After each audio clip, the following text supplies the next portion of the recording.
Test 1, 2, 3.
Good morning, buenos dias. It is Tuesday, August 13th. We're going to start our Board of Supervisors meeting. Can I get a roll call to establish quorum, please? Supervisor Christie. Here. Supervisor Hines. Supervisor Lee. Here. Supervisor Scott. Here. Chair Grijalva. Here. Let the record show Supervisor Hines is not present. All other board members are present. Thank you. Okay, the first thing we have is the Pledge of Allegiance. We have Karina Islas. She's a program coordinator for the Homeless Services Division. Thank you so much for being here and for joining us. And we'll all stand and wait to get started.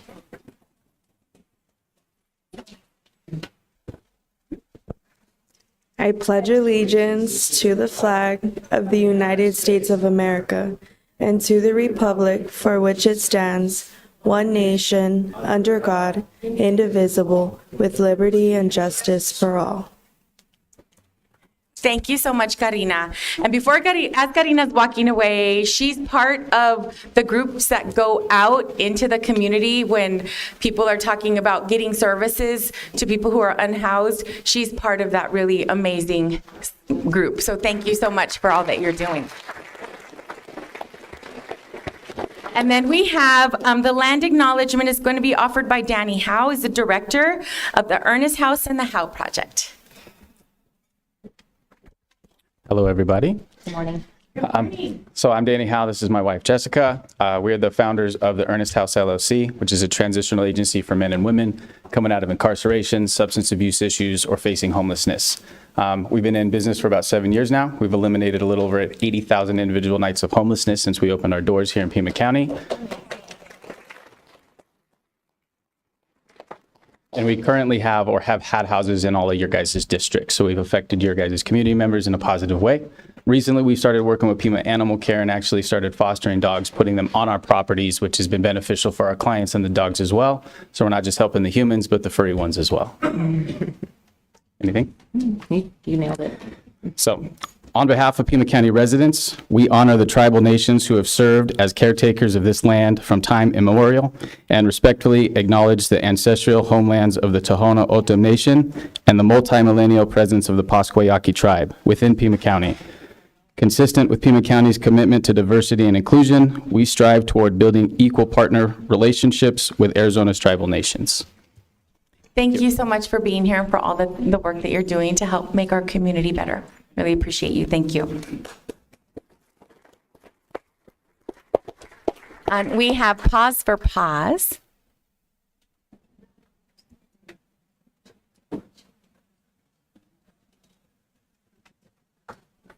Good morning, everyone. My name is Kaylee. I'm the Public Information Officer at Pima Animal Care Center, and this is Dottie. Dottie is, if you can't see her, she's a big, beautiful heeler mix. She's about a year old, so kind of just a big puppy. She's the perfect stage to take home. She is one of 493 dogs that we have at the shelter, which sounds like a whole lot, and it is, but we're actually really happy today. We had a really successful adoption event over the weekend. We sent over 100 animals home, most of those dogs. So while we still have a long ways to go, we're happy to be making steps in the right direction for bringing that population down. We also have about 100 cats, of course, and while we're looking for adopters, right now all pets are free to adopt, we're of course looking for fosters, so if you can even do 2 weeks or you know what, even as short as a night, we are happy to have you. So thank you guys so much. Thank you, and that's great news.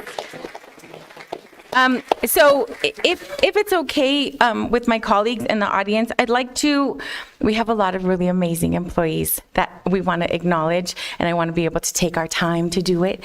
And so I'd like to get to the proclamations, and then we'll do wonderful recognition for all of our employees. So Chair Grijalva? Yes. For the record, Supervisor Hines has joined the meeting Okay, remotely. thank you. Good morning, Supervisor Hines. So item number 6, so we'll skip 5 for now. We'll go to 6. This is the presentation of proclamation to Nicole Olvera, Community Outreach Coordinator, Arizona Division of Child Support Services, proclaiming the month of August 2024 to be Child Support Awareness Month. I'll go ahead and move that item. Second. Have a motion and a second. All in favor say aye. Aye.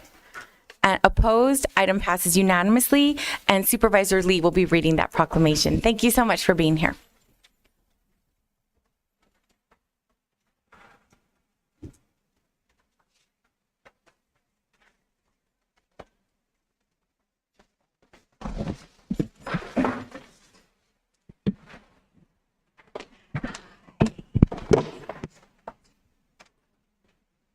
Yes, please, and you can, well, that's great.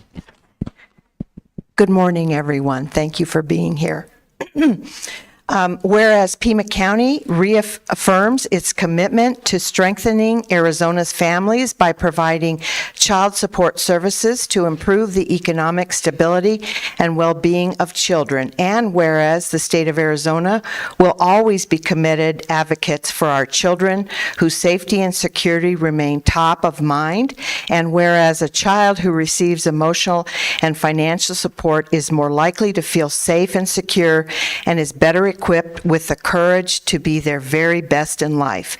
And whereas, excuse me, the Department of Economic Security Division of Child Support Services, DCSS, is robustly committed to putting Arizona's children first and to humbly serving Arizonans with excellence, respect, integrity, and kindness, as well as being an overall champion for economic growth and opportunity. And whereas DCSS strongly advocates for parenting responsibilities because parents and children benefit when both are engaged with their child at every stage, regardless of marital status. And whereas DCSS recognizes the commitment of legal guardians who accept responsibilities of children in the absence of parents. And whereas strengthening individuals and families with an emphasis on fiscal responsibility promotes the safety and well-being of children, provides stability, improves the lives of children, and provides opportunities for families to be able to enhance their children's future. And whereas Child Support Awareness Month values parents' involvement in their children's lives and those who make regular child support payments to safeguard their children's future.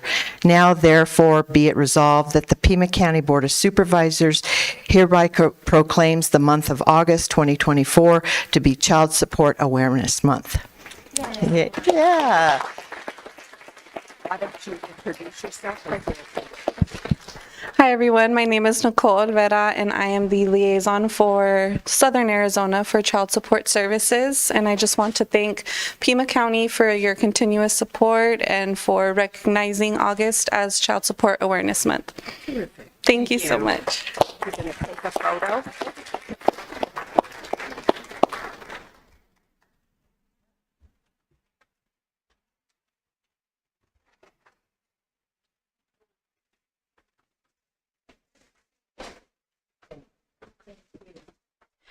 Thank you. Item 7 is a presentation of proclamation to Christy Diaz-Tron, Recreation Division Manager, Grant Burkett, Recreation Superintendent, Pima County Parks and Resources, Jody Layton, Board Member, Drowning Prevention Coalition of Arizona, Lauren Dinyar, I'm sorry if I'm butchering last names, Environmental Health Program Manager, and Nicholas Ramirez, Environmental Health Supervisor, Pima County Health Department, proclaiming the month of August 2024 to be Drowning Impact Awareness Month. I'll go ahead and move the item. Second. Have a motion and a second. All in favor say aye. Aye. Opposed? Item passes unanimously, and Supervisor Christie will be presenting this proclamation.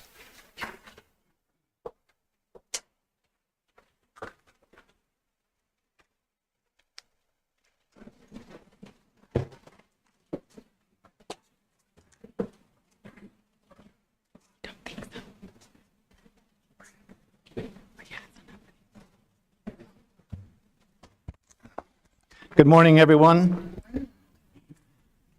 Shall I give this? This has a special personal meaning to me to present this proclamation.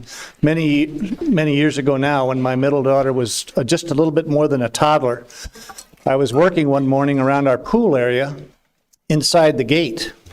And she joined me, and I thought, okay, fine, I'll keep an eye on her. And our great big dog joined us.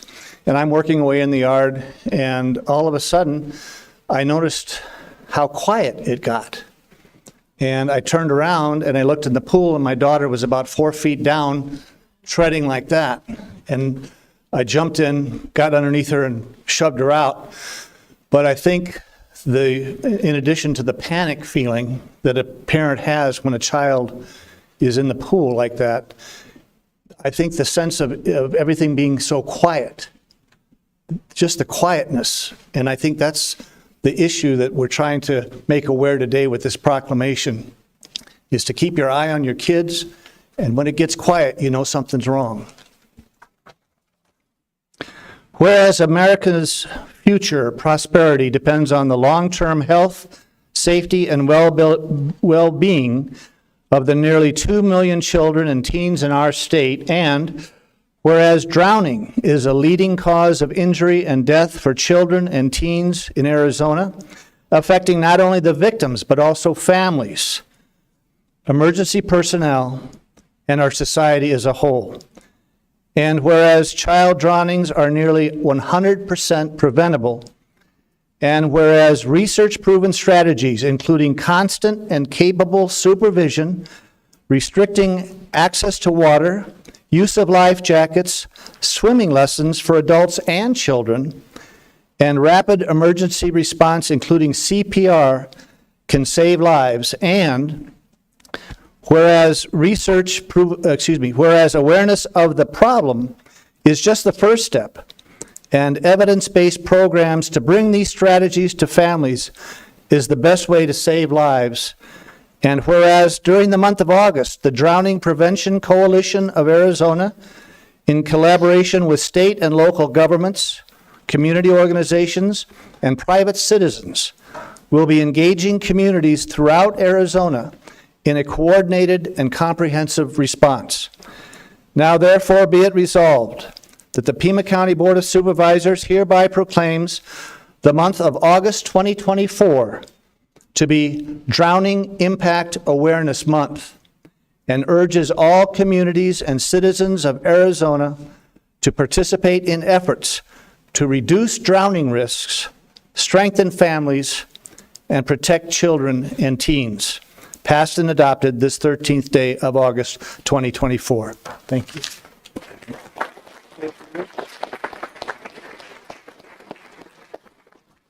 Thank you, Supervisor Christie, and all supervisors to have us here today. I also work for Pima County Parks and Recreation. I'm the Aquatics Program Manager. My name is Jody Layton, but today I'm wearing my Drowning Prevention Coalition hat as well.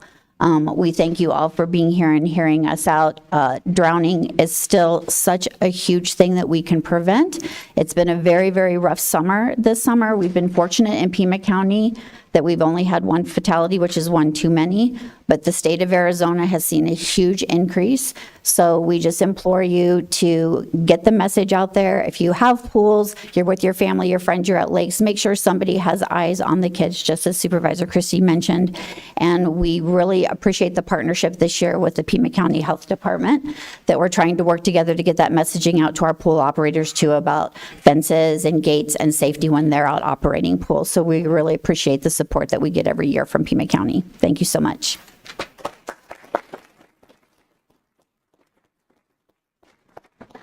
Sure. My name is Nicolas Ramirez. I'm with the Pima County Health Department. I work for Consumer Health and Food Safety. We've been working diligently with our partners, with Jody and the Drowning Coalition. We've also been working with pool companies, economy pool, patio pools, trying to find ways how we can get the word out there to prevent drowning, getting that information out, possibly getting swim lessons out there to help prevent that drowning. It is 100% preventable. Like you said, it's the silent killer. It only takes a few seconds. Consumer Health and Food Safety, the Health Department, we've been working diligently. There's three main things we're working on right now is our pool code. We're looking at amending our pool code for entrapment, suction to drain covers, looking at getting more enforcement on the drain covers. We're also building collaboration, Drowning Coalition, other community members. And then one of the other big ones, we're working on emergency response with our fire jurisdictions. Typically when there's a drowning, we're unaware of the drownings that are occurring. So we're looking for staff to respond also when there's a drowning, because there still could be deficiencies at a pool. We usually find out about it a couple of days later, and then we respond out there. So those are three major agendas, items that we're looking at to implement at Consumer Health and Food Safety with the Pima County Health Department. Thank you, everybody, for your time.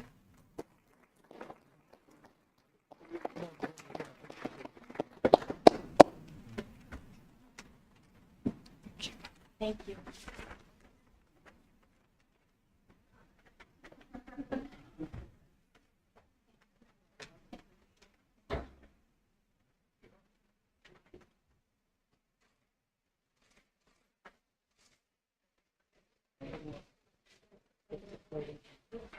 Thank you.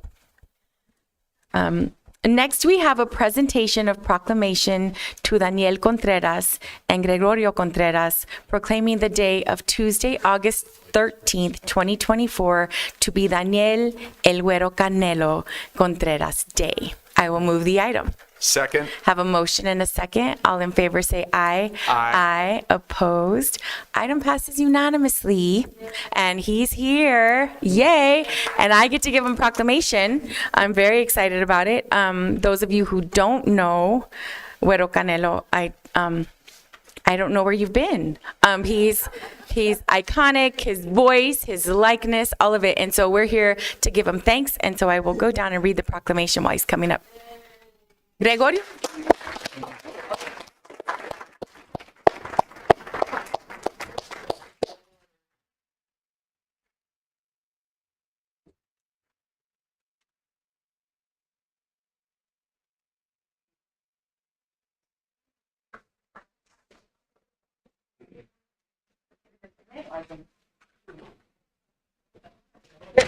Okay.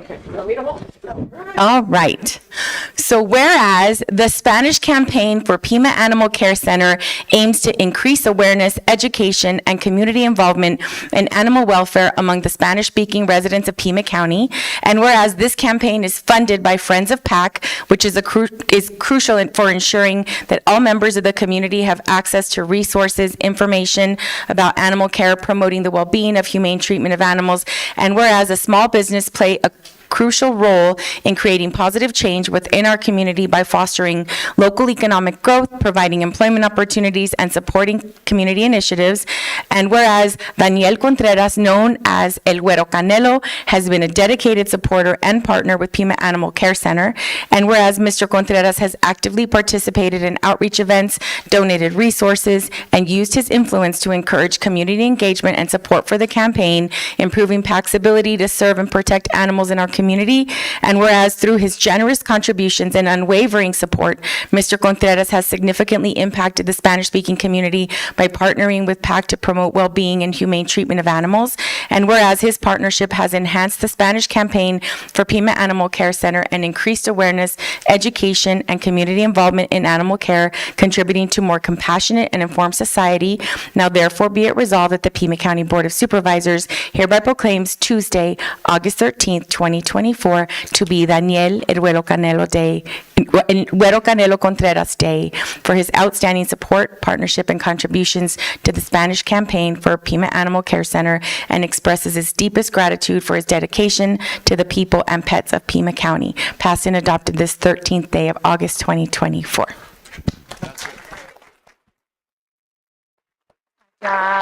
¿Quieres hablar? ¿Decir algo? Poquito, porque luego lloro. Muchas gracias, PAC. Hicimos un gran equipo. Espero que hayamos llenado nuestras expectativas. I expect we followed up all the expectations we have from each other. I thought I was, and it was great working with you guys. I mean it, you know. Gregorio, my son, and the 100 employees we have, they work together with them. I work together with Merino, and where's the other guy? And these 4 guys over here, and I'm missing another guy. And we make a great team, and we'll be there for anything else. Thank you. Thank you very much. Thank you, Tucson. Gracias, Tucson. Gracias.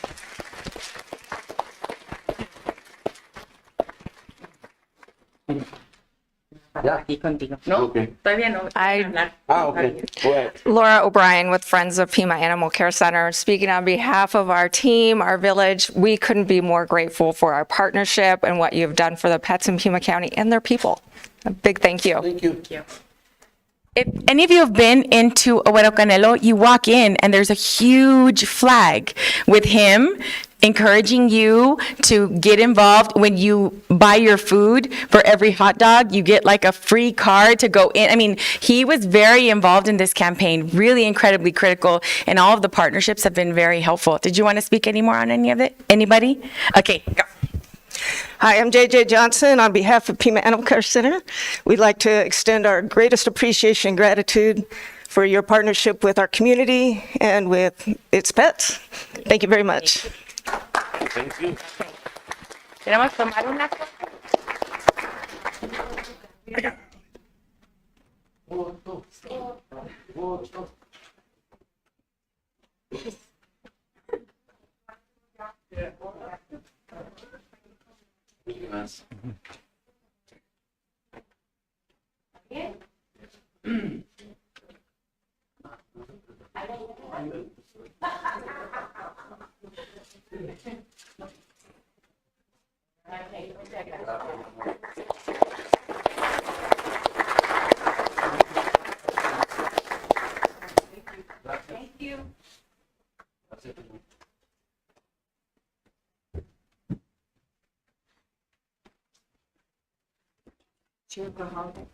Yeah, of course.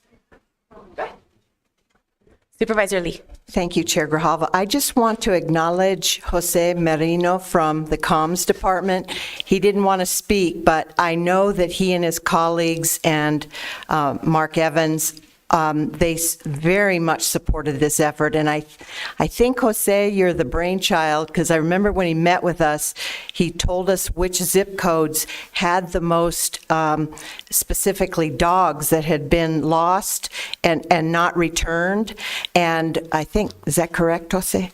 Around there. Anyway, he picked the zip codes, or they did research on that, and there was a big campaign. So I want to make sure everyone knows how important your role was. Thank you. Yeah, very nice. Thank you. I think this really highlights the opportunities that we have in working with our small business community to really amplify a message. I don't know anyone who was a better spokesperson, and I don't know that that was a natural connection until you all started talking. So we love it. Yeah, thank you so much. Okay, next we have on the addendum a presentation of proclamation to Kelly Ireland, former co-lead Be Smart program with Moms Demand Action for Gun Sense in America, proclaiming the week of August 26th through August 30th, 2024 to be Smart Week in Pima County. I'll go ahead and move the item. Second. Have a motion, a second by Supervisor Scott. Discussion. All in favor say aye. Aye. Aye. Opposed. Item passes unanimously. Supervisor Scott. Thank you. Thank you.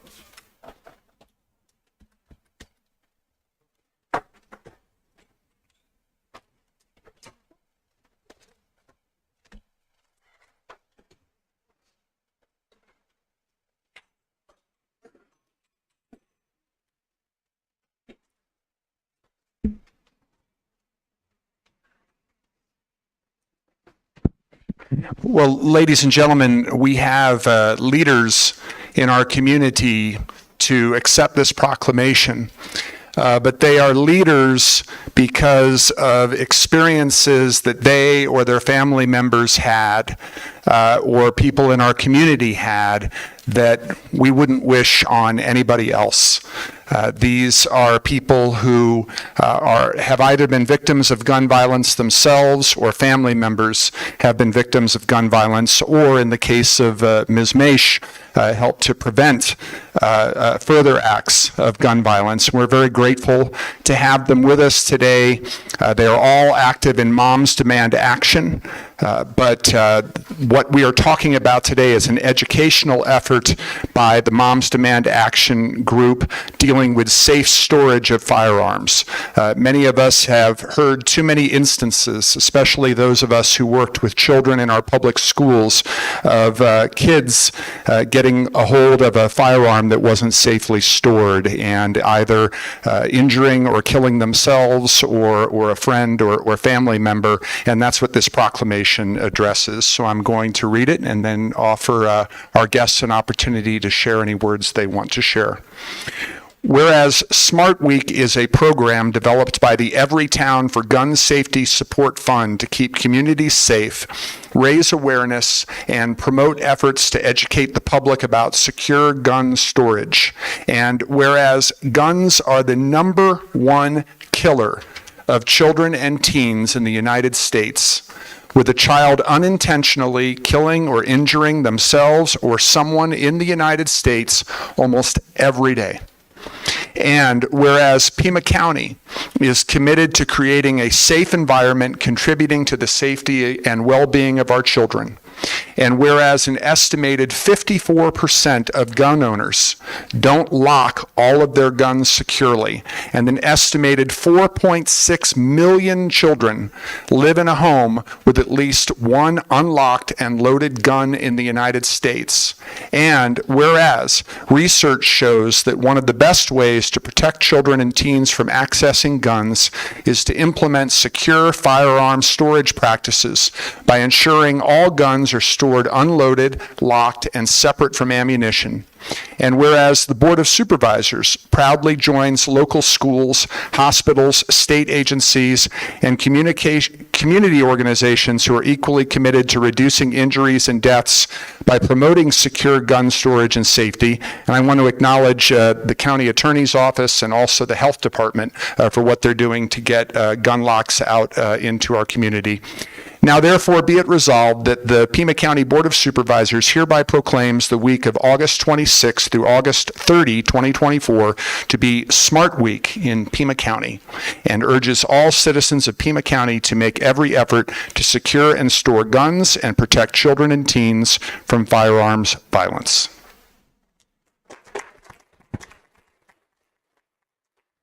Say something, Kelly? If I may. You may, absolutely. Thank you. Hi, everybody, and thanks for hearing us out, and thanks for being here this morning. The smartest thing that people can do is to secure guns to prevent unnecessary deaths. I'm sorry. SMART is an acronym that we use. The S is for secure your weapons, meaning lock them up, store the ammunition separately, or put it in a gun safe where it's inaccessible and children can't get to it. The M is for model safe behavior around guns. In other words, don't leave them lying around on the coffee table.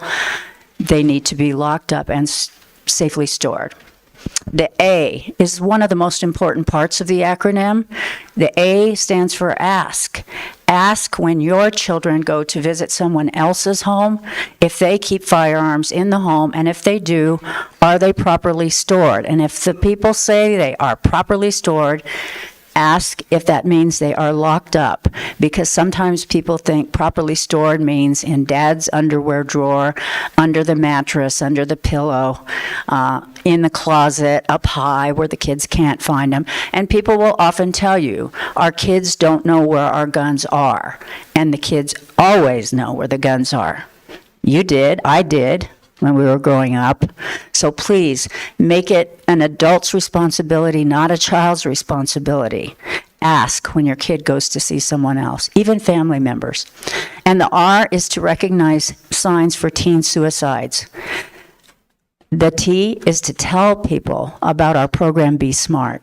And I do want to thank Laura Conover's office for supplying us endlessly with gun locks. We have given thousands and thousands of gun locks out over the years. About 76% of school shooters are by kids who got guns in their homes or the homes of a relative. About 360 toddlers are killed every year because they access a gun that hasn't been locked up. Locking up guns in your home is great, but you also need to lock them up in your car. And that doesn't mean putting them in a glove box, a gun rack. They need to be locked up and in a gun safe. Finally, if you're interested, you can text 64433 and enter SMART, and more information can be sent to you about Be Smart. You can also look on Instagram, besmartforkids.org, and also besmart.org for more information if you are interested. Thank you so much.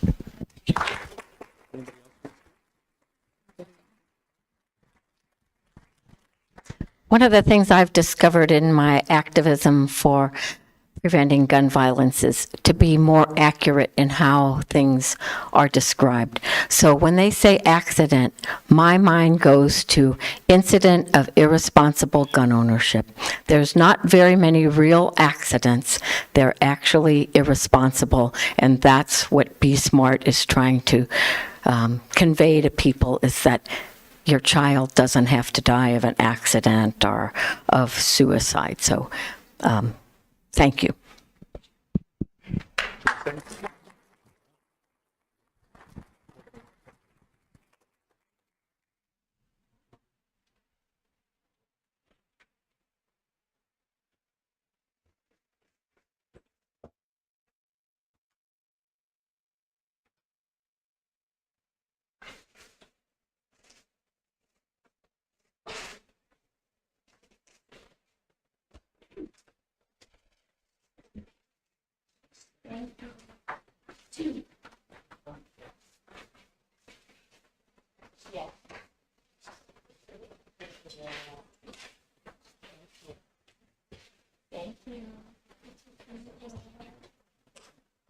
Okay, thank you. I inadvertently missed the agenda adjustments, so can I go ahead and pass that to you, Melissa, so you can let us know what has changed on our published agenda, please? Sure. On the regular agenda, page 2, item 5, this is the presentation for the We Are Gems. There's a correction to 2 employees' departments. Kelsey Landerville is under Conservation Lands and Resources, and Luis Leon, Natural Resources, Parks and Recreation, has changed to Parks and Recreation. On page 4, item 18, this is under Board of Supervisors, the 2024 primary and general election. This item will be heard at a time certain of 11 a.m. On page 5, item 21, under County Administrator, it is the presentation by Planning, Design, and Construction Department. This item will be heard at a time certain of 10 a.m. On page 7, item 27, it is a contract under procurement. It is MAPO 24233. There's a correction. The annual award amount does not include sales tax. On the addendum, page 1, item 2, the executive session regarding an update on federal investigation. This item will be heard at a time certain of 11:30 a.m. On page 1, item 3, it's an executive session, and page 1, item 6, under County Attorney. This is regarding a proposed settlement relating to the Broadway Pantano landfill. The County Attorney's Office requests these items be removed from the agenda. Thank you. Thank you. So if there are no objections, we're going to go ahead and incorporate those changes. And now I get to turn it over to Administrator Lesher, who's going to be doing a presentation in the recognition of the We Are Gems quarterly recipients. Thank you. And if I could have the board Yes, join us absolutely. as well. This is recognizing the employees. Thank you. And our deputy county administrators. Thank you.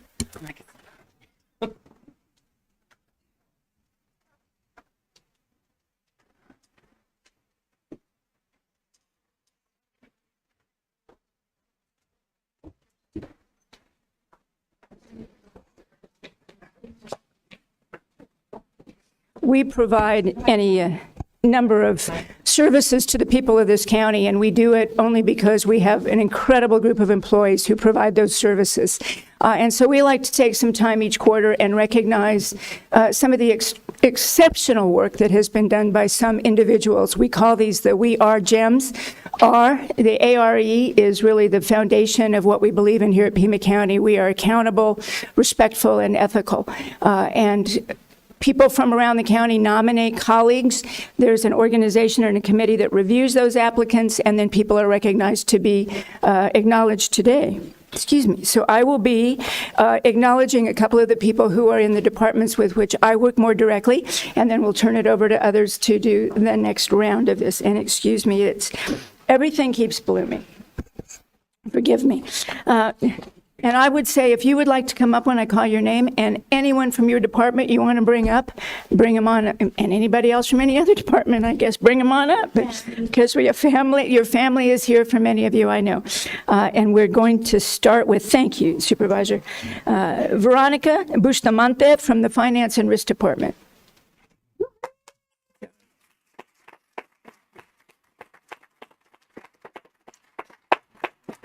Thank you. When a mix-up with a county vendor led to what could have been significant problems from multiple departments, Veronica Bustamante jumped in to resolve the issues. Veronica works with various departments to understand their specific needs and guide them through complex payment issues with professionalism and adept problem-solving skills. Thank you so much, Veronica, for everything you do. Thank you.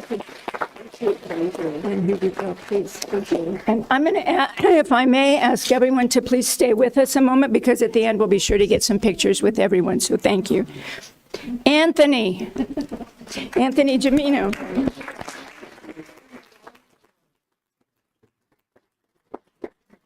Anthony is with our communications department. He is a communications coordinator, a former sports writer. He has been the perfect utility infielder for county communications. Since joining the county in 2020, he has pivoted. Did you write that? I did not write that. Okay. Since joining the county in 2020, he has pivoted from handling communications for community workforce development to leading the health team with the pandemic, when the pandemic hit, to most recently jumping in to assist with communications needs around the 24 primary and general elections. Anthony Gemino, thank you. And here you go. Wait, get your goodies too. There you go. Thank you. Please stay. And now we are Mr. Holmes.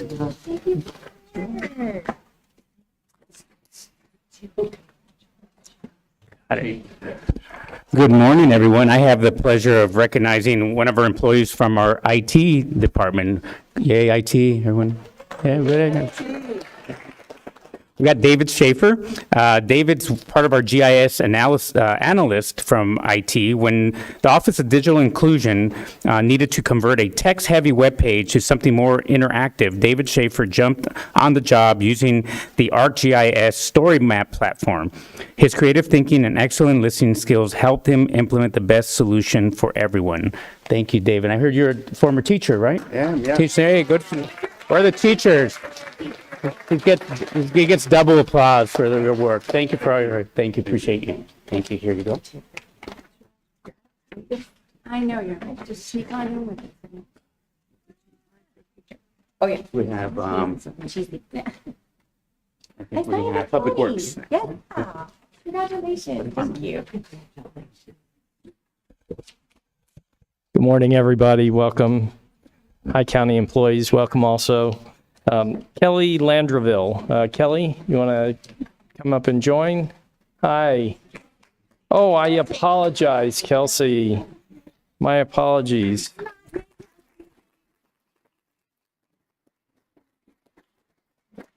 So Kelsey is with our Conservation Lands and Resources Department, and in the space of a few months, Kelsey moved offices, began working under a new department and a new director, but never missed a beat. Indeed, she took on a particularly large project to clean up open space properties at Davis-Monthan Air Force Base, thank you, which has been the site of illegal dumping of debris and kept the project moving forward despite obstacles. Thank you so much, Kelsey. Thank you.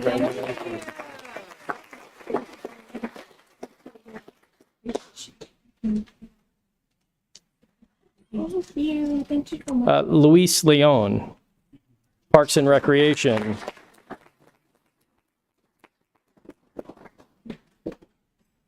Morning, Luis.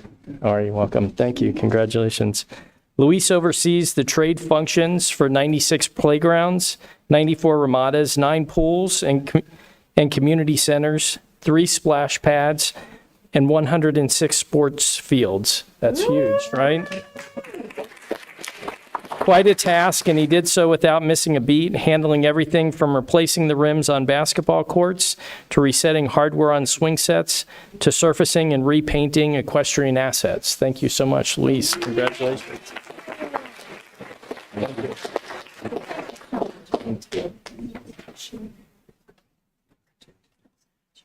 Then Celia Turner.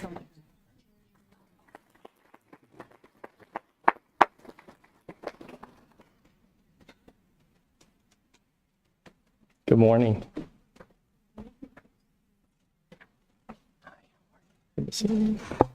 So Celia is with Real Property Services, and before that, Development Services, right? Real property may be a small department, but it has a large workload. And thanks to Celia, that work gets processed quickly and efficiently. Celia is always respectful with constituents, asking them questions so she can direct them to the proper person in the office. Thank you so much.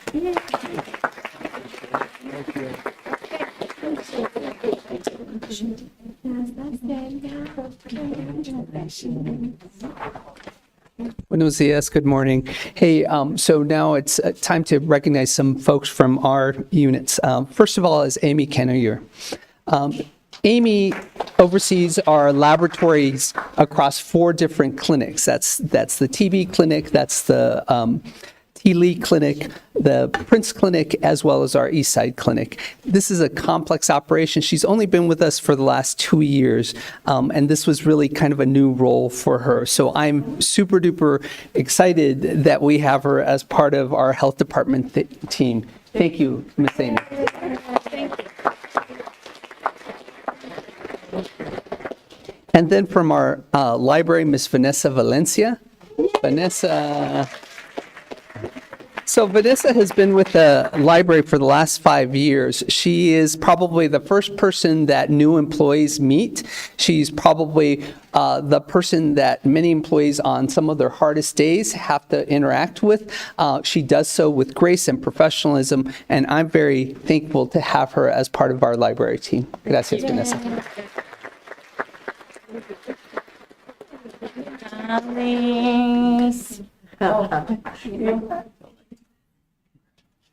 About to move into the Braille part of the presentation. Need my glasses back. Yes, sir. Thank you. The next is an individual from the assessor's office. And unfortunately, our assessor, Suzanne Druby, could not be here today and asked that I would please present this to Barbara Gonzalez. Barbara.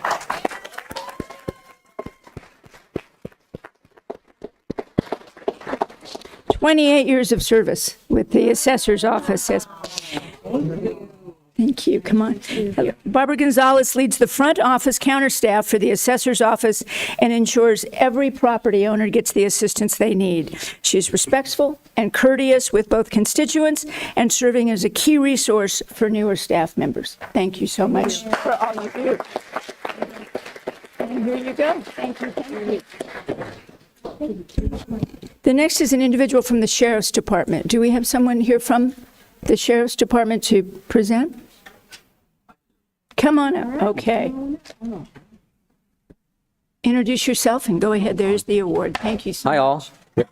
I'm Lieutenant Brett Bernstein with the Sheriff's Department, and I'd like to introduce Marisa Samaniego.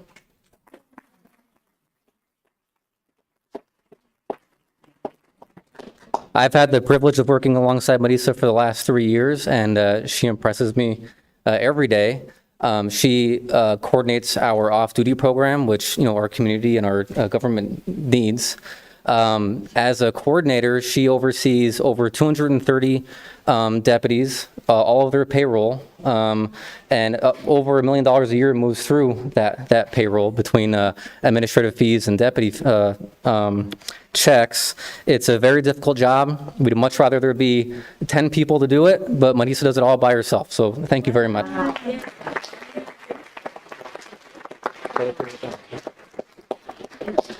Nice to meet you. Ladies and gentlemen, please join us in recognizing this incredible.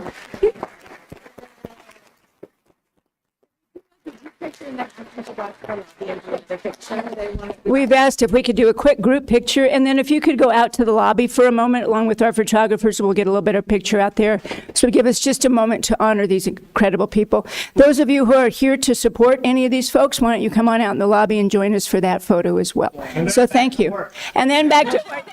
And then, there you go, and be eligible for an award next time if you guys. Thank you. Thank you very much. How do you want to, you want them? Where do you want us? You want to Right in front, yeah. Yeah. Let me have everybody with the plaque up here. Yeah.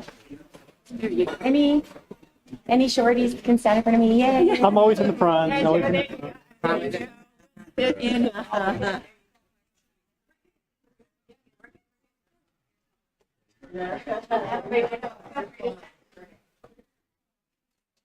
Got it?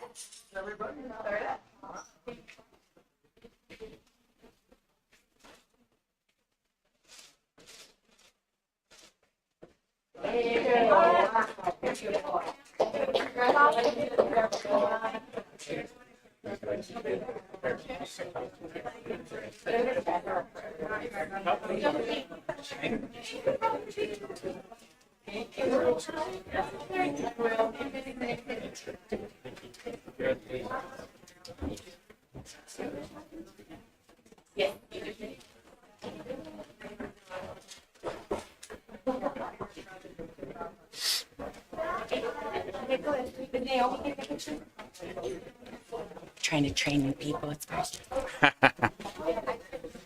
stressful. You know, it's like everyone's like campaign. Question, it takes her 2 seconds. It took me like, I don't know, all day. Wow. Communicating with another person, like not in my office together. Mama, my eye. I can fall. All right. Okay.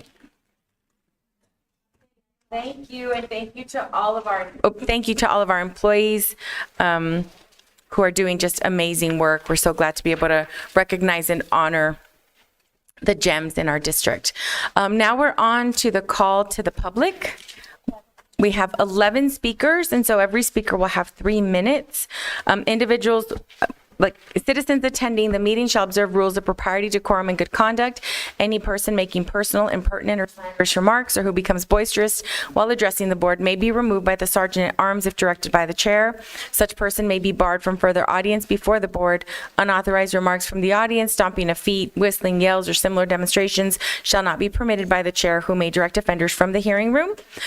With that, I have Dave Smith, Alan Young, and John Budinsky? Oh, yay! Thank you. Okay. Feel free to come on up. And if I've called your name, you're welcome to come and sit in any of the front row.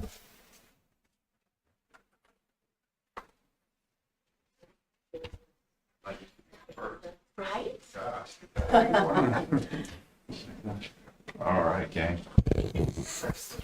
This is the first time I've been first. I know, this is wild. Wow, all right. Okay, start the timer. Here we go. Good morning, everybody. Here, this is one of the things, we just had our primary. One of the questions that comes up is how are we going to ensure, reliability and confidence in the election? I've talked before, and I'm not kidding about this. This is something we really need to take seriously, because it behooves every party, whether you're a Green or you're a no labels, or you're a Republican or Democrat. The confidence in our electoral process is so critically important. And the thing that we have to do, I think, as a group, not just as parties, is ensure that we have a process that's more visible. One of the questions, of course, is the machines. Are they hackable? Yes, they're hackable, and we see that over and over again. No one addresses that. And if you bring it up, quite frankly, one of the weird things is, as a law enforcement retired law enforcement guy, is, if I have reasonable suspicion, I start an investigation. And the people are full of his suspicion, but there's no investigation. And this is the kind of thing where if we just start labeling people conspiracy theorists or other things, then we don't get, all we do is raise suspicion and build tension and agitation. So one of the things I think we should do is when we're talking to our electoral people, the elections department, and we're talking to the recorder's office, these things is, number one, we've got to make sure that we have a process we trust. We have to make sure that we have proper security. And I went to the logic and accuracy test, and I saw that the doors were sealed. But the problem is, it's only half the area is secured, so the other half is not. But one of the questions, too, that comes up is we're not allowed to have observers in the early election part. And I understand that statutorily, because now it's in the recorders instead of the elections department. That seems to be a statutorial failing, and a lot of people listening here won't understand this. But we're required to have observers from both opposing parties during elections. But during the early election process, it's run by the recorders. Therefore, they're not required to do that. Ironically, Maricopa has agreed to let us have observers, and from both parties. But the last remaining county that has failed to acknowledge that is again Pima County. So what I challenge you all to think about is how we can do that process more transparently, how we can as a group, because this is one of the things I talk about. We're in a day and age of great tension and polarization. to limit that and mitigate that kind of anxiety and tension, we have to have transparency. We have to have confidence. And going forward now, the primary, we had our people in place. We're going to have people in place for the general. But I ask you all to think about this. Again, this is your responsibility. You're the people in charge of the process. So I think you should look and talk to them about having those observers in the early election process, in the primary, in the general, and make sure we have that transparency. Thank you. Thank you. Alan Young?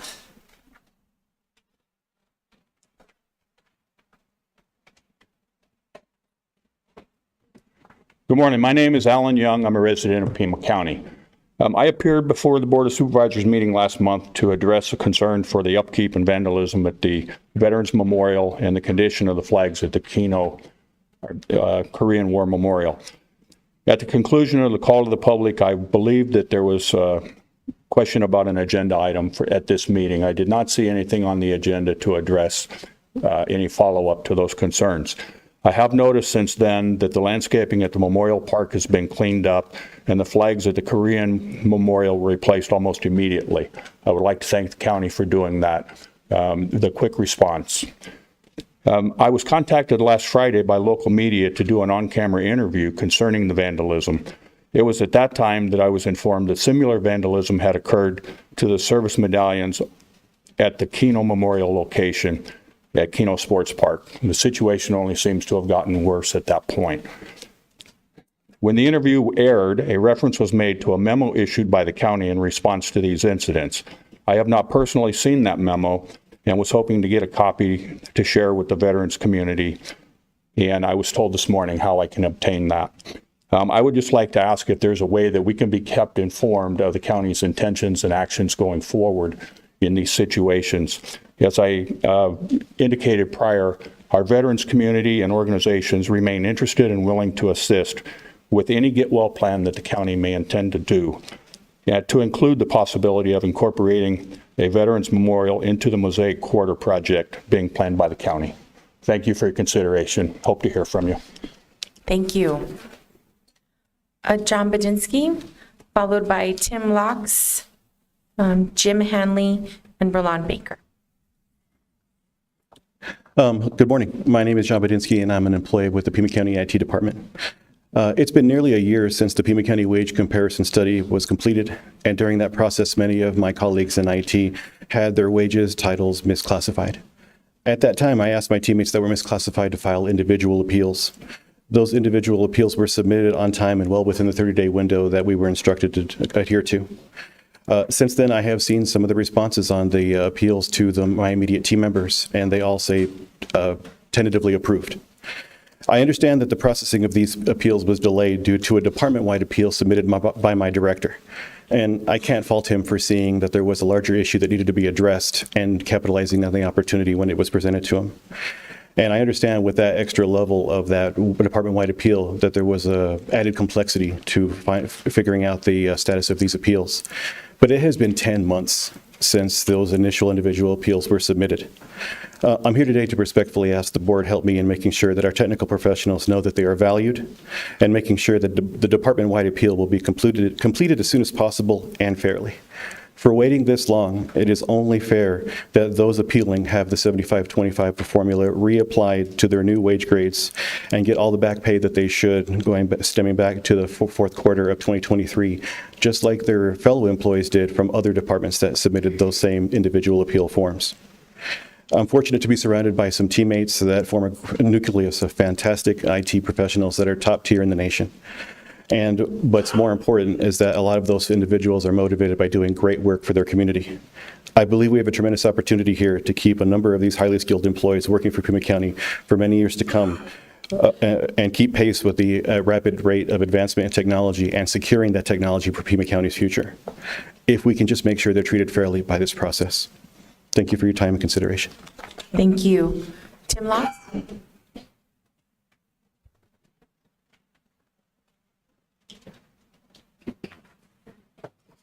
Good morning, Adelita. After the last meeting, where we had 10 speakers speaking about election integrity, you approached me suggested that 10 speakers was a little over the top, and I kind of agreed with you. You said it took 30 minutes. Okay, first, it did not take 30 minutes. It took 22 minutes. As you recall, it was you and Rex Scott that reduced our time from 3 minutes to 2 minutes. You can't deny that. Had you left the entire matter alone, we would have only needed 6 speakers because we would have cut our content down, totaling 18 minutes. But in typical fashion, as Democrats do, you create the problem, and then when we find a way around it, you start complaining and whining about it. We know you don't care about election integrity, and we know you don't care about your constituents. Fact is, 2 minutes instead of 3 minutes. Today we got lucky. We come here, we listen to land acknowledgement, pause for pause, and the endless list of proclamations and awards this board produces that last well over 30 minutes, and on occasion over an hour. I just thought I'd point out the hypocrisy. Last meeting, we presented a good deal of material that clearly shows recorder maladministration. Now we have even more. It's now spread over onto the election side with ballot processing. Here's a list of workers on the election side. Many of these people are PNDs, INDs, and we know of 2 of them that have switched parties this year, either before the PPE or the primary. There is ARS statute regarding people switching parties, by the way. And I will further say party is the key word here. IND and PND are not parties. It seems as Constance Hargrove is engaging in the same, let's just use Democrats and throw in a token Republican here and there approach. We have Constance on record stating that there is no opposite party to PND and IND. Why is she using them? On the live feed page, it says two-person rule. To prevent the possibility of illegal manipulation of voted ballots, anytime voted ballots are not in a sealed container, they shall be in the presence of no fewer than 2 observers from different political parties. Again, IND and PND are not recognized parties in the state of Arizona. Why are they being allowed to use? Same thing with the county recorder. Additionally, the 2-person rule is extended to operations in the tabulation room. Once again, cut the crap, guys. Thank you. Jim Hanley? After Roland Baker, Susan Kelly, and Gisela Aaron. Good morning, Supervisors, County Administrator. My name is Jim Hanley. I live at 900 North Ritchie Boulevard. I'm here to talk about the heat ordinance that you'll be taking up next week, I believe. I'm here to speak in favor of that. I was born and raised in Tucson, and I have a lot of experience working outdoors in this county. I've worked from the time I was 17 years old, putting up awnings and metal sheds for with my neighbor. I worked as a nurseryman. I worked on road gangs, putting streets in Green Valley in the summertime. I put in sewer lines before, and I worked at a Sarco mission unit as a miner for 5 years. And in all these jobs, I want to say that it depends on the employer, how you're treated, and whether your safety, not just your comfort I'm talking about, but your safety regarding exposure to heat is considered. Some employers are very conscientious. They make sure that you have water available, that you have sufficient break time to cool off, that you and that you have some shade available to cool off. The best experience that I had in this regard was when I worked at the mines. It's a very hot place to work. There's a lot of outdoor activity. And while I was there, I was the Health and Safety Committee Chairman for United Steelworkers Local 6705. And so I was privy to and interested in federal regulations regarding health and safety. While I was there, the Mine Safety Health Administration issued a paper that was called Heat Stress in Mining. There was a lot of considerations for it and guidelines for mining companies in that. So I want to talk about the ordinance. We need to make sure that Pima County employees are specifically mentioned in this ordinance. We need to have specific enforcement procedures for this, for reporting violations. We need to make sure that whistleblowers do not have adverse consequences by their supervisors when they're complaining about heat. We need to have an advisory panel to ensure compliance and accountability with this ordinance. And I want to mention that Attorney General Chris Mays is supporting this. So thank you very much for your time and consideration. Thank you. Roland Baker. Good morning, everyone. It's been a while. My name is Roland Baker, and I live in Pima County, and I live in Supervisor Rick Scott's district. And welcome Chairwoman Adelita Grijalva, Supervisor Christie, Supervisor Lee, Supervisor Matt Hines, wherever you are. And did I miss anyone? I'm here, again, like Jim, in favor of the heat ordinance. I'm hoping that next Tuesday, when you vote, that you will vote for this heat ordinance. I'm a 42-year public school teacher, and when we had our students, if it was ever over 100 degrees, the students only stayed out for 15 minutes, and we checked on them. So what we do for students, we need to also do, and especially for adults who are out in this heat and who are who do the hard work, especially those that do the hard work here in Pima County. We're asking, once you've signed that, before it's signed, that you do three things. That you make sure that the county employees are protected when they call out to say, this is what's going on at my job site and this is what needs to happen. We're requesting that when they do make that violation, that their job is protected, and that an advisory panel is made, and within that advisory panel, hopefully that it will include some of the employees as well as the folks who are the owners. And AG Chris, as Jim already said, but I'll reiterate it, Chris Mays has already made these recommendations, and she has our backing, so hopefully that you will pass that. You know how important this is, and I know that you will pass it. Thank you so much, and thank you for your time. Thank you. Susan Kelly? And followed by Gisela Aaron, Shirley Ricard, and Robert Royce. Hi, Susan Kelly. I live in District 3. I wanted to talk about the time certain discussion topic at 11 o'clock today, the elections. I believe that people are innately good. I don't think any of the people that work in Pima County are of ill intent. It's difficult. In my whole career, I've worked around a lot of really, really dangerous equipment, bombs, missiles, nuclear weapons. And I can tell you that every human cannot possibly see every potential situation that's going to happen. And when we've had failure review boards, in my experience, usually the person that caused the failure, if it was indeed a human error, which it usually was, they didn't do it on purpose, right? So when we think about the election process and everything, let's just try to tighten it up. Let's not blame anybody. It's not anybody's fault. I don't think they're really doing it on purpose. If they are, prosecute. And if you have the data that says they are doing it on purpose, prosecute.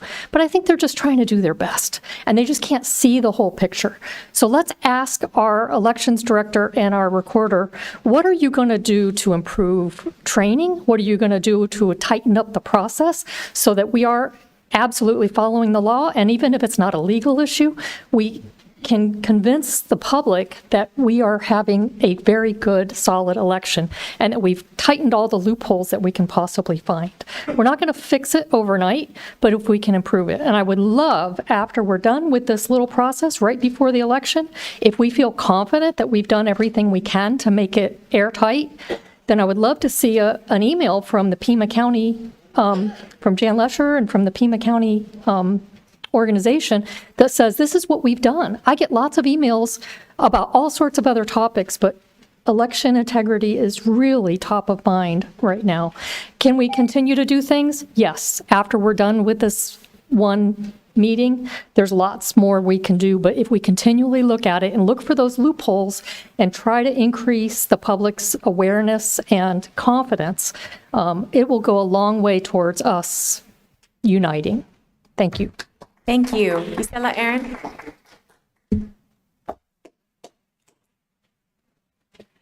Good morning. My name is Gisela Aaron, and I live in District 4. Last month, July 16, during the board meeting, we presented evidence to you of your public records request we've done of the 22 election. We found in certain areas there was no chain of custody of ballot stock, ballot boxes, and no evidence of the two-party rule that it has been followed.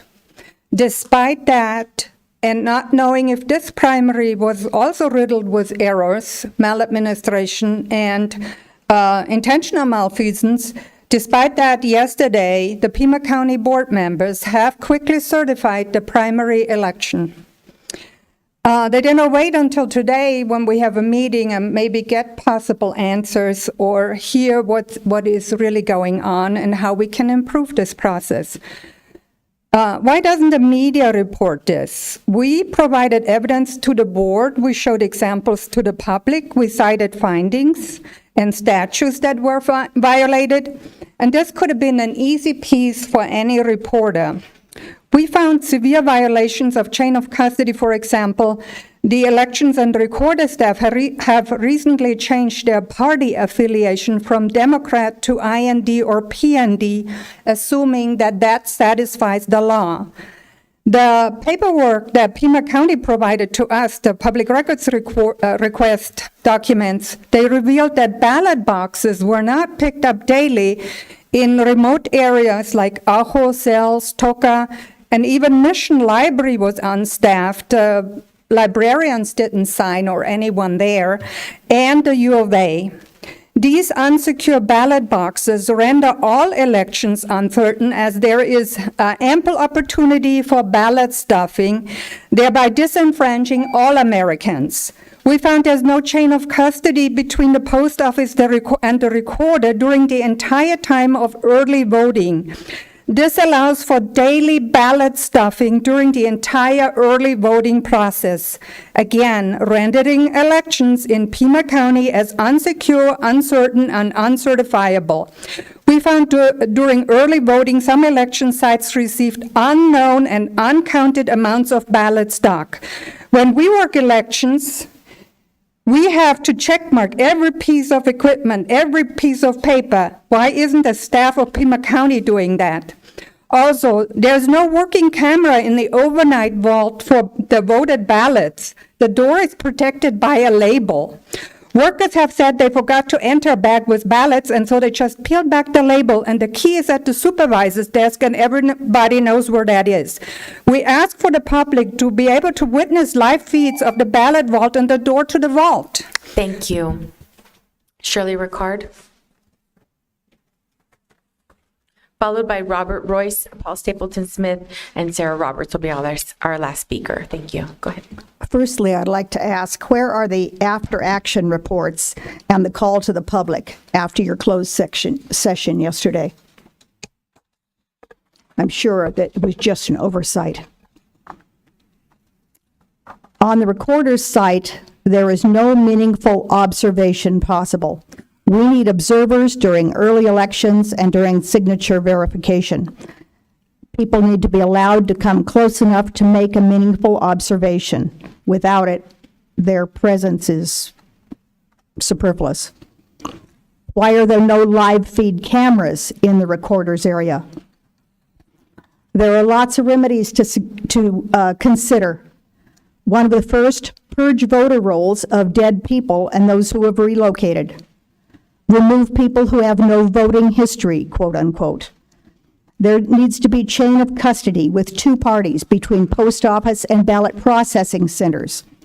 There needs to be one chain of custody form with 2 party lines for each handoff at every site. Ballot stock needs to be secured, and pre-printed ballots need to be secured for early voting. There needs to be daily pickup of ballot boxes. Other best practices, Election Day needs to be made a holiday. There should be no early voting except for military and handicapped voters. There needs to be a hand count following the election, and results need to be announced publicly. Paper ballots need to be handed to the voter on Election Day, exclusively with proof of citizenship. Small precinct vote locations with paper voter rolls need to be implemented for one-day balloting. All parts, machines, devices, and software code needs to be labeled "Made in the USA," or machine voting should not be allowed.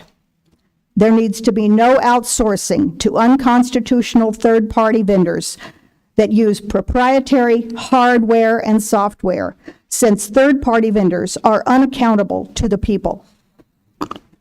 My question to you is all of this, is the fact that you've heard for 2 weeks now and counting what our grievances are and what we believe firmly in our very core needs to be addressed. You are the people that are responsible for this. But once again, you have not failed to disappoint in your failure to deliver and live up to your responsibilities to represent and serve your constituents. We demand better. We demand better. You need to do it. Do your job. Robert Royce?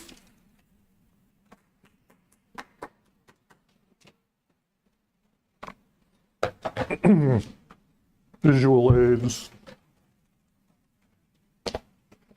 Since I have the audacity to circulate a petition to put a new party on the ballot in the city of Tucson, and I have the audacity to insert the name Jefferson on the petition, I should explain myself. I would like to put in my 2 cents as to the state of this election, but first I need to define what federalism is, because most people have not read this book. I'm sure I'm the only one in the room who understands the concept. We have come to the end of the line for this institutional power broker party system. Abraham Lincoln has told me that the principles of Jefferson are the axioms and definitions of a free society. Both parties were founded on these Jeffersonian principles, but you would not know it by the way they have been behaving. Since I was raised in Lincoln Land by a politically active mother, I have always taken Lincoln's words seriously when exploring the principles that he referred me to, as I chose to make them my own. My public life began at the age of 9, watching my mother officiate in our voting precinct in 1960. We had 505 Democrats, registered Democrats in our precinct, and 52 Republicans, my mother being one. My father was not. My mother actually gave me a solid image of what administration should be. She never raised her voice in 60, 62, 63, 64, 66. There was never a vote stolen from our precinct. In 1960, the Dems stole over 100,000 votes in Chicago to deliver the state for Illinois, and likewise in Texas. But I can proudly say that not a single one of those stolen votes came from my mother's precinct. Not one. When my mother left to take her full-time job at the Illinois Institute of Technology as secretary to the to the chair of the chemical engineering department, she couldn't serve anymore. So I became the Republican precinct captain and kept my family's tradition of guaranteeing an honest vote count in our precinct. That's all for today, but I will continue. Thank you. Paul Stapleton Smith.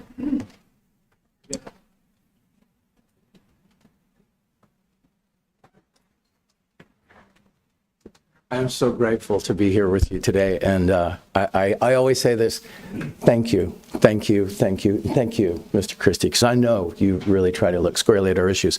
I'm here to discuss the impending heat ordinance that you're going to consider on Monday. And we've shared this. You guys have been open, you've been collaborative. This has been an ongoing evolutionary process, and that's why I can say thank you again for that. To underscore the urgency of enforcement is a singular concern with the current language. We have to have effective enforcement. And I know you know that, but we have to sort that out in a way that makes it meaningful for workers, including the ability to report in a timely and accurate way without retaliation from the employers. Our other speakers have spoken to the other points, and so I don't want to reiterate that, I don't want to repeat that, but Acting Secretary of Labor Julie Sue invited us to an extreme heat protection ordinance. She had learned of our Arizona statewide coalition, and she said two things. She brought OSHA, some of her best OSHA people there, and she said, that which we cannot do at the federal level is up to you, because I know at the city and the county levels and the reputation in Arizona for having forward-thinking, innovative, and committed elected officials. She said, this is a hard thing for me to say, but they can do what we can't do at the federal level. And so I know you know this, and I'm not here to scold you. I appreciate and admire all of your efforts and some of the challenges that you face. We look forward to always being, having your back on these issues on an ongoing basis. And to be very clear, the stakeholders panel, the ongoing Citizens Advisory and Stakeholder Committee, I happen to serve on several commissions and committees. That's to have your back and lift this up as we go forward. So once again, thank you, and I admire all of you for your patience, honestly. Thank you. Sarah Roberts. And Ms. Roberts is our last speaker.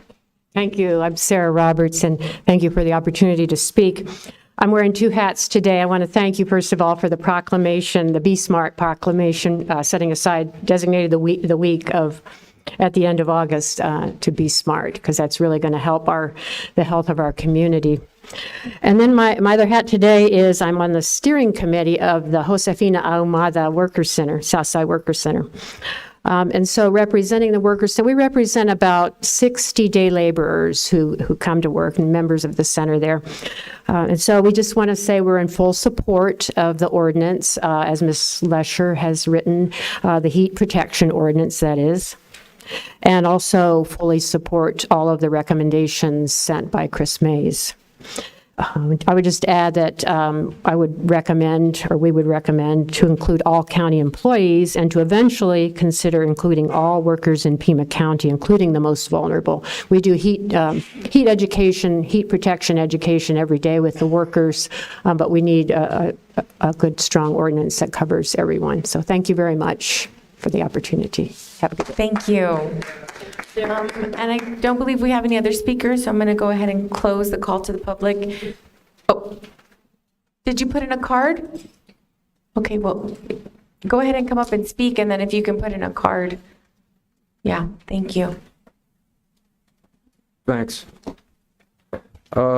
Just wanted to say I agree with the SMART group.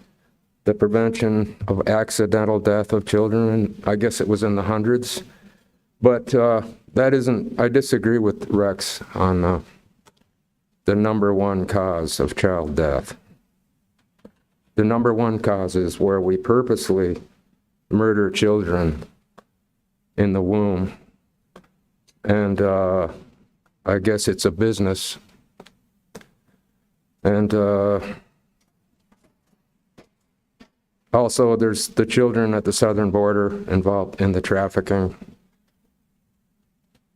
And I guess November, we're voting on an initiative to allow live birth abortion. That's what I'm hearing. And so anyway, I guess it's about the health. It's about health, though, the abortion. And the other thing I noticed during the elections, on the final report at the end of the day, on election day, there wasn't a tally of the number of dropped off mail-in ballots. Why is that? Thank you. Thank you. Okay, so now if you can go ahead and fill out that card, please. Now I'm going to go ahead and close the call to the public and ask my colleagues if they would like to ask staff to review a matter, ask that a matter be put on a future agenda, or respond to a criticism. Chair Grijalva. Supervisor Scott. Following up on the comments from the employee in the IT department, would appreciate it if the board could get an update on the status of all appeals as we're moving forward with implementation of the class and compensation study. Thank you. And I did want to follow up with a comment by Ms. Ricard. The Board of Supervisors voted to have a special meeting, virtual only, on May 21st, 2024. The agenda was posted for that meeting on August 6, 2024. A summary was posted of our meeting yesterday, later after the meeting, at 11:46 a.m., and we had to wait to upload the video first, and then the summary from yesterday's meeting is online, and also the video is online. So I just want to follow that up. Any other? Yeah, Supervisor Lee. Following up, thank you, Chair Grijalva. Following up on the Veterans Memorial, I was the one who brought up maybe a possible move, and the memo that you'll get talked about approximately 500,000 was the estimate to move it. But I think the idea of the Mosaic Veterans Memorial is a good one. And because that's a private-public partnership, it could be that there could be some funds and we could look into that. So I would like to ask Administrator Lesher to find out if that's even a possibility. I mean, I feel so badly to hear about all the issues that have happened with our memorials, both at the park and also at Keno. So if there was a way to safeguard that and have it in a more public space, I think that would be awesome. The other thing that I'd like to ask is that number one, our ballot box is picked up daily in our rural areas. So if we could find that out. I don't know if they are, but I would assume they are. But I heard today they weren't. So. Chair Grijalva, Supervisor Lee, I believe later this morning you will have the elections director here. Okay. We can answer some of those questions directly. Okay. Yes, thank you. Then the other item that I'd like to ask Administrator Lesher, is it possible for us to see what Maricopa County Recorder and Pima County Recorder do with regards to having safeguards?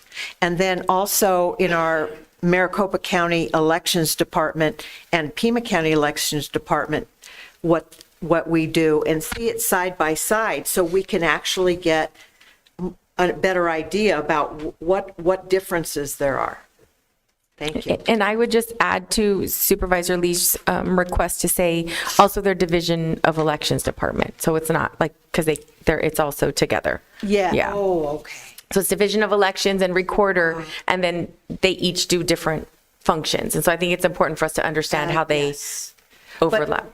But if I may ask, so the Recorder in Maricopa County and the Recorder in Pima County, they do similar things. That's the question, thing because we don't know. I think that it's good for us to just ask. Yeah. Any other comments? Madam Supervisor Christie? Two quick things. One, we were discussing possibly moving the Veterans Memorial as discussed today. If that's going to be the case, I'd like to suggest that we also consider the Pima County Air and Space Museum. I think that would be a fine area, and it would be secure and most appropriate given with the theme of the Space Museum. Secondly, well, I can't remember what the second one was we were talking about at this particular point. Elections. It'll come back to me, I'm sure. Okay. Thank you very much. All right, thank you. So we are a little behind. I apologize. Oh, I'm sorry, Supervisor Hines. Thank you. Just briefly, well, two things. One, I just wanted to clarify our last speaker said something I found pretty shocking. And while I do not speak on behalf of the group organizing the constitutional amendment with regard to protecting abortion access, there's no such. It does not speak in any way to third term live birth, any sort of late term anything. This simply restores the Roe v. Wade protections that were taken away by the Trump-appointed Supreme Court. So, and as a second, if you would indulge me with a point of personal privilege, I wanted to thank some of our first responders for an incident, if that's okay. Okay, good. So on the early morning of August 9th, I was driving with one of my team off campus, away from my hospital, and we happened upon on North Craycroft a gentleman who was very minimally responsive on the side of the road, and I notified, of course, called 911 when he wasn't responsive, and within a matter of minutes, Deputy Michael McConaughey and the two different rural Metro Fire paramedic teams came to assess the gentleman and to make sure that he was safe. And I just wanted to thank them for their for doing their job and for responding with with such efficiency. So thank you all.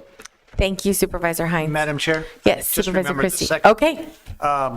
It's also important to recognize the oversight of the Recorder's Office and the Department of Elections by Pima County. We as a board cannot dictate or impose any kind of issuance of procedure or behavior on the Recorder's Office, because the Recorder is a duly elected, separate functioning entity that has its own elected head. So there is a definite and distinct line as far as what we can do. Now, we certainly can affect the budget of the Recorder, but as far as the day-to-day operations, it's just like us with the Sheriff's Department or any of the row officers. The Board of Supervisors doesn't have that ability to insist that certain procedures take place. However, that doesn't bar us from asking. And secondly, the Elections Department is under the auspices and the jurisdiction of the county, and that is a different type of situation because the elections director is hired by the county, and that gives us a more direct way of conveying to the elections department any kind of issues that we have. But it's important to remember just how far we can go as a board on certain other areas, such as the Recorder's Office versus what we can do with the Elections Department. Thank you. Thank you. Okay, so we are a little behind on our time certain of 10. So I apologize. So we're going on to item number 21. This is Planning, Design, and Construction Department presentation. This is the presentation by the Planning, Design, Construction Director regarding an overview of the department, and I apologize for our tardiness. Please. Administrator Lesher?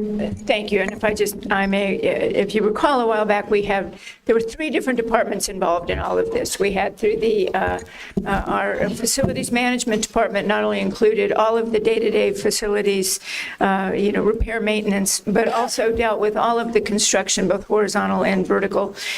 We also had a department that related to project design and construction.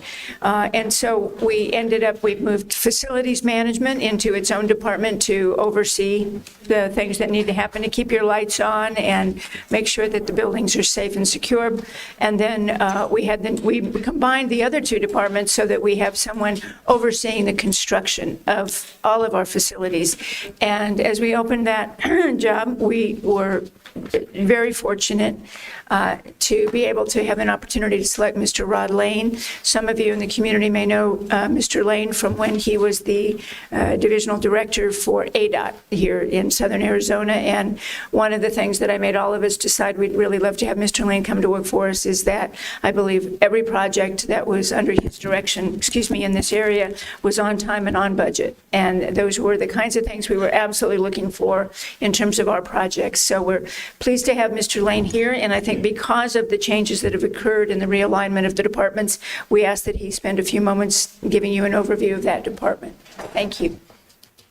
Thank you, Ms. Lesher, for the very kind words and introduction. I really appreciate it. Madam Chair, members of the board, thank you for the opportunity to present to you this morning. It's quite a... Pull the mic closer. My pleasure. Thank you. This is my first time presenting the board, so I'm sure there's going to be some logistical issues here. So I appreciate your patience as I navigate this. So I'm supposed to have a slide up there. I don't see it. So I'll give it Mr. a Lane. moment. Pardon me for interrupting. The clerk advises that we need a little bit of time for the slides to get set up. Very good. Pardon me. You, Dan? I do not. I do, but it's yeah, it's not something anybody really wants to see. So I can kind of tell you what I'm going to talk about a little bit. Oh, there we go. There we go. So if we can move on to the next slide, please.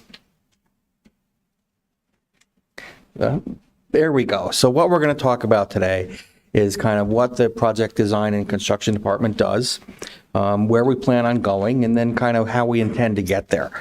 So if we go to the next slide, please, we're going to start talking about the 5 separate divisions in the department. So utilizing a team of architects, interior designers, design specialists, and project coordinators, the R&I division is responsible for renovations and interiors of Pima County's remodel building projects and working environments. The R&I team maintains the county's interior standards, including furniture, paint colors, flooring, and window coverings, designs and manages installation of county standard systems, furniture using new products and existing furniture inventory, including systems furniture, reconfiguration and teardowns, and provides ergonomic assessments. Another division that we have is the New Buildings Division, and they're a group of architects and design professionals. If we can go to the next slide, please. There we go. And their division, the New Buildings Division is a group of architects and design professionals who manage large, complex building projects under the Pima County Capital Improvement Program. The project management includes oversight of the project scope and budget, schedules, design consultants, construction selection and contracts, public art, furnishings and equipment, etc.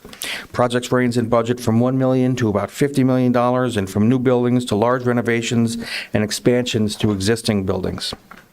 We can go to the next slide, please. The Public Works Division manages the design and construction of Pima County's public works capital improvement projects, manages the county's art program, assists in public works long-term planning, construction estimates, insights, and short-term planning, and coordinates interdepartmental projects. The majority of the design and construction efforts include projects for DOT, Parks and Recreation, wastewater, Department of Environmental Quality, the Stadium District, and occasionally will manage department CIP projects as deemed necessary. If we go to the next slide, please. The Construction Management Division manages the construction phase of new buildings and renovation. Construction managers enforce the terms of construction contracts and keep the construction phase on schedule and within budget. The construction phase starts with a pre-construction meeting and continues to the development of the new buildings or renovations with weekly progress meetings, site visits, and contract administration that affects changes to the construction contract, scope, and duration. The CMS team serves as the bridge between the PDC design staff and the facilities management operation program, such that design intent is maintained throughout the construction and the operability of the project is maximized. We can go to the next slide, please. The Project Services Division is responsible for providing resource and project managers, procedures, and coordination of the financial forecasting and analysis, budgeting, procurement, vendor payment processing, and provisions of information for long-term financial planning and project reporting for capital projects that the project design and construction department manages for the critical infrastructure needs of Pima County. On to the next slide, please. So, with all of that, where are we going? So the project design department is a relatively new department. I see our primary task as building trust and confidence with our client departments and demonstrating that we are capable and skilled at delivering the CIP projects on time and within budget. This, of course, is construction and unforeseen issues do occur. So with that, open and honest communication is a key to this being successful. Next slide, please. And how are we going to get there? The vertical side of the house functions fairly well. We've recently hired a new senior architect and have 2 more openings that we're filling now. The horizontal side has recently hired 4 new positions, including a new deputy director that'll oversee the horizontal work along with 3 new project managers. With the implementation throughout the county of the new enterprise software system, I see an opportunity to use the data within that system to develop metrics and dashboards that will allow us to track and monitor projects and also a system to better communicate with our clients. Next slide. With that, I'd like to take the opportunity to answer any questions anyone may have, and thank you for having this discussion. Thank you. Any questions? May I make a quick statement? Sure. I had the pleasure and privilege of working with Mr. Lane during my years as the ADOT representative of Southern Arizona, and I share the same accolades that the county administrator shared with us regarding Mr. Lane's capabilities and talents, and glad to see you here. You haven't changed a bit. I appreciate that. Neither have you. And I think you'll be a tremendous asset to the county administration. So I'm glad you're here, and thank you. Thank you. Thank you. Thank you. I believe we're back on the agenda. Our executive session will be at a time certain of 11:30, so we'll skip over that. Now we're on item, Board of Supervisors sitting as other boards. Item number 12 is the Flood Control District. If I can take, do you want to take 12 and 13 together? Go ahead and move both of those, please. Second. Have a motion and a second by Supervisor Scott. Discussion. All in favor say aye. Aye. Opposed. Item passes unanimously.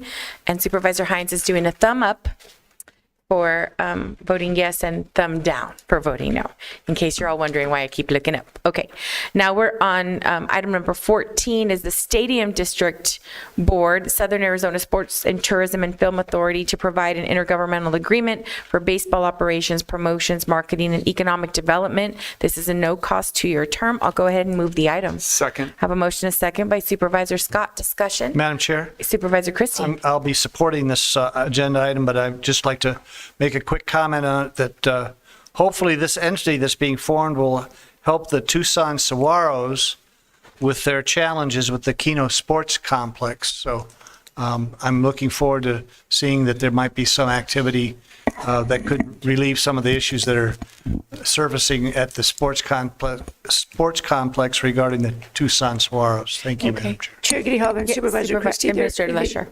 Staff from the Tourism Authority is here today. If you'd like to ask that question or well, get any hopefully he additional heard comments. it. You don't need You got it? You can nod yes, and that would be. Did you want to respond now, or do you want to send us a communication? Either one is okay. Can you give a quick overview to my? Thank you. And introduce yourself. Oh, well, thank you. Madam Chair. See, I didn't say Madame this time. So I'm Blake Eager. I'm the Executive Director for Southern Arizona Sports, Tourism, and Film Authority. Supervisors, Administrator, thank you for having us here. We're very excited about this opportunity. I will get with the Tucson Saguaros and have that conversation, talk to them. We've been working directly with Major League Baseball, World Baseball Classic, and Mexican Winter League, but that doesn't mean our concerns aren't with our community that currently exists, so I will have that conversation. Our idea is to promote, assist, and market any way we possibly can with the current professional sports that are there, incoming professional sports, or any events possible. Fair enough. Thank you. Thank you so much for your time. Thank you so much, and thank you for being here. Chair Grijalva. Yes, Supervisor Scott. Could I ask Ms. Lesher, could we get some occasional updates, at least quarterly, on the operations of the Sports Tourism and Film Authority, similar to updates that we get from Visit Tucson and other entities? Okay. Supervisor Lee. Chair Grijalva, thank you. I just want to also state that Edgar Soto had a lot to do with making this happen, and I just want to acknowledge his leadership. Thank you. Thank you. Any other questions or comments? Okay, we have a motion, a second. All in favor say aye. Aye. Opposed? Item passes unanimously. And now we'll move to item 15, the consent calendar. I'll go ahead and move approval. Second. Have a motion, a second by Supervisor Scott. Discussion. All in favor say aye. Aye. Opposed? Item passes unanimously. Item number 16 is the Board of Supervisors updates on our board committees and commissions and any other municipalities. Colleagues? Chair Gerhalda. Supervisor Scott. I wanted to share with my colleagues that the PAG Regional Council and RTA Board were scheduled for a regular meeting on July 25th. Unfortunately, we had to cancel that meeting due to a lack of a quorum. Only 4 of us were present, and you need 5 of the 9 members to be present. We're trying to schedule a special RTA board meeting for early September. PAG staff is working on coordinating calendars right now. We may be close to getting an RTA next plan out for the public review period, so look for that announcement. Hopefully it'll be in the first week of September. I also represent us on the Legislative Policy Committee for the County Supervisors Association. It doesn't meet when the legislature is not in session, but the annual policy summit, where the state association will set its legislative policy agenda for the coming legislative session, is set for October 7 to 9 in Pinal County. I know that Supervisor Lee is planning to attend. I hope all of you will consider attending. If not, we will be following up with you to get your proxy. Thank you, Chair Grijalva. Thank you. Any other? Okay, so my only update is I want to send a congratulations to President Dr. Charles Jeffreyon and Vice President Mike Humphreys from the Board of Health. Okay, all right. Now we're going to move on to 17, and that is the Metropolitan Education Commission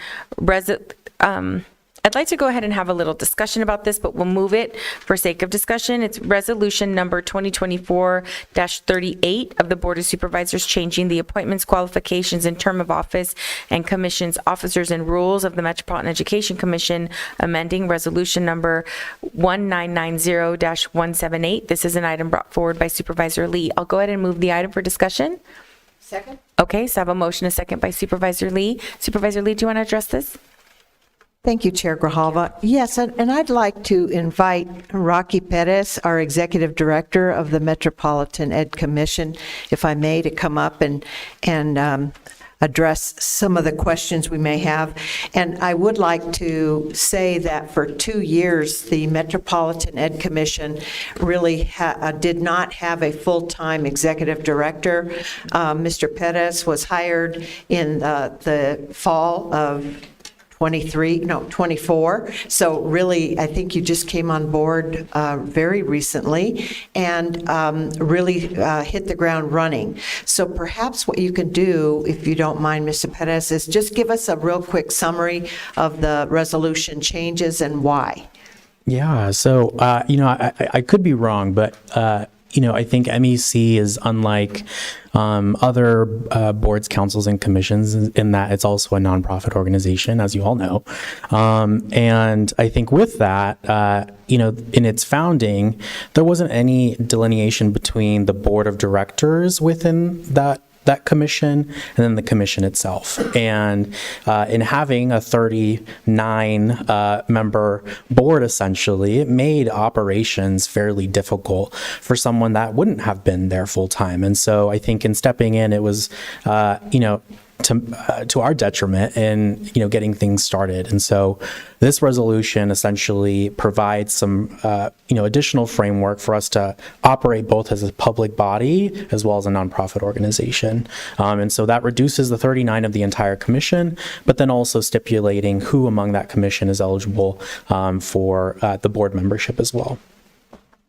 Okay, my only question was, when I served 2 different times in my lifetime, I thought 39 is just a lot of people. And so you're reducing it to 29, which I still think is kind of large. And so I'm assuming that if it also becomes a little bit problematic. I mean, it was problematic to have a quorum to be able to have a meeting on a regular basis. And so we would hear the presentations and they would be recorded just so people would have access to them, but we couldn't take any action because we, on a regular basis, didn't have quorum. So I'm just concerned a little bit about the number even at 29.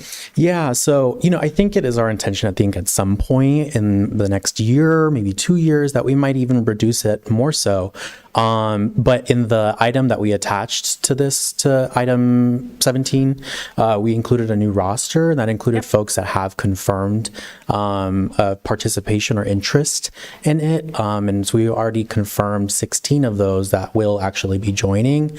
I think one important thing is that in this resolution that's attached to this addendum item is that we've adopted focuses, and around those focuses are interested parties that really want to get involved. And so, one example is Literacy Connects. We'd love to proclaim Literacy Connects Week, not Literacy Connects, Literacy Week, and bringing together local nonprofits around, the topic of literacy. And so, I think that just having a North Star for these commissioners to, invite their involvement and active participation, I think would allow for, quorum to be met with excitement rather than a sense of, dread for time that historically had been, that kind of feeling.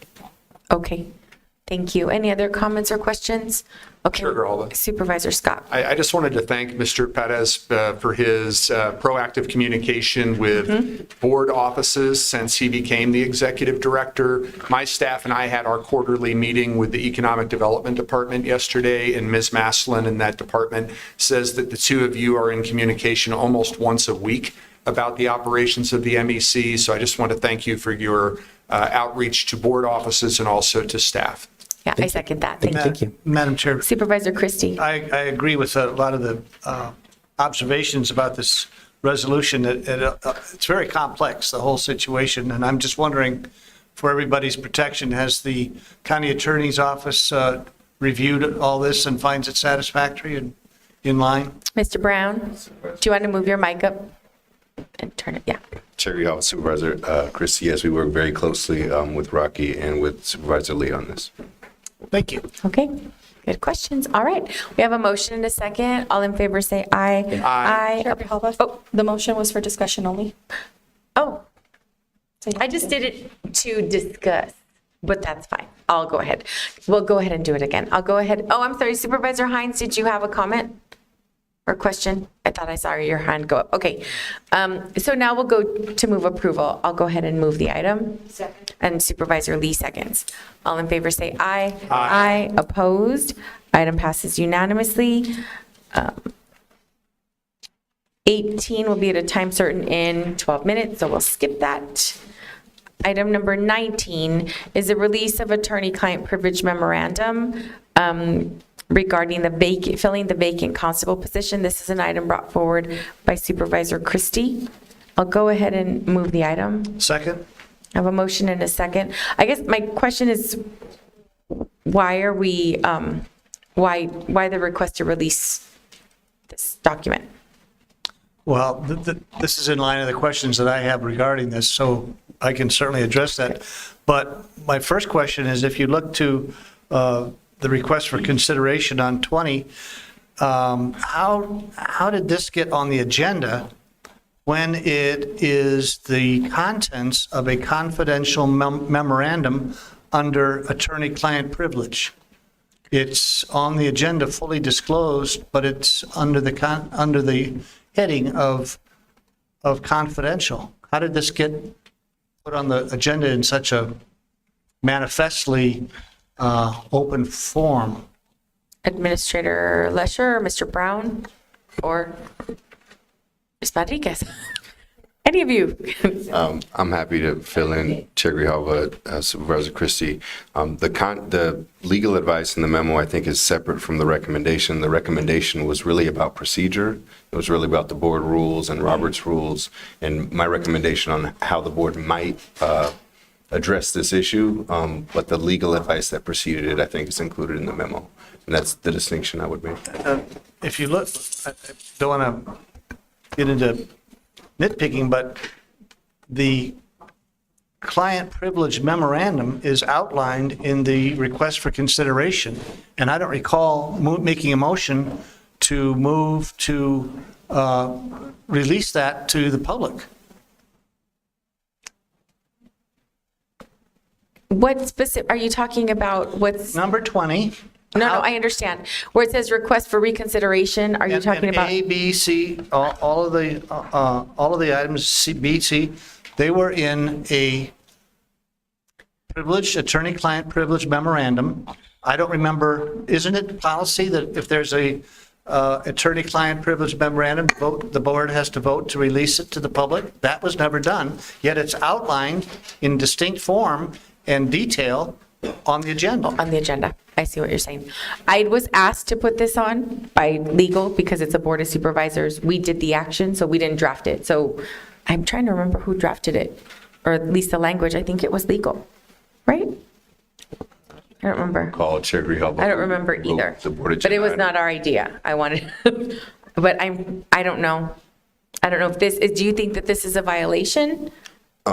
Chair Grijalva, Supervisor Christie, my response is the same as the first response. There's a portion of this memo that is a recommendation for how the board might put on an item. That portion I don't consider to be, it's part of an attorney-client privilege memo, but it's about procedure and it's about putting on an item. And if that recommendation were followed, or the idea is that the recommendation would be followed, that portion of the memo would need to be therefore expressed on the board agenda as recommended by the county attorney's office. I understand your question. Now, it took me a minute. So are we going to be in any violation by acting on this if it's attorney-client privilege and it hasn't been moved by the board to release it? I do not believe, Chair Grijalva, Supervisor Christie, I do not believe so. We're not going to end up in the Crossbar Hotel here? No, sir. I'm happy to release it. I don't know. I mean, I'm happy to move forward. It certainly is irregular, the whole process, correct? And it certainly reflects that this wasn't, I don't think, fully thought out as to how it's supposed to be presented. Correct? Chair Grijalva, Supervisor Christie, this was an unusual circumstance for sure. So we have before us on 19 to waive privilege and to release to the public this memorandum, correct? And that would require board action, but it's already, as I say, outlined in the next agenda item. So if it's been acknowledged that this was irregular and perhaps, quite frankly, a mistake, then I'll proceed to move item 19. I think I moved it, and then you seconded, I believe. So then I'll move to call the question. We'll just go, all in favor, say aye. Aye. Opposed, item passes 4-1, Supervisor Hines votes no. And if you call the question, then we have to vote to call the question. So I just we were going to do it anyway. Right? Yeah, so that's why I just sort of said, we're going to call it. I thought you could just say call the question, that automatically moved. No. Okay, so now we're on to item 20, and there are different parts because of the actions that we took on May 21st. And so the first one, item A, is to request to suspend the Board of Supervisors Rule H.2 pursuant to Board of Supervisors Rule number 0.1. So I'll go ahead and move that. Second. I have a motion and a second by Supervisor Scott. We do not need roll call, is that correct? No, we do have discussion, correct? Yeah, absolutely, we can discuss. So I have a motion and a second. Any discussion? Yes. Supervisor Christie. My understanding, again, of the procedures is that reconsideration must take place the first meeting following the Board of Supervisors action. And why are we jumping through all these hoops? Never had to suspend the rules before. I've been on this board longer than anybody, 8 years. I don't remember ever suspending rules before. Plus, if we have to suspend rules, why have rules in the first place? And once we suspend the rules, and we make the vote, do the former rules go back into effect? Administrator Lesher, Mr. Brown. Chair Grijalva, Supervisor Christie, and I'll start and get followed in. There are the rules, and as they relate to both parliamentary procedure and in the board rules, deal with reconsideration. A reconsideration generally, and if you'll notice, it says it has to occur within the next, that board meeting or the next board meeting. There is an assumption that if there needs to be, and I believe as we've heard from the county attorney's office, an immediate reversal of position, then it needs a reconsideration. That rule does not presume that if the board takes an action, that action is in place in perpetuity. That should the board ever decide that it wants to revisit an item in the future, it can certainly do that. The rules relating to immediately bringing back an item for reconsideration deal with those that are being reconsidered either at a meeting or very soon thereafter. Again, I think that any of the board would understand that if you vote on something in 2019, it does not mean that you can never, ever vote on that again or reconsider it. The concern is whether it is done within that very short period of time. Out of an abundance of caution, which is why I believe, I'll just say, we put the item on the agenda to review the position, to appoint the constable at that time, because we did not believe that it violated any kind of rules regarding reconsideration. Out of an abundance of caution, I believe people have come back and reviewed and decided, and I believe what you saw now that you have released it is that the county attorney's position, I'll let him speak to it, is just that while you are not obligated to never reconsider an item again, it deals with when you might be considering that. Mr. Brown? Well, Madam Chair, two questions. What is unique about this situation? And we all agree this is pretty messy, right? I don't know. All right, I will state it's pretty messy. And I'm just wondering what caused the mess and what is so unique about this position? Chair, yes, Supervisor Christie, I can't add the first because, again, I don't agree there's a mess. What I believe has occurred is that initially the board had looked at refilling a constable's position. And at that time, I think we had, the will of the board was that we not fill that position. And I think that that has gone back to consideration of this board for some period of time about whether we needed the positions of constable and whether we could eliminate those positions. Subsequently, what became clear with the position that the board considered at that time and looked at not filling is that there is a time period by which you may vote to not fill the position, and it has to do with when the position is up for election and when you can fill a position. It is clear that at this point, because it is on the ballot, it's too late for the board to remove the position at this time. The position would be filled. The question that we came back to and requested that the board look to consider the position at this time and fill it is that position will be filled in January of this year. There is one individual on the board. There is no other election for that board, and that individual will serve, we believe, be elected in January and be elected in November, serving in January. The question has come up in that the work being done currently, the work that would be done by that constable if that individual was appointed, is falling to other members and to other members of the other constables to fill that gap. We had a request then subsequently from the constables to ask that you go ahead and fill the position. The question is not, are you filling the position again for the remainder of time? The position will be filled in January. The question before you is, do we want to fill that position from this time of August through the end of this year?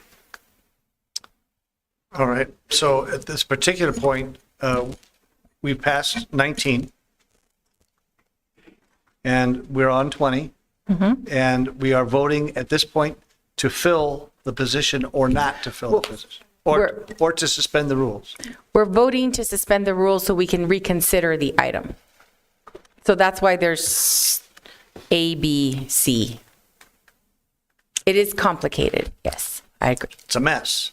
Well, I think some of it has to do with legal opinion to make sure that it is as clean as possible. That's why we have all of these hoops. So I wouldn't agree either that it is a mess. I just think that it is, I've had the privilege of working with a lot of different attorneys, and some take routes that are different from others. As long as at the end of the day, we're legally protected, I'm comfortable with it. And Mr. Brown, you're comfortable that whatever action we take on these two items will be legally protected? Yes, Chair Grijalva, Supervisor Christie, I just wanted to point out that part of the issue, the board could have just brought this back as an item and voted on it because there was a question from a supervisor's office, which led us to believe there may be questions with transparency and with the public. We just took a very conservative approach of dotting all of our I's and crossing all of our T's and taking these steps. It may seem a mess, but we wanted to make sure that we had public transparency and there were no questions about how this was, how these actions were arrived at. So there are some extra steps here, but I am confident that they're, and some extra hoops, but I'm confident that they're appropriate and will withstand. Including suspending the rules. Correct.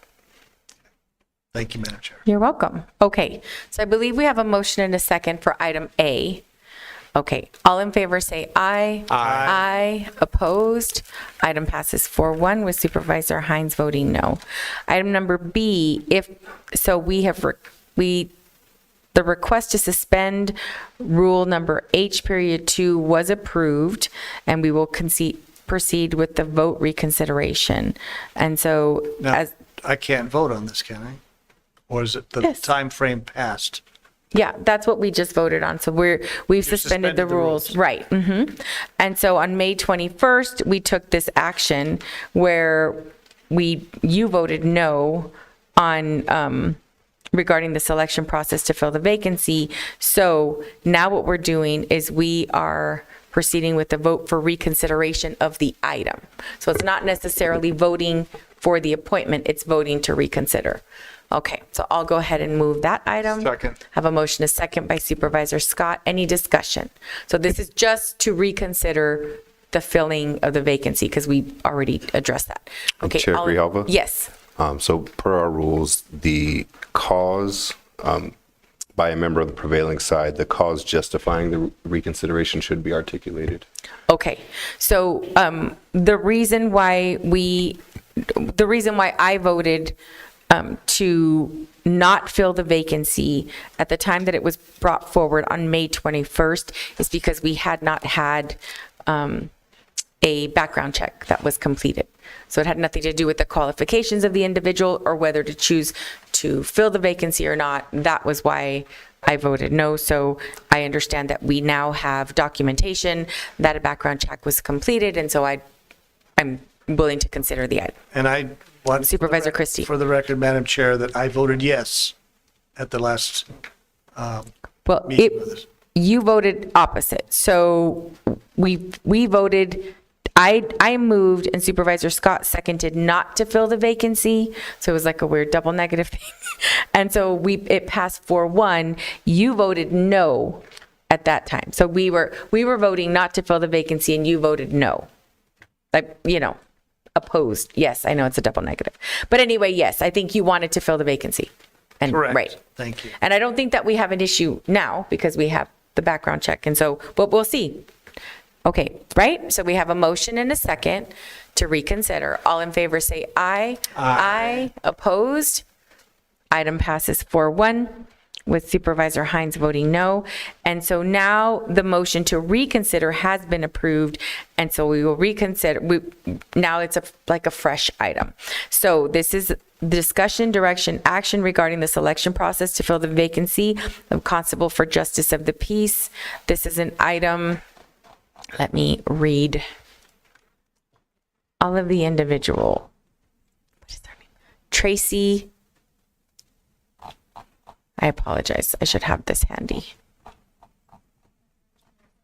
This is, we would move to appoint Tracy Etheridge Nelson to Constable at Justice Precinct number 4. I'll go ahead and move that item. Second. I have a motion is second by Supervisor Scott. Any discussion? Chair Grijalva. Supervisor Scott. When we voted not to fill this position, let's remember that the incumbent constable had been recommended for, by the state's Constable Standards and Training Board, had been recommended for suspension. And we followed up on that recommendation and suspended him for the balance of his term. Then he resigned. He resigned after we took that action. We decided not to fill the vacancy at that time because it was a moot point. There was already not going to be anybody in the position until the end of this calendar year. However, then we got a presentation from the presiding constable and that was I think a couple of meetings ago, who pointed out a lot of the logistical issues that the office is dealing with. And he asked that we reconsider filling the position. Human Resources did the background check that you just referred to on Ms. Etheridge Nielsen. So I'm comfortable doing this not only because of the recommendation that we got from the presiding constable based on the operations of the office, but also his recommendation was followed up by a recommendation from the county administrator. So that's why I'm comfortable reconsidering the item and filling the position.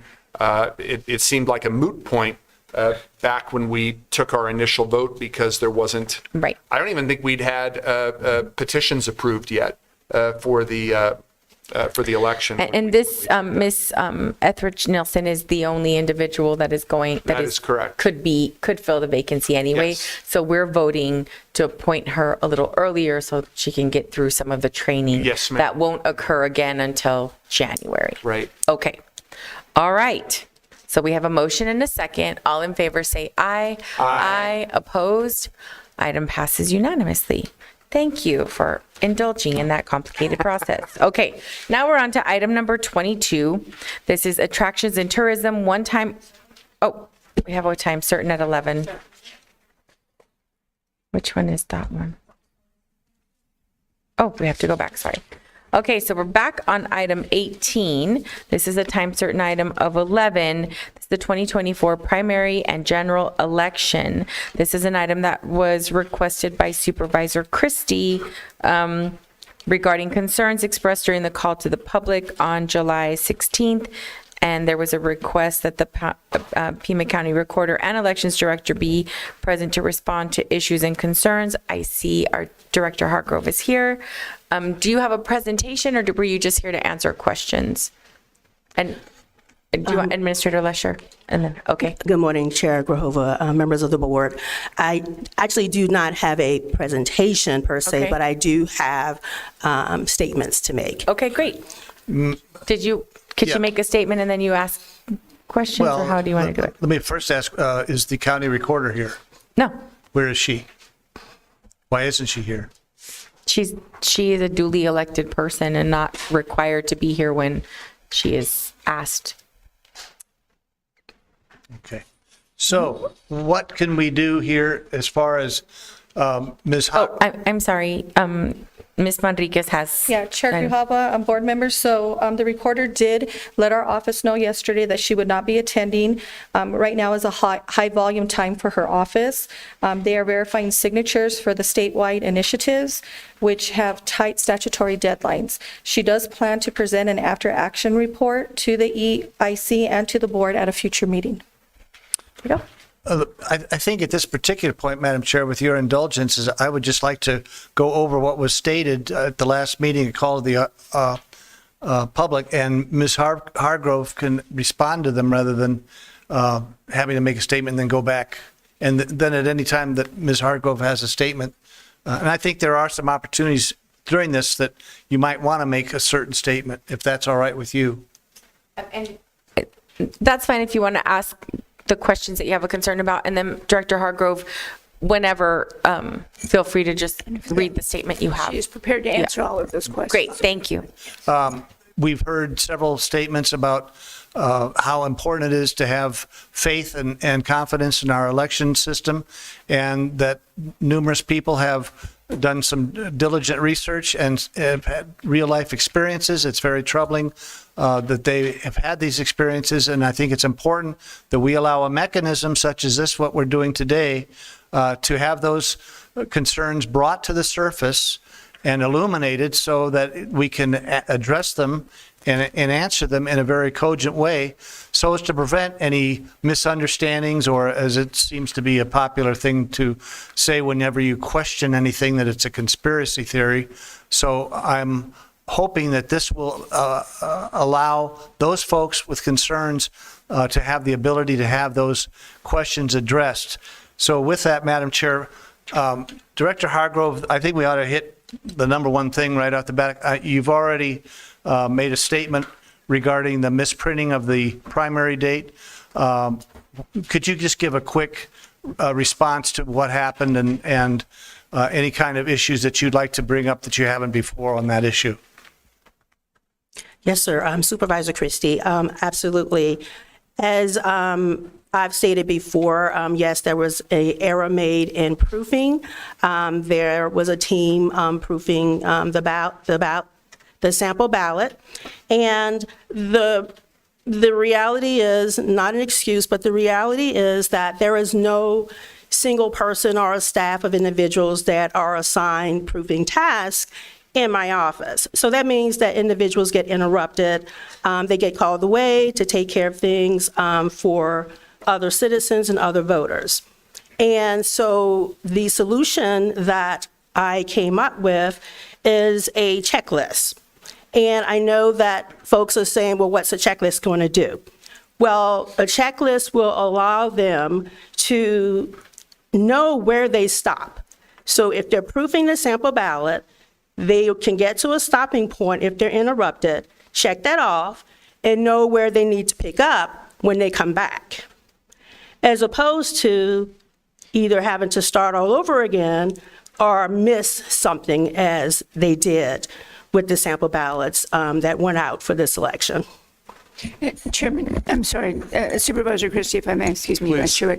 The other thing that we have done, as I know that Elections Director Hargrove provided a list of things that we would do to make sure it did not happen again, including we do have a checks and balances where there will be a full review by others that are not in the department following the checklist. When it's done, it will be shipped out to another department to do a full review so that we have a second set of eyes and a check and balance on that. Thank you. Mr. Chair, Ms. Hargrove, do you have any indication or idea of any kind of impact this might have had on the voting procedure with this date being incorrect? Supervisor Christie, I did not hear that anyone did not get the postcard that went out. I know we did receive a lot of phone calls from voters who did receive the postcard. The media actually organically began to pick up the story and publish it, and there were radio interviews. So I'm confident that the message got out to those voters who actually received the sample ballot with the wrong date. Okay, thank you. Mr. Chair, Madam Chair, real quickly, Ms. Hargrove, in elections, the IND and the PND issues are not political parties, yet they seem to be treating as such. What's your reaction to that? Supervisor Christie, I was and still am a little confused about what they were referring to. So if they're referring to employees of the elections office, I really don't know what party they are. They're not required to be Democrat, Republican, or any other party. If they're referring to individuals who are working in the early board, on the boards, or at the polling places, then they are required to be of different political parties. Whether or not a PND or independent is a party, I cannot define that, but we do have Democrats, Republicans. When we advertised for the early board for the last election, we intentionally required them to identify what party they represented. And all the individuals that we hired for the early board were actually Republicans. Those were the only ones we hired for the early board for the last election because that was what the need was. As far as, I'm not sure what they're talking about, so I can't really speak to that. As far as poll workers, we do have Republican and Democrats, independents and PNDs, yes. So clerks are not required to be of any particular party. Well, I think there's going to be a little controversy on that, understandably so. Would you be willing to take a look at some of the issues that are being raised personally, and you can respond accordingly? Sure, I can do that. Yes, sir. Okay.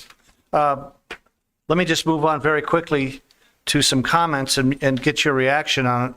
Cheryl Young at the last meeting stated that there was recently a minor incident that I think really indicates that we're not feeling very confident. And what this is that our sample ballots came in the mail, and I beg your pardon, this is the one I was just addressing. Sarah Price states that we've made a public request for chain of custody for documents for the 2022 election and the general election. We have found many inconsistencies and possible fraud. After each election, the canvass report is the sole document used to certify the election. We assume that both the county recorder and the election director are correctly and lawfully have assembled the numbers.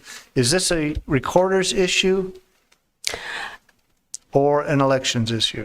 Supervisor Christie, I did take a look at the documents that they provided, and all of the documents were actually from the recorder's office. I will say that in 2022, I know that a lot of our chain of custody documents went to the treasurer's office with the other ballots and things that need to be kept there, which means that we transferred chain of custody to the treasurer, and they would have to get them from the treasurer. But the documents that I saw that they provided were from the recorder's office. I can address chain of custody, though. I can definitely do that. You can, what, I'm sorry? I can address chain of custody. Okay. I did send some documents to the clerk's office on yesterday that we use in the vote center, one being the official ballot report. I understand that someone spoke and said that they didn't know how many ballots were sent to a vote center or how much ballot stock is sent to a vote center, and that is absolutely not true. That information is on the official ballot report when it goes out. In 2022, we sent out emergency ballots to the vote centers, and there was at the top of each page for each vote center the number of ballots that we sent. Because we had to send out ballots for each precinct, it's a really long document. And so whenever they used any of the emergency ballots, they were supposed to document on that report how many ballots they used. So that was for their reconciliation. The official ballot report has gone through a couple of iterations where we have modified it where it works better with the actual electronic poll books that we're using now. So you will see on this particular one that's on the screen was from 2023.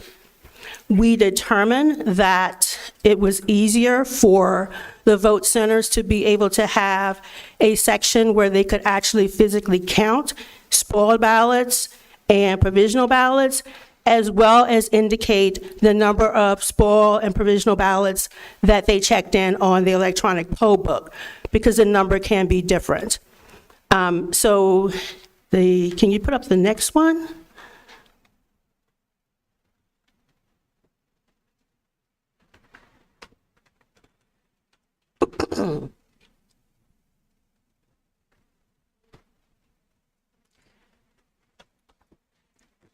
Yes, so this is the, you go back to the one before that.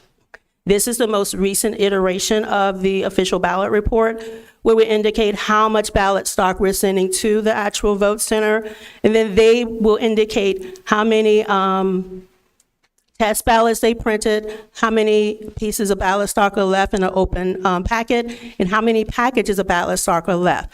So that right there is telling me that someone didn't actually look at our document, but maybe they were looking at the recorder's document, because this document actually shows you that. The reason why there can be more spoil ballots hand counted and more provisional ballots hand counted is because you can only spoil a ballot in the electronic poll book if you know who that ballot was issued to. And so if they have to spoil a ballot outside of that, they have the ballot that they've spoiled, a physical copy, but they cannot enter that into the electronic poll book, so those numbers can be different. As far as the provisional ballots, we put that there because we realized that sometimes they did not check in voters as provisional voters. They actually checked them in as regular voters. But if we could see that they had let's say 20 provisional ballots, but they checked in 15, we know that the number of ballots cast should be less than what's checked in the poll book.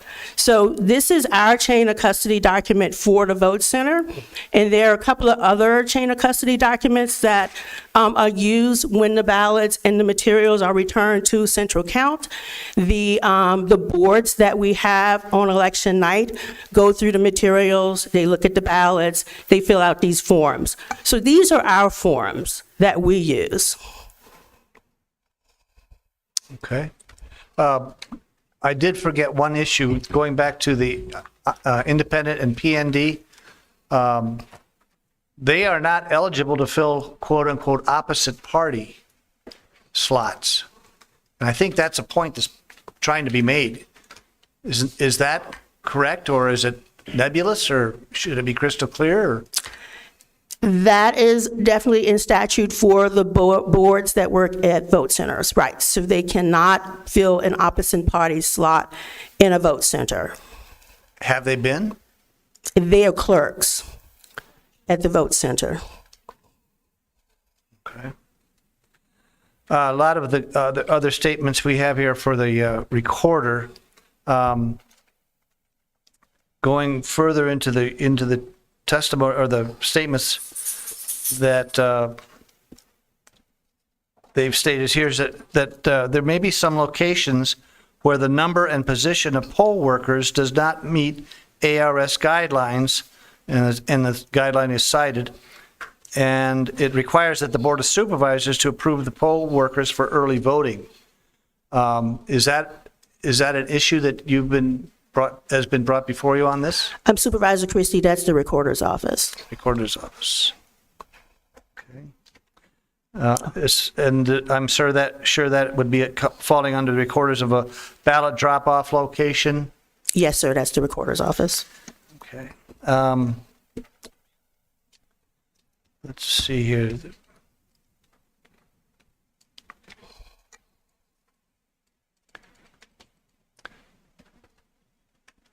Recorder. There were no ballot counts or emails between the post office, the recorder's office. Found the county employees or temporary employees that have switched parties from Democrat to either PND or independent. They did not recognize parties. We spoke about that. Supervisor Christie, I think that's also referring to the recorder's office. Yes, it is. Chain of custody, missing seals on mail-in ballots, delivery and pickup person signed for 2 people, missing seals on mail-in ballots, ballot boxes on chain of custody documents. Further, there are mail-in boxes received that had no seals or the seals were damaged. Sir, I think that's the recorder's office. Recorder.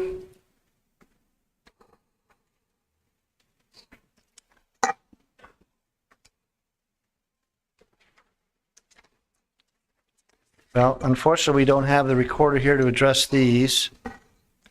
So at this particular point, Ms. Hargrove, you stated you might have some statements you'd wanted to address the board with? Yes, sir. Chair Grohover, Supervisor Christie, thank you. There was a statement, a conversation I had, an email, I guess, conversation with Mr. Locks about the ballots being dropped off from the post office at vote centers in 2022. I was not aware of it until after they were dropped off, but I was made aware of those ballots being dropped off, and it's not an uncommon practice across the country that happens, but when I was informed by the recorder that they may drop off ballots for the July primary, I did indicate to the recorder that we would not receive them because I had not spoken to the post office and we had not made any arrangements. There would be no documents to transfer chain of custody. So we did inform the inspectors prior to the election not to receive any ballots from the post office. This current election? Yes, sir. So you're referring to the 2022 with the incident? Yes, sir. Okay. Okay. And there was an email from Mrs. Aaron in reference to the electronic poll book on election day. And when they opened the polls at 5:45 a.m. when they signed in, she saw a number on the poll book. That number is not, they're not voters. The number, they are Delta files. So as the recorder, once we program the electronic poll books, that data is there. When the recorder continues early voting and emergency voting, the recorder uploads Delta files. So those are updates so that on election day, those individuals are marked as already voting. So the Delta files are what you saw on election day, the 3,869, the 39. The other numbers that are on the electronic poll book are the total number of registered voters and the number of check-ins for that particular vote center. So there are no early voting numbers there. There are no ballots cast there except for the individuals who are checked in on election day. And Madam Chair, Ms. Hargrove, there's been situations apparently with cameras not working or installed in the vault rooms or things of this nature. Could you address those, please? Oh, yes, sir, Supervisor Christie. So the statute only requires that we have live feed in the tabulation room. And that live feed is only required when we're counting ballots. However, we have 24/7 video live feed of the counting room. We have 24/7 video live feed of the early board processing room, which is the room where the ballots come from the recorder's office into our office that we process them, we open them, and prepare them for tabulation. There is also 24/7 feed of the adjudication room, which was mislabeled as vault. It is not a vault. It was a part of a vault, and they renovated the section so that they could have that room to do other things in. It has been renamed adjudication room, so the camera is on there. The seal that is being referred to is on the door to the adjudication room, not the vault. The vaults are, their cameras in the vault, all of the vaults, but they're not live stream. I would not live stream a vault for anyone to see, because to me, that's kind of a breach of security, and I wouldn't really want anyone to know where that vault is outside of the election staff. And could you, Madam Chair, could you just, in your own words, differentiate between broadcast and security cameras? Broadcast cameras and security cameras? Yes, sir. So broadcast cameras are the ones that are on our webpage where you can click on the link, video feed, and you can see what's going on anytime, day or night. Which ones are those? Those are in the tabulation room, the warehouse, the early board room, and the adjudication room. And these are broadcast or security? They're broadcast cameras. And security? The security cameras are throughout the office and in the vaults, and they're there so that if anything happens, we're able to review that video to determine what happened. Okay, and finally, Madam Chair, just one more comment from a constituent. He wishes to give the following update. He's worked as a marshal for the past 3 or 4 elections, complained about the chain of custody to election officials, both with training and via phone to the main office. The recent primary election was the first time there was actually chain of custody paperwork with totals completed at the time of turnover. This is much better than set up with just place your ballots and other materials on the floor and you are free to go. I worked at a polling center near the airport. Hopefully this process was changed countywide. I saw nothing else from a polling station perspective concerning processes for live voting that would be cause for alarm. But his final sentence is the one I'd like to hear you respond to. I'm not particularly fond of people being able to drop off as many ballots as they want without question. But it is what it is. Define, in your words, or at least state your reaction to how many ballots can people drop off and what do they constitute as far as being legal?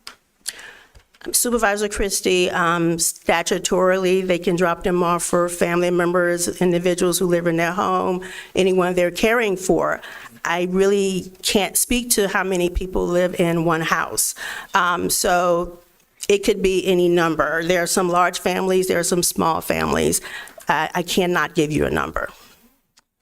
Do you feel this, Madam Chair, do you feel this might be some kind of an issue that can lead to misunderstandings as far as the amount of ballots and where they're coming from, being dropped off?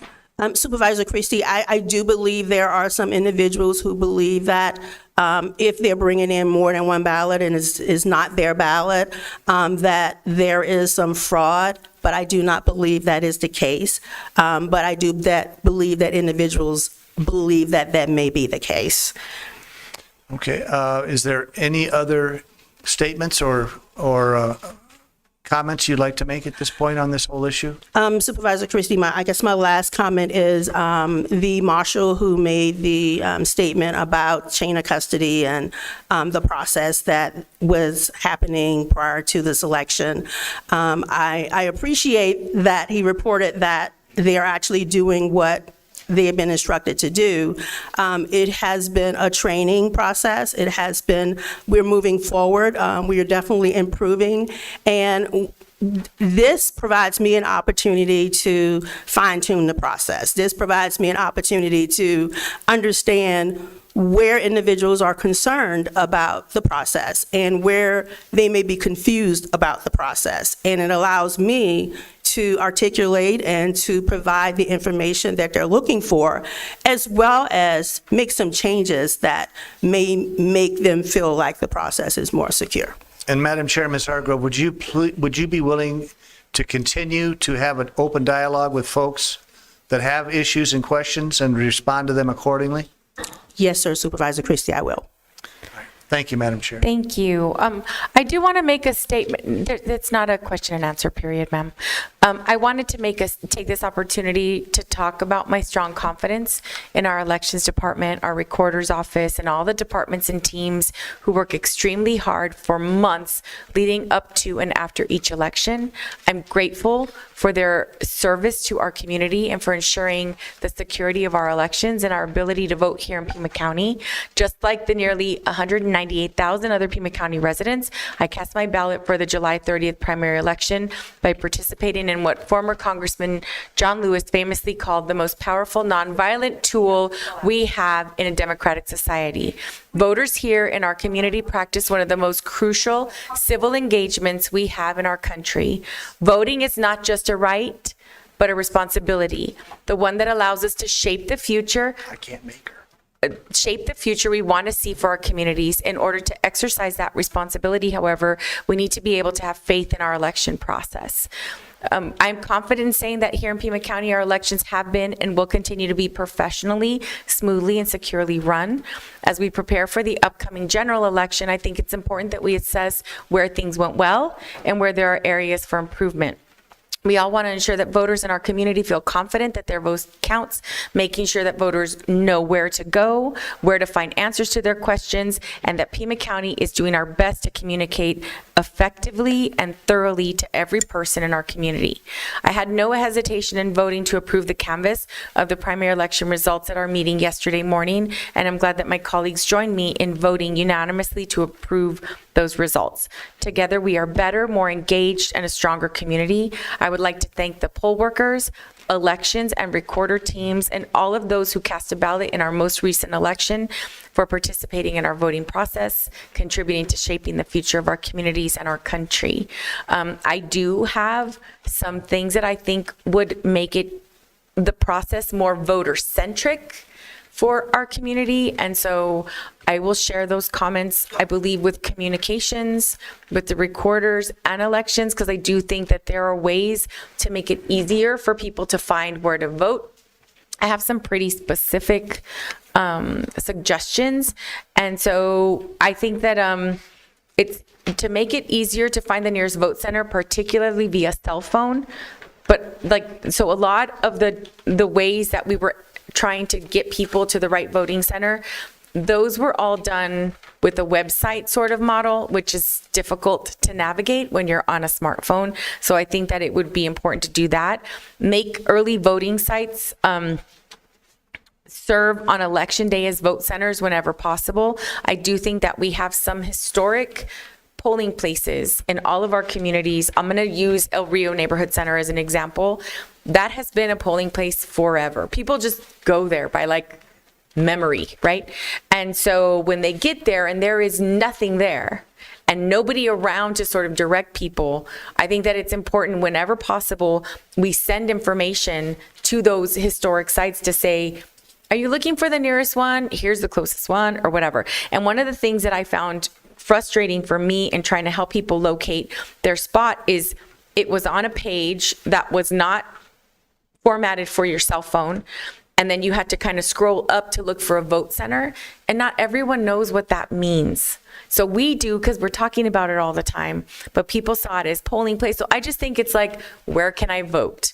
Or where can I drop off my ballot? Something really simple.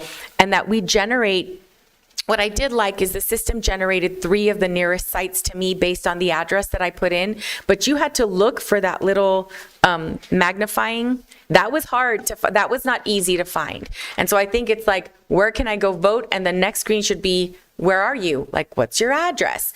And then that 3 sites are generated right away.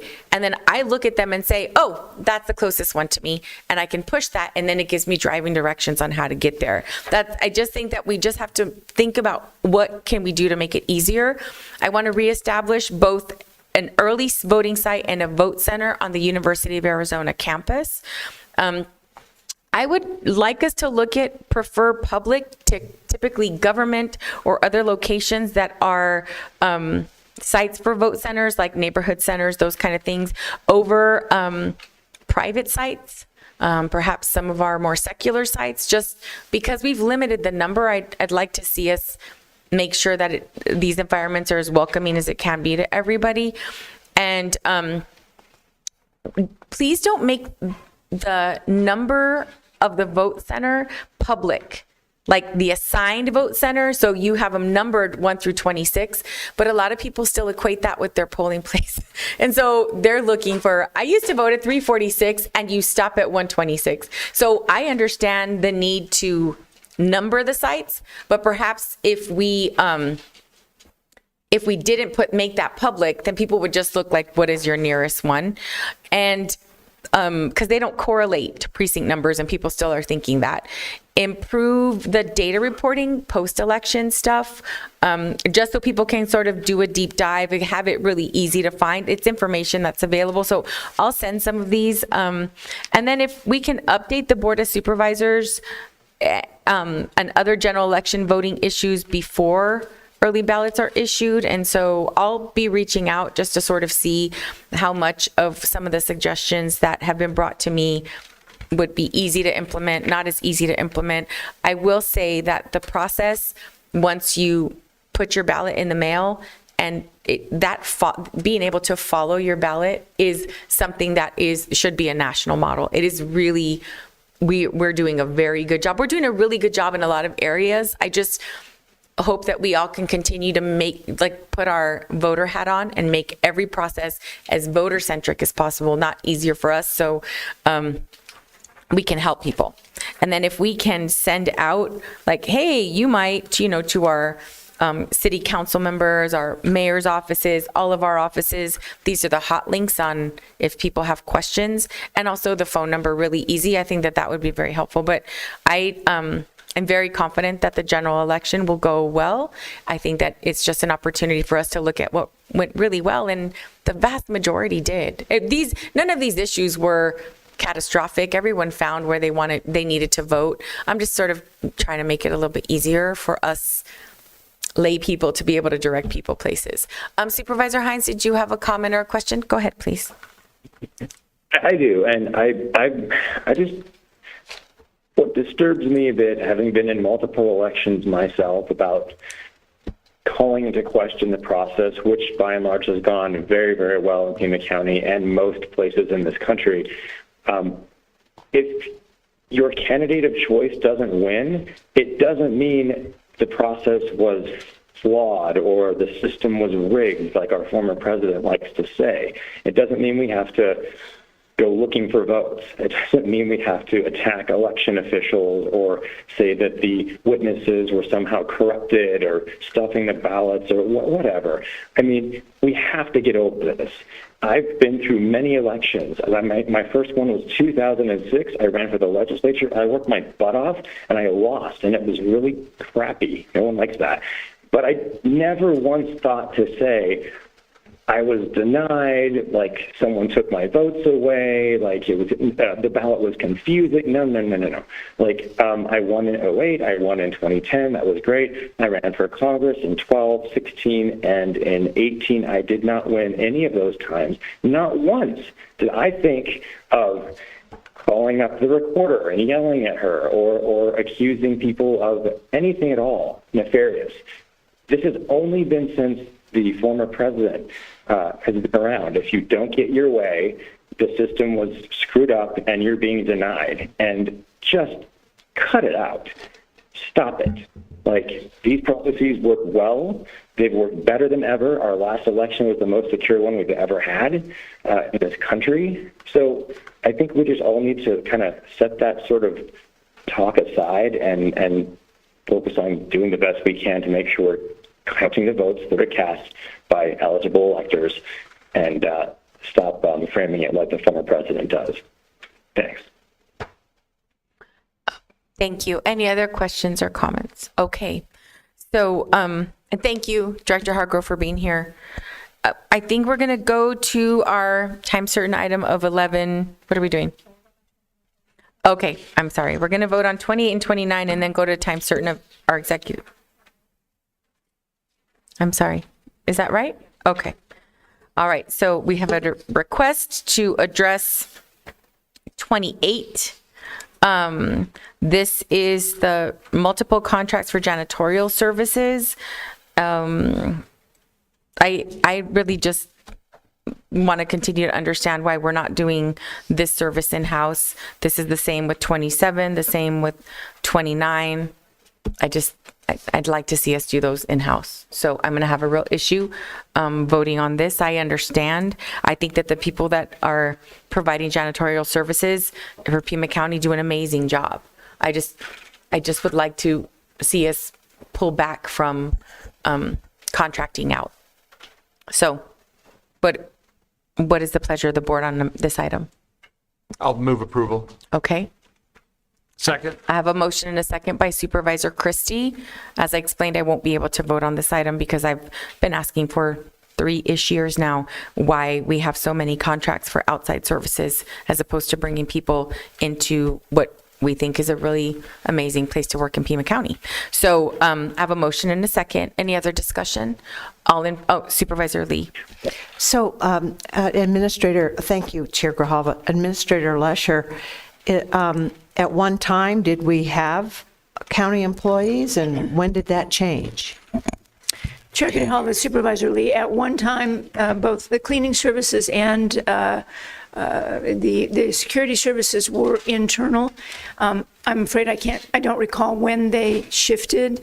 I have asked staff for a full report of what, when they shifted, what were the costs, what would the cost estimate be today, and how can we evaluate the pros and cons of the external versus now. These have, everything that you're looking at today have been external contracts, so we're looking to continue the contracts. And so I would suggest perhaps that we at least continue the contract so that we don't have a loss of service, and we can certainly come back as we look through this first year and see what the cost benefit ratio might be to bring them back internal. Well, I do have another question. Yes, please. Supervisor Grijalva, thank you. And so Supervisor Lee, then Supervisor Hines. Okay.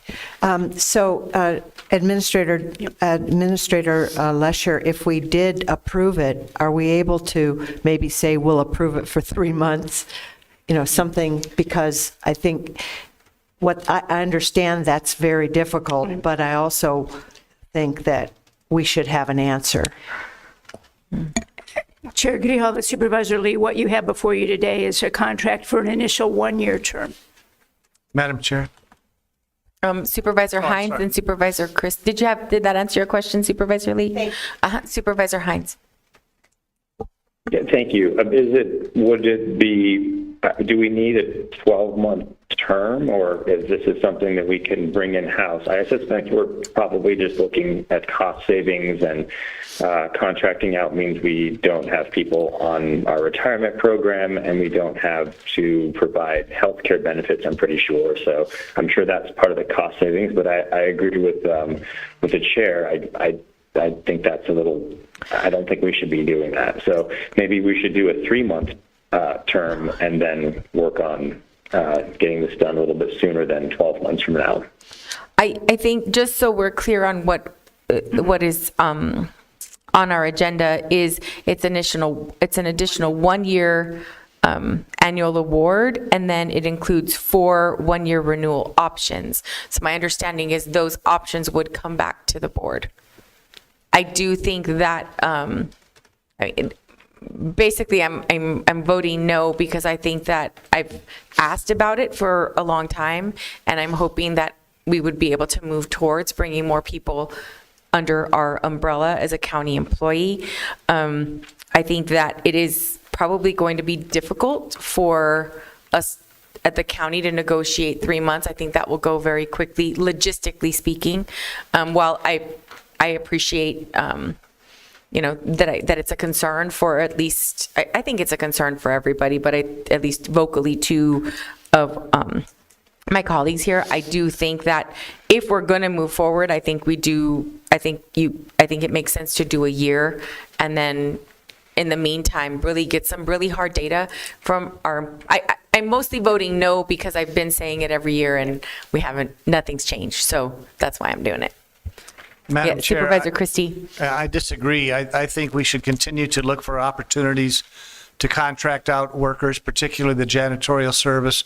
It is a huge element of our county operation, and I don't think we want to bring on the added burden of a very large workforce that would be integrated into the payroll of Pima County with all of the issues and the responsibilities that go with it. I think we'd be asking for a lot of problems, and everything has been working just fine. If it ain't broke, don't fix it. And I would encourage county administration, particularly with the work shortage and filling vacancies that we've had, that perhaps we should expand our looking out into the private sector to see if there are contractors in many other areas that can do the work more effectively, efficiently, and free up our staff who apparently we're overburdening them with responsibilities anyway. So I'm in favor of continuing this contract. If there's going to be any change to the contract and bringing it in-house, I'd like to see an county administration budget economic report, what the differences are. I don't believe I've seen that yet. So I would hardly recommend that we look for outside contractors and continue this one. Chair Grijalva. Supervisor Scott. I just wanted to ask Administrator Lesher or anybody she may want to designate. It was stated that janitorial services were in the past handled by county employees, and then there was a decision made to contract those services out. I know when I was a school administrator, I worked in one school district that had janitorial services done by staff, and I worked in another school district, actually 2 school districts, where they were contracted out because these were hard to fill positions. And it was difficult to compete with the private sector to get employees for those public sector positions. Why was the decision made? Obviously, it was before the tenure of this board to contract those services out. Maybe we could get some background information on that. If it's not readily available, I think the board would be interested in knowing the history. Thank you. And Chair Grijalva, Supervisor Scott, I think it was before my time as well. And so I think the only one here might be Deputy County Administrator DeBonis. I don't want to put him on the spot just for being here a long time. So let us come back and provide you with the full report of what happened, when, and why. Thank you. Any other questions or comments? Okay, so just to be clear, this is for an initial 1-year term, and then any subsequent year renewals will come back to the board regardless. That's implied in the item. So we have a motion by Supervisor Scott and a second by Supervisor Christie. All in favor say aye. Aye. Opposed? No. Oh, item passes 4-1 with Supervisor Hines, or with me voting no. Okay. I'm like, all right, now I voted no? Supervisor Hines voted yes. I voted no. Yeah. I started to say it and I'm like, wait, that was me. Okay. And item number 29, that's the other one you were requesting, correct? Okay. This is to provide shelter cleaning and pet care services. This is my other, why it can't be done in-house. And then some of it is pet care and other is cleaning, and so I don't know if it's all sort of jumbled together, but it's a cumulative contract. It increases the annual award to almost 1.4 million, not to exceed 2.5 million. Yeah. So I understand. I did talk to Director Dangler about why these services were put out, because a lot of the employees didn't want to do it. I'm wondering if, if we're more competitive with the salaries, that maybe that would be something that could be done in-house. But anyway, so that I have the same issue with this one. So what's the pleasure of the board? I'll move approval. Okay. I have a motion by Supervisor Scott and a second by Supervisor Christie. Supervisor Lee, you have a question. So, thank you, Chair Grijalva. Administrator Lesher, I would like to know from this increase of award of 250, if 25,000 of that could be allotted to Ajo that has constantly asked for services in the Ajo area, or even volunteers willing to bring dogs here that have difficult time getting in. So I know I'm being facetious, but I want to make a point. Thank you. Thank you. Any other questions or comments? I have a motion and a second. All in favor say aye. Aye. Opposed? No. Item passes 4-1 with, I voted no. Okay. So those were the two we needed to address here. All right. And now we are several minutes late for the executive session. So can I get a motion to go into executive session? So moved. I'll second. We have items 10, 11, and 2 on the addendum. All right. Okay, we'll be back as soon as we're, I'll go ahead and move the item to go into exec. Oh, we had a second. All in favor say aye. Aye. Yes, it's unanimous. Thank you.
Ready? Okay.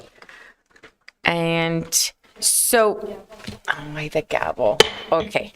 We're back in session.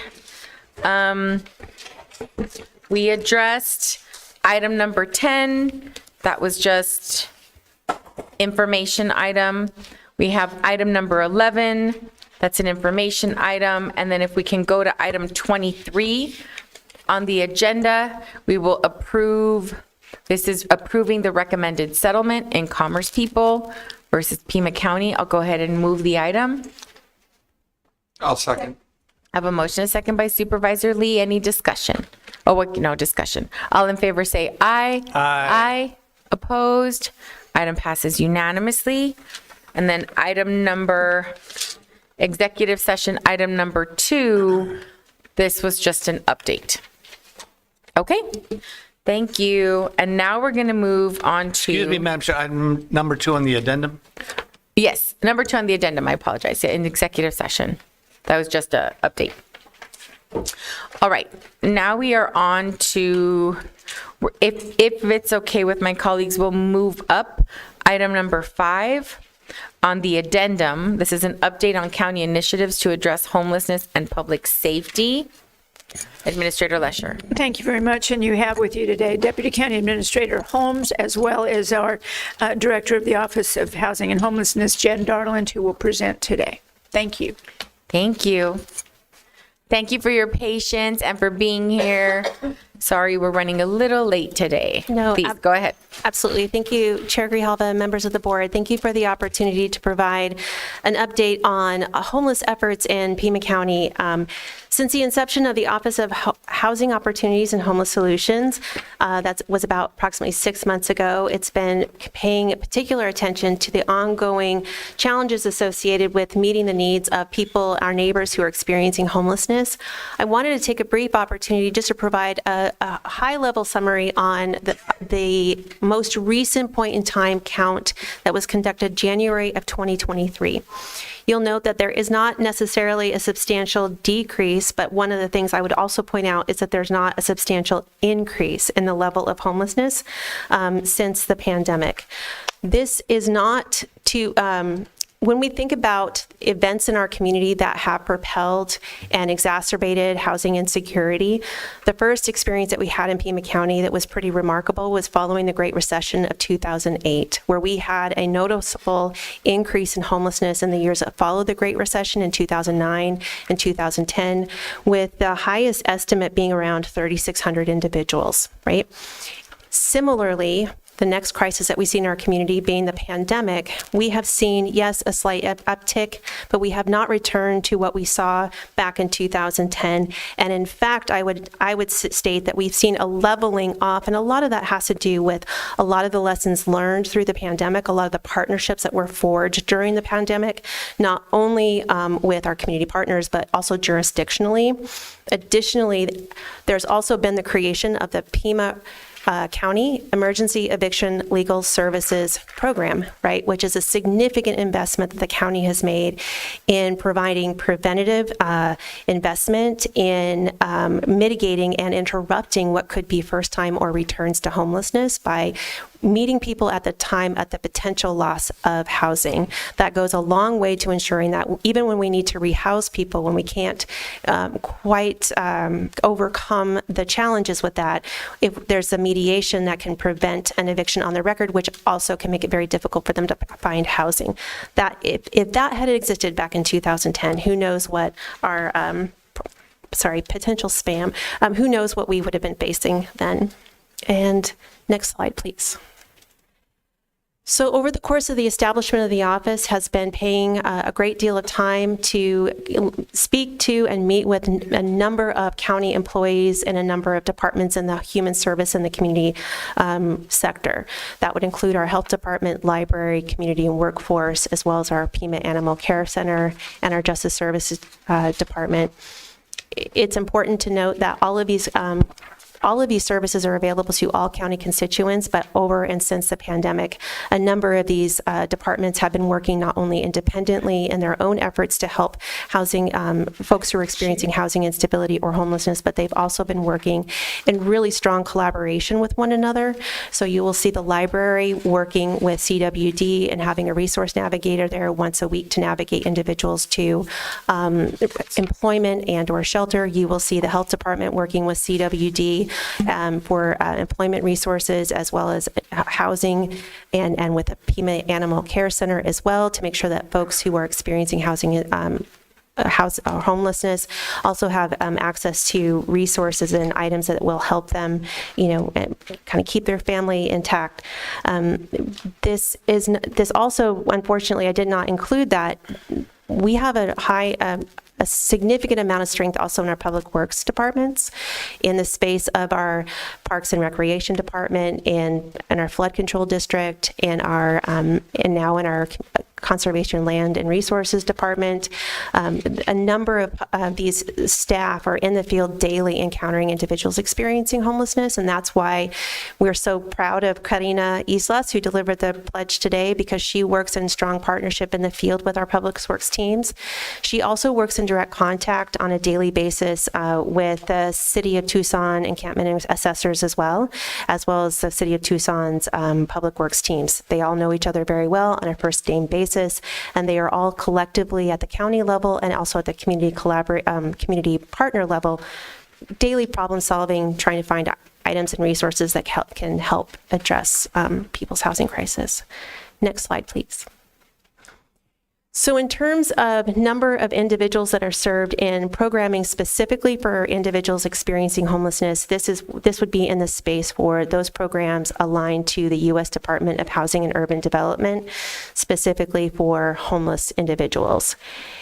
These estimates are per household and they're per unique enrollments in each of the program. I want to stipulate that only because it does not indicate how many individual programs a family may be eligible for. So each of these enrollments represent the engagement and the services provided chiefly out of the Homeless Services Division of the Pima County Community and Workforce Development Department. These, when we talk about coordinated entry housing enrollments, those are households that have contacted county staff and have identified themselves as experiencing homelessness and needing housing assistance.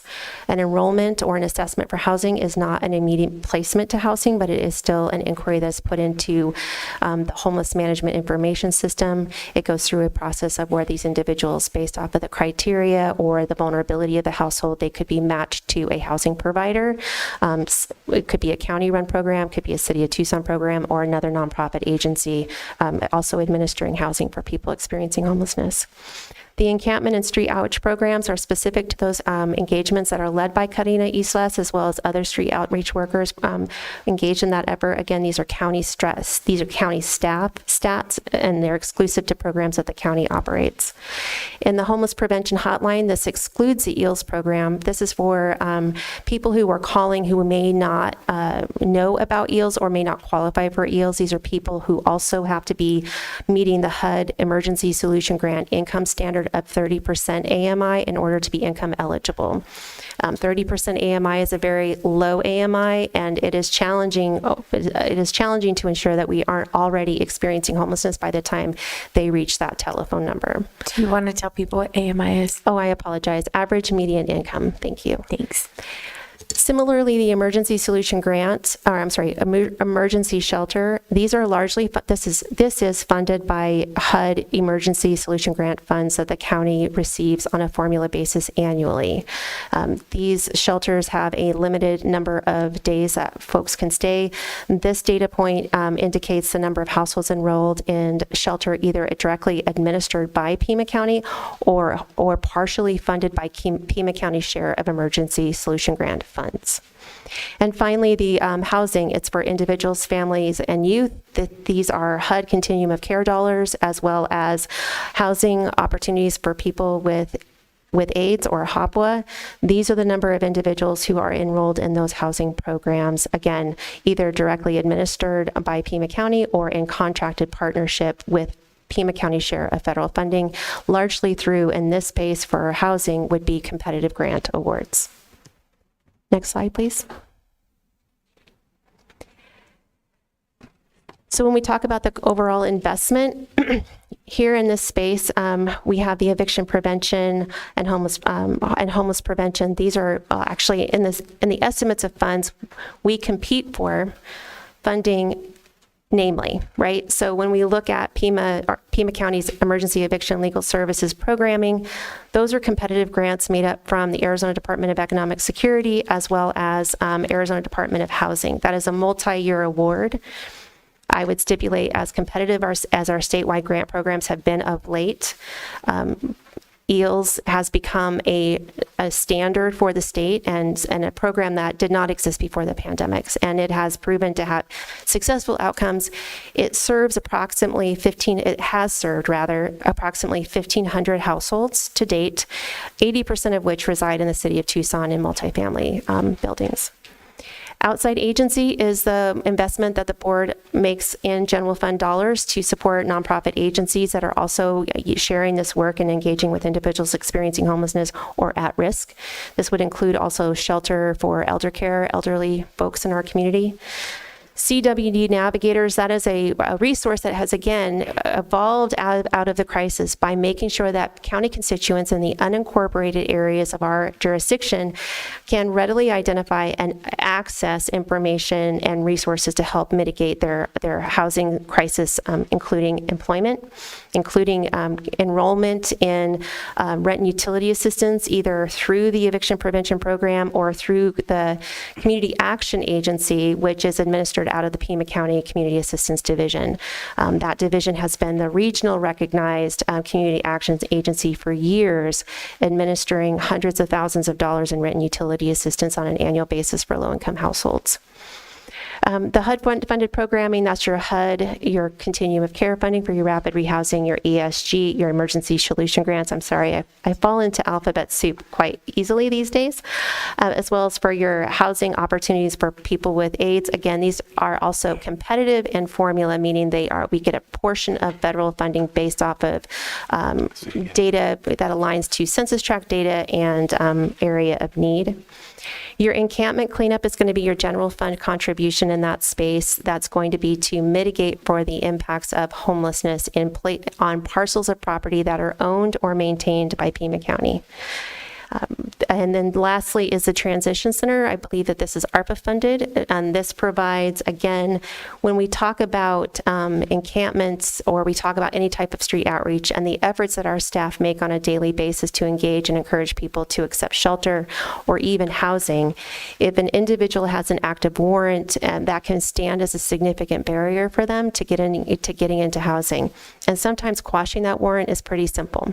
And so the staff over at the Pima County Transition Center are very knowledgeable, they have experience, and they can assist these folks in navigating through the legal system and getting them hopefully back on the track to housing stability. Next slide, please. I want to say that part of the effort too in this space is to re-engage with our shelter community and our shelter providers to hear some of the pain points that they too have been experiencing in trying to provide services to people experiencing homelessness. We'll often hear, I will hear from staff when I ask them, what's the over under on people being willing to go into shelter? It's about 8 for every 10 individuals they encounter, about 2 out of those 10 will accept shelter. The reasons for that are different and complex. It depends on the individual. So in trying to understand better what the shelter setting is and how we can more aptly partner for really comprehensive partnership that includes hearing about their challenges and ways that we can work together collaboratively to ensure people can get into shelter, we've started a conversation with them on an ongoing basis. That is in partnership with my colleague, Madi Vasquez, who is the city and county multi-agency coordinator. Those conversations are early, but we are encouraged and we look forward to further discussion in that space.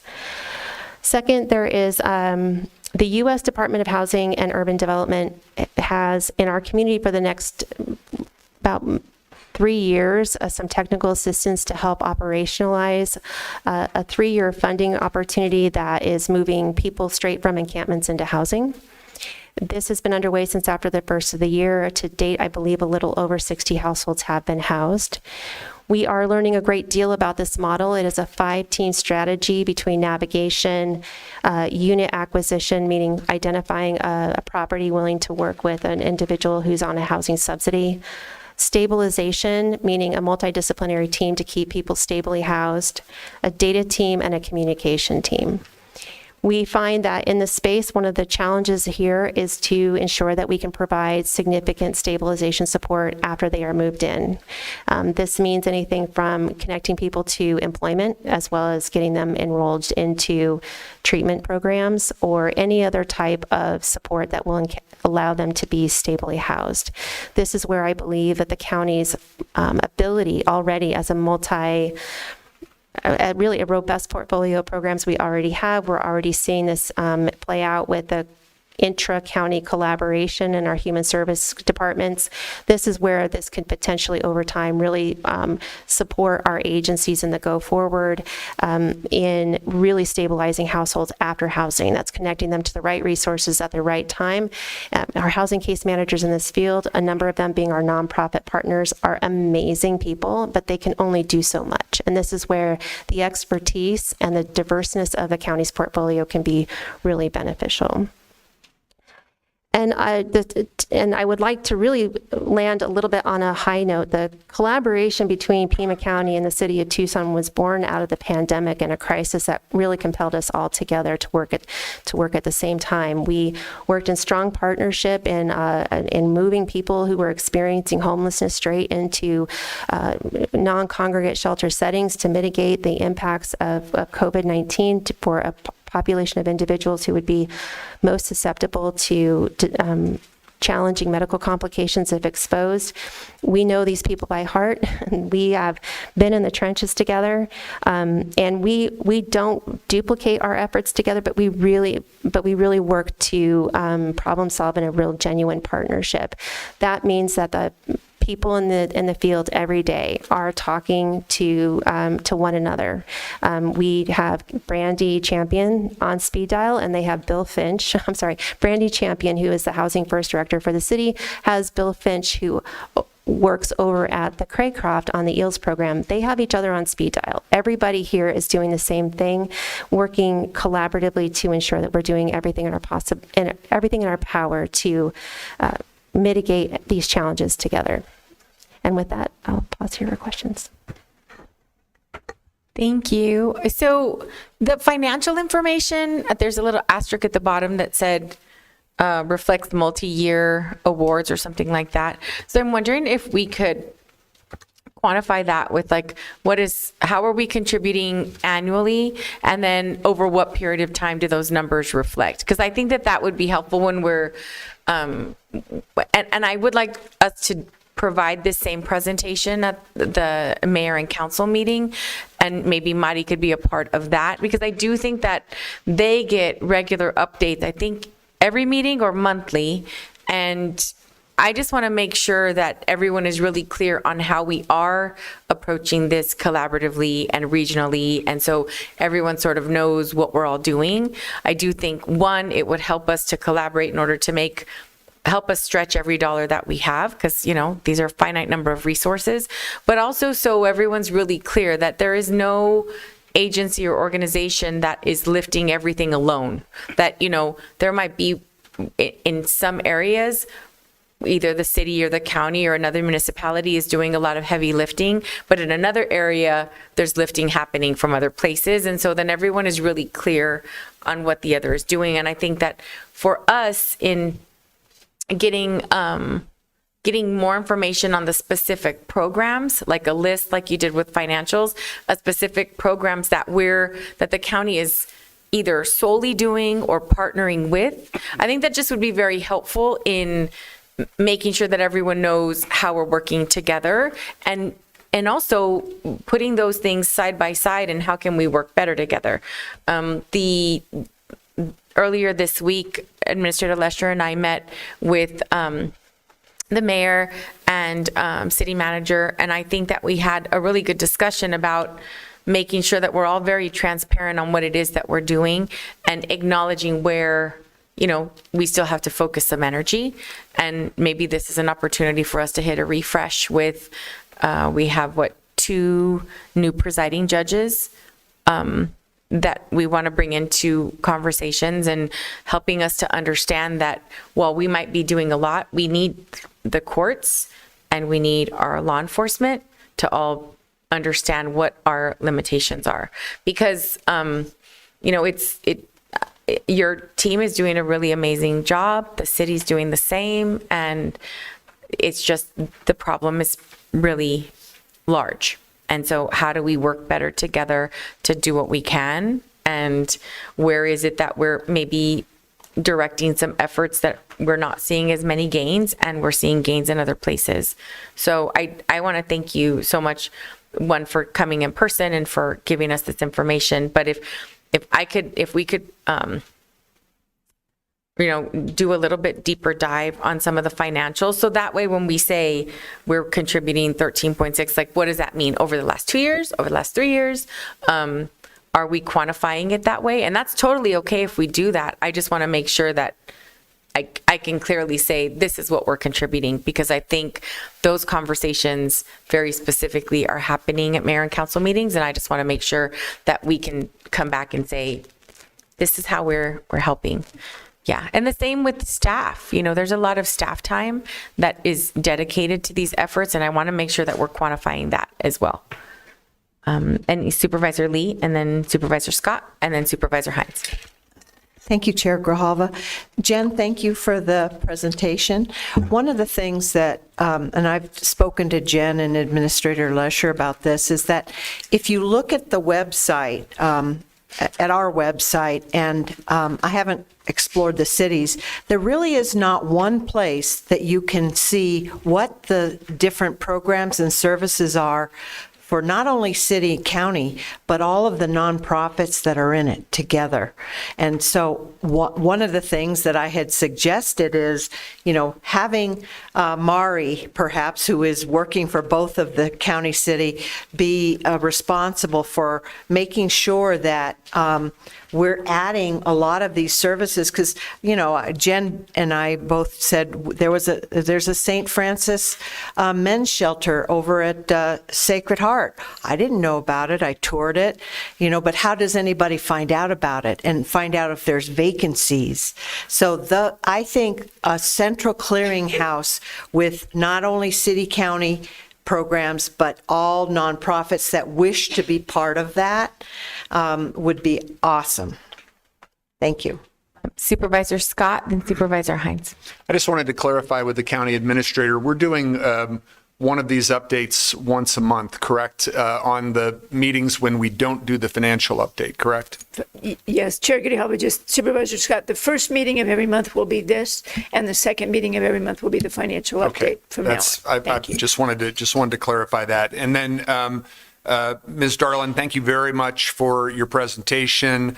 I wanted to go back to your memorandum of July 9th, and you recapped the 5 priorities for the office as outlined by the county administrator in her December 22, 2023 memorandum.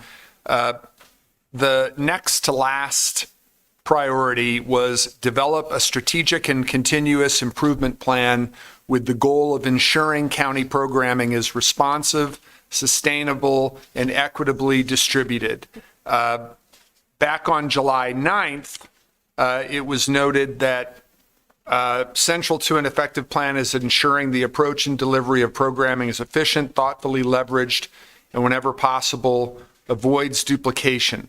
This will require the development of a strategy that is informed by input from staff designed in intra-county outreach, navigation, service delivery, and/or protocol responses, as well as be informed by and/or aligned with regional efforts. Progress to date is still too early, with substantive detail expected following upcoming meetings among staff and departmental leaders. So can we expect an update on priority number 4 at the September meeting, or are there things that you wanted to talk about today? Chair Grijalva, Supervisor Scott, so Staff did get together. We invited all of the county teams that are in County Administrative Procedure 50.02, which is the administrative protocol for responding to encampments on county-owned and maintained properties. Over 30 individuals from all of the departments. It was a very robust conversation. We're still synthesizing the feedback that we received from the team. So I would imagine that we would have at minimum an update on that progress at the September meeting. Maybe not an entirely fleshed out plan per se, but we should have a pretty comprehensive update as to what we learned from that discussion and any sort of identified next steps and strategies. And then what about alignment with regional efforts? In that space with, I think that, sorry, Chair Grijalva, Supervisor Scott, in that space with alignment with regional efforts, it's clearly, I think operationally, I know a little bit about what the city does, and Madi, even though she straddles both, we're both kind of in it. It's writing that down so we can clearly ensure that folks in the field understand the processes. It's clearing up that line. So I imagine that too would be something that we can also have some update on, because again, Madi and I have things in draft. We just haven't had a chance to really formalize that and also introduce that to folks in the field to get their feedback on any clarifications that might need to also be pointed out. You know, I'd really appreciate it, Ms. Lesher, if updates could be aligned with the 5 priorities, since they were the priorities that were outlined when the office was formed. And if we could have future updates aligned with those 5 priorities, that's going to be helpful, at least to me, in terms of seeing how we're moving forward with the stated priorities. You know, that brings me to the 5th one, which is develop means of tracking the efficacy of county assistance programs and work with departments and partner agencies and governments to develop attainable measures of success. And in July, we said, as with priority number 4, activities are still too early for specific accomplishments. Nevertheless, the overarching goal remains to provide a robust framework that not only addresses immediate housing needs while also supporting long-term community solutions through coordinated efforts with regional partners and stakeholders, informed by mutually agreed upon goals supported by data. I think the public, well, certainly the over 2,000 people who are dealing with homelessness, but I think the public that also sees all the effects of homelessness throughout the community, that particular paragraph in terms of that robust framework that addresses immediate housing needs and also those long-term services that help to get to the root causes of housing. I think that's what the public is looking for in terms of what we are doing working with our jurisdictional partners. So that's something that I'm eager to hear more about. Yes, Madam Chair, Supervisor Scott, yes, we are. That data is one of the areas that we also identified through the conversation with the staff, right?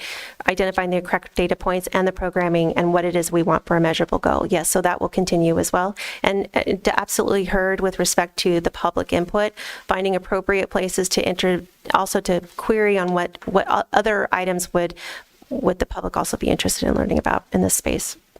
We had a conversation, you and Ms. Lesher and I, back on June 26th, and you made reference to the Housing Central Command structure during your presentation and also during that meeting. I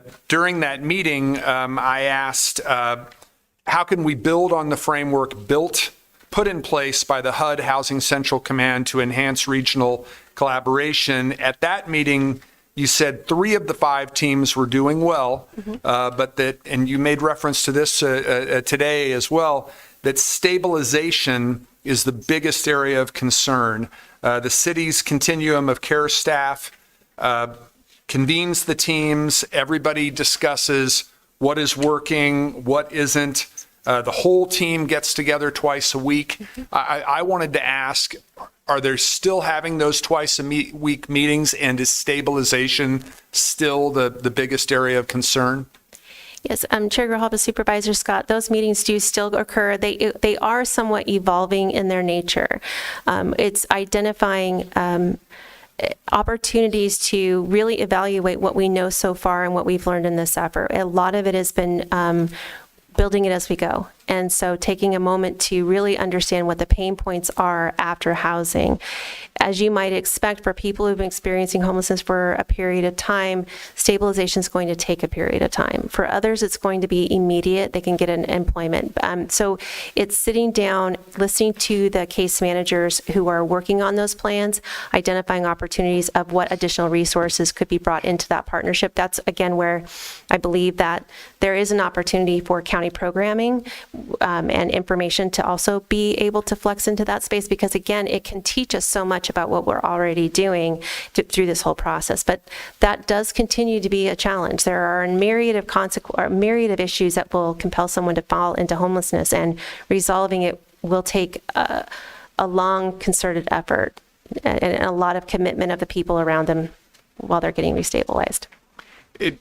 Something else that we talked about at the end of June was how fruitful it had been to have conversations with shelter providers, and that they were prioritizing people over placements, and that the Coordinated Entry Committee for the Continuum of Care, their work was absolutely crucial in terms of continuing that prioritization that you were describing.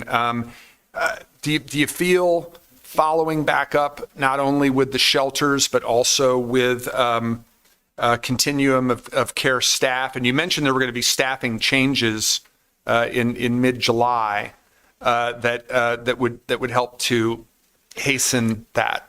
Well, Chair Grijalva, Supervisor Scott, the Continuum of Care is a volunteer body of individuals who participate according to HUD guidelines.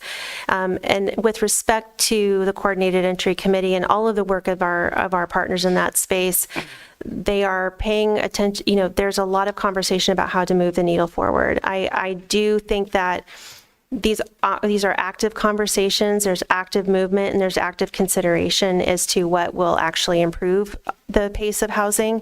There, again, the stabilization, even though through this experimental HUD technical assistance right now, it's really showing for the rest of our community what has always been, or what has been a pain point for a lot of our housing providers. So taking what we're learning here and helping it inform the broader conversation is absolutely something that we continue to advocate for, to help inform the decision-making at those committee levels, yes. And then the only other question I had is there was going to be a meeting of a group on July 15th. I think it was headed up by Director Pereira to try and follow up with a predominant concern, which is how do you intervene with people who refuse shelter, refuse services? And you mentioned what is the web and where are the pockets in the web? What are the service gaps so that we can not only be of help to those folks in that very challenging segment of the homeless population, but so that we can also deal with the effects occasionally of their behavior on the public. So just wanted to know how that meeting went on July 15th and what kind of progress we saw. Yeah. Chair Grijalva, Supervisor Scott, I'm jumping in only because I was present at that meeting and giving you an update. We started that meeting really just to take an inventory across the system of where there are intercepts for substance use disorder and support. We pretty much just inventoried it across a kind of a spectrum of places where there are touch points with individuals who are experiencing some substance use disorder within the criminal justice system. All we did at that particular stage was map where those touch points could be, and then began to identify where there's potential gaps in that particular continuum of services. We are due for another meeting. We don't have it in the calendar, but we need to come back and begin to think about where those gaps are and what we need to provide services for. This is also kind of drawing a connection to Supervisor Lee's kind of concern and both recommendation to start looking at our legislative action that could happen in that space as well. So there's a nexus between those two conversations that are happening. But as of now, we're really just on the taking inventory stage of that conversation. Well, I appreciate it. And just to wrap up, Chair Grijalva, I would appreciate it if future updates were aligned with the 5 priorities. And I really, again, just want to reiterate, I think not only for the homeless population, but also for the public at large, the provision of that robust framework that not only addresses immediate housing needs, but also supports long-term community solutions is exactly the kind of sustained effort that I think people are expecting from us. So thank you for entertaining all those questions, and thank you both for all of your hard work. Supervisor Hines and then Supervisor Lee. Ms. Lesher. Oh, Administrator Lesher. Excuse me, thank you. I was Chair Grijalva and Supervisor Scott. I think on last Friday, we also issued a report that is an update regarding the work that all the staff has been doing on an inventory related to things related to our criminal justice system. Yes. That report includes a summary of what all the 6 interceptors are under that SIM report, and it relates back to what you heard today. So our hope is that you're going to start seeing all these intersects between the different programs you're looking at. But for more information on what those 6 buckets are and will be the conversation, that's in the other memo we sent out. I mean, thank you. I appreciate that, and I'm behind reading my memos. That was a long one. Supervisor Hines. Thank you. Director Darland, if I'm reading the HUD statistics correctly, it does look like about 1/4 of those interviewed and enrolled in coordinated entry end up in like shelter or housing of some kind. That would suggest to me that perhaps we don't have adequate, that seems to underscore the fact that we don't have adequate affordable housing units. Is that where you're thinking as well? And if you wouldn't mind telling us more about the experience for an individual who enrolls in coordinated entry in terms of the next steps that they are offered and face. Chair Grijalva, Supervisor Hines, with respect to the enrollments in shelter, I want to be, this is where everything gets very granular really quickly, so I beg your forgiveness in advance. When somebody comes in for coordinated entry, they don't always request shelter or housing right away. Whether or not they get placed in housing is determined upon what their eligibility. What we do find sometimes when people are in a crisis, when they are falling behind on their rent, when they're about to be evicted, they will phone in for a coordinated entry assessment for housing, expecting to be homeless. So at the time that they get matched to housing with a provider, at that moment, that is where their eligibility for housing for homeless households would be verified. Getting into shelter does not have a requirement. Those numbers only reflect the number of individuals who have accessed shelter funded in whole or part by Pima County share of federal funding. So they're a little disconnected. It's why it's an estimated number. It doesn't necessarily deduplicate from that population who has been served in which or all of the programs, and it doesn't tell the story. They may be housed or sheltered elsewhere with another provider. We don't have access to that data. These are only in the programs that are directly contracted with Pima County and administered by Pima County. And as far as your question about enrollment and coordinated entry, it is a process by which somebody calls and states that they are experiencing homelessness. They answer a series of questions that identify the length of homelessness that they've been experiencing, as well as any other complexity adding to their housing crisis, such as fleeing domestic violence, having a medical condition or a diagnosis. That referral goes into a system. That system sends out households for placement to agencies that have requested those referrals, but those referrals are only sent out based off of the prioritization or the score that the household has earned by the crisis that they're having. I will pause here if you want to ask a clarifying question, because I'm sure that doesn't, that's a very I'm attempting to make a very complicated system very simple. Again, it is a process by which they apply for a thing, for housing, for assistance, for resources. However, how quickly they get connected to housing depends upon the severity of their housing crisis. And that is a prioritization that is set at the local level with the continuum of care. They determine, based off of what type of criteria, who would be next to be served in housing. Okay, thank you. Supervisor Lee. Thank you, Chair Grijalva. This would be for Deputy County Administrator Holmes. So when we had a meeting about the issue that the Crime Free Coalition has brought forward, and that was legislation. It was a Senate bill that went through last year looking to have the ability to what's the word? Involuntarily. Thank you. Involuntary commitment for substance abuse, and it didn't pass. It didn't go anywhere. But there, I think it's Paula Pereira from Behavioral Health, and Dr. Garcia was there, handed out a document that showed that 36 states do have some sort of legislation that does allow for involuntary commitment for substance abuse. Arizona does not. So I was so lucky, and Dr. Garcia had recommended meeting with Margie Ballanfort, who is the Dr. Ballanfort, and Dr. Ford. They are at the Crisis Response Center, and Dr. Ford, who's now the medical director, said the majority of the individuals that come into the center are experiencing homelessness.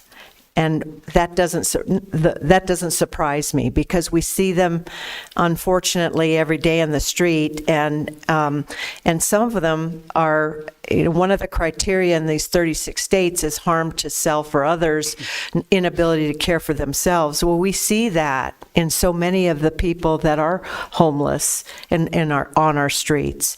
So I really hope that we can work with other stakeholders around the state, because it's really a state issue. This is not just a Pima County issue, to really look at best practices on those 36 states and say, what can we do to move forward something that will allow for the ability to have involuntary commitment.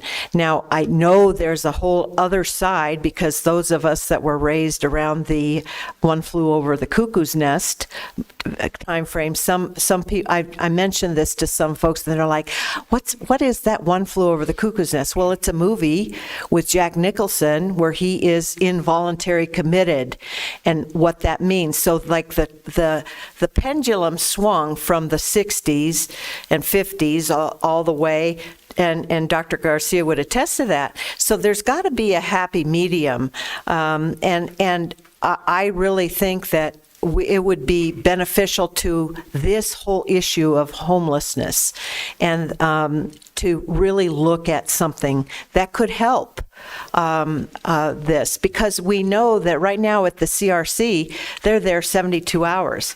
And Dr. Ford said to me, he just pretty much opens the door and they go out, and he doesn't know what their success rate is until he sees them back again with him.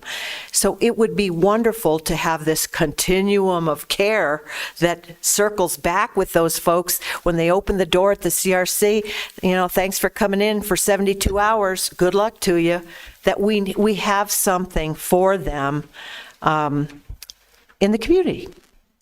Thank you, Administrator Lesher. Chair Grijalva and Supervisor Lee, I think all of these are part of Title 36 of Arizona Revised Statutes. Title 36 is part of our legislative plan, and we're lucky in two ways. It is something that we'll be taking forward to the County Supervisors Association for state review, but this issue has come up multiple years, and the state uses Paula Pereira as their expert to look at how we can evaluate and implement Title 36 in different permutations around the state. So thank you for that, and we have a couple of opportunities to keep an eye on it. Thank you. Any other questions or comments? Thank you. Thank you very much for being here. It is, it's a really comprehensive issue that's going to require all of us to put our hands together and work collaboratively. And it is not on any one person or any one city, county, municipality. So thank you for giving us an update on how we're working to help. And we look forward to seeing you back in a month, and perhaps at a time certain item, so we can, let you get back to all the fun things you have to do. All right, thank you. Okay, now we're back, right, on 22. Okay, attractions and tourism, one-time only outside agency funding. It will be for Tucson Botanical Gardens and the Arizona Bowl. I'll go ahead and move the item. Second. Have a motion, a second by Supervisor Scott. Any discussion? All in favor say aye. Aye. Opposed? Item passes unanimously. We've addressed 23. 24 is a final plat with assurances. I'll go ahead and move the item. Second. Have a motion, a second by Supervisor Scott. Discussion. All in favor say aye. Aye. Opposed? Item passes unanimously. Item number 25. Oh. Yes. Yeah. Okay. So item number 25, and we're also going to look at addendum number 7. We'll take those together if that's okay. It's the 2024 general election school district cancellations, which basically means these are uncontested school district governing board positions for the general election on November 5th. These are school boards in your districts, and I think it's really, I don't know how else I can better advocate to encourage our community members to get involved in this really important elected office, one of, I would say, arguably most important local offices that we have. And then item number 7 is a 2024 general election school district cancellation, because we have a Pima Community College District position that is they filed the required nominating petitions or nominating papers. So I'll go ahead and move items 25 and addendum number 7. Second. Have a motion, a second by Supervisor Scott. Discussion. Chair Grijalva. Supervisor Scott. Just wanted to point out with addendum item number 7 that PCC Community College Board members serve 6-year terms. There was a person who was elected, as Supervisor Lee knows, longest 6 years of your life, right? Yeah. It's great. Of course, this one's pretty long. But there was somebody who was elected in 2020 to represent our district. She had to resign for personal reasons.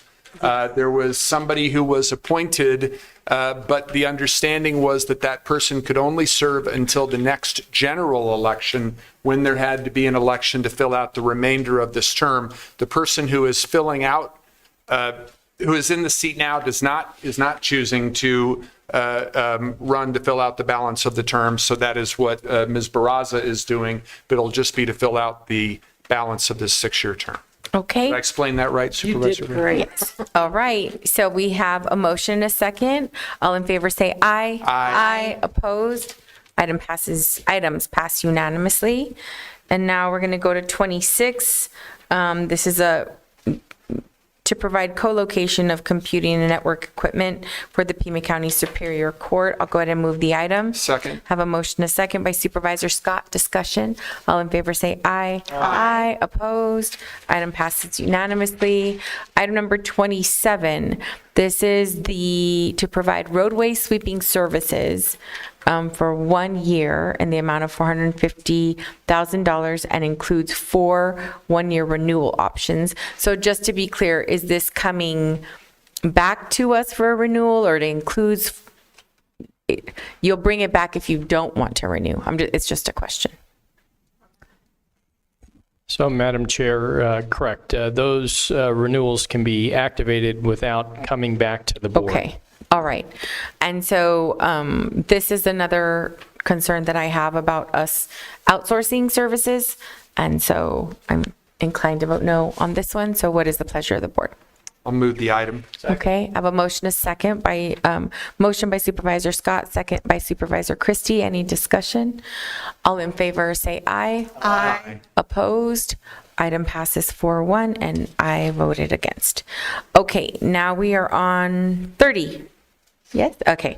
30 is to provide software value-added reseller services for our IT. I'll go ahead and move the item. Second. Have a motion, a second by Supervisor Scott. Discussion. All in favor say aye. Aye. Opposed? Item passes unanimously. Item number 31. This is the Economic Consultants Oregon to provide a comprehensive housing market study for the share, for the regional affordable charge to the regional affordable housing fund of $425,000. I have a concern about this item, and so I'm willing to move it for discussion. Second. I have a motion, a second to discuss the item by Supervisor Scott. All in favor say aye. Aye. Opposed? No. Item passes 4-1 with Supervisor Christie voting no. And I believe Supervisor Hines, you want to speak? And we just passed it just to discuss. Okay, go ahead, Supervisor Hines. Sure. I was just wondering, could we get clarification from staff, probably from Administrator Lesher, the $425,000 for the study? This is separate from the $5 million that we have been annually, dedicating toward affordable housing, or is that coming out of it, which would reduce our ability to fund additional housing units going forward? If you could just clarify that for the public. Administrator Lesher. Thank you, Chair Grijalva, Supervisor Hines. It comes out of the $5 million. And this goes back to, just to give a little more background, I recall when in 21 and 22, when there was an Affordable Housing Commission and they made recommendations, or it was a task force, and they made recommendations to the board to create the commission, which we did, and it was in 2022 where there was an initial recommendation that this study be done at that time, and it is now coming to fruition. But it would be, so it is part of those initial recommendations from 2022 in order to provide a baseline that does not exist, and staff does not believe that they have the wherewithal to do it, but it would be out of that $5 million. Any other questions?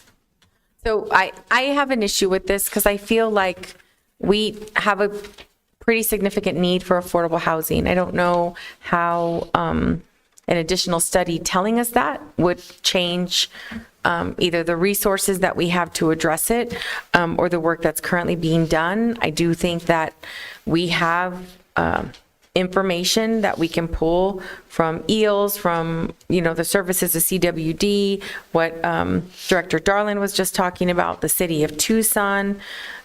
We do have experts in-house in Pima County. Marcos Ismael, I think, is somebody that we can tap into to sort of, I guess I'm trying to understand the necessity for this comprehensive housing market study when we do have realtor organizations. I mean, of all of the places that it could come from, the $5 million allocated to affordable housing, which is not enough money for us to do what we need to do, I have a really hard time with that. Madam Chair, excuse me, haven't we already voted on this? We voted to discuss it. When have we ever voted to discuss? Well, that was what we did earlier, and then when I moved the item for discussion, Melissa reminded me that when I said we have a motion in a second, she said that was only to discuss. So that's what we're doing. So we have not voted? We have not voted. Okay. Any other comments or questions about this item? Sure. I have Supervisor Lee, Supervisor Scott, and then Supervisor Christie. Okay. Thank you, Chair Grijalva. The only thing I would say is if we vote to not approve it, that the $425,000 be put back into the pot. Thank you. Yes. Supervisor Scott. I was under the impression that the Housing Commission that we formed was going to do this a lot earlier in their life because they need to develop a long-term strategic plan for dealing not only with, according to the National Low-Income Housing Coalition, the need for right around 26,000 additional units of affordable housing. But my understanding was this market study was also going to look at what we needed in the areas of workforce and market rate housing, that it was a comprehensive market survey similar to what we have heard and seen being done up in the city of Tempe that has really informed their work with housing. So I'd like to hear some more from staff as to the rationale for this study and how the commission's going to make use of it. Chair Grijalva, Supervisor Scott. So a couple of things to sort of keep in mind. So when the Pima County Regional Affordable Housing Commission was spun up essentially January 23, one of the items that it took under consideration were these recommendations that had emerged from the previous task force. And there was a lot of deliberation about exactly what kinds of information would be helpful in order to do the kinds of strategic planning that needed to be done. Although we all acknowledge that there is insufficient housing, the question is where should that housing be and what kinds of housing? Do we need multifamily housing? Do we need workforce housing? Do we need low-income housing? Do we need aggregate shelters? At that time, the town of Oro Valley was actually engaging in a market study, and we actually sought to see if we could piggyback on that with that same contractor in order to make use of their talent and to take a regional approach. That ultimately did not end up getting done, and in fact, they ended up having to go a different route. The town of Oro Valley ended up having to go a different route. The direction and the desire of the commission was really to come up with something that was comprehensive. We don't believe that comprehensive look at the entire region from a market standpoint exists. We have not been able to find it. We have not been able to identify other partners who might be able to share that information so that we could cobble it together. And so that was what gave the green light to move forward with this particular RFP. So yes, it does take resources from the $5 million allocation, and it invests them in to try to come up with a product that then we could do some serious planning on a go-forward basis. Until that time that we have data that to inform those discussions, we'll be laboring in the dark to a certain extent. Chair Grijalva. Supervisor Scott. I really appreciate, Dr. Garcia, your response because I think we have to have this data set so that the commission can move forward with its long-term strategic planning intelligently and thoughtfully. I do understand the concerns raised by both the chair and Supervisor Hines about where the $425,000 is coming from. So I wanted to ask Ms. Lesher if we acknowledge the need for the study, but we did not want to take it from that fund, is it possible that we could take it from contingency or some other source? Chair Grijalva and Supervisor Scott, yes, you can take it from contingency. Again, we had just a reminder that our contingency was at 600 and change, and we added some to it at the end of the last year. So we were at about 4.6 million as contingency for the entire year.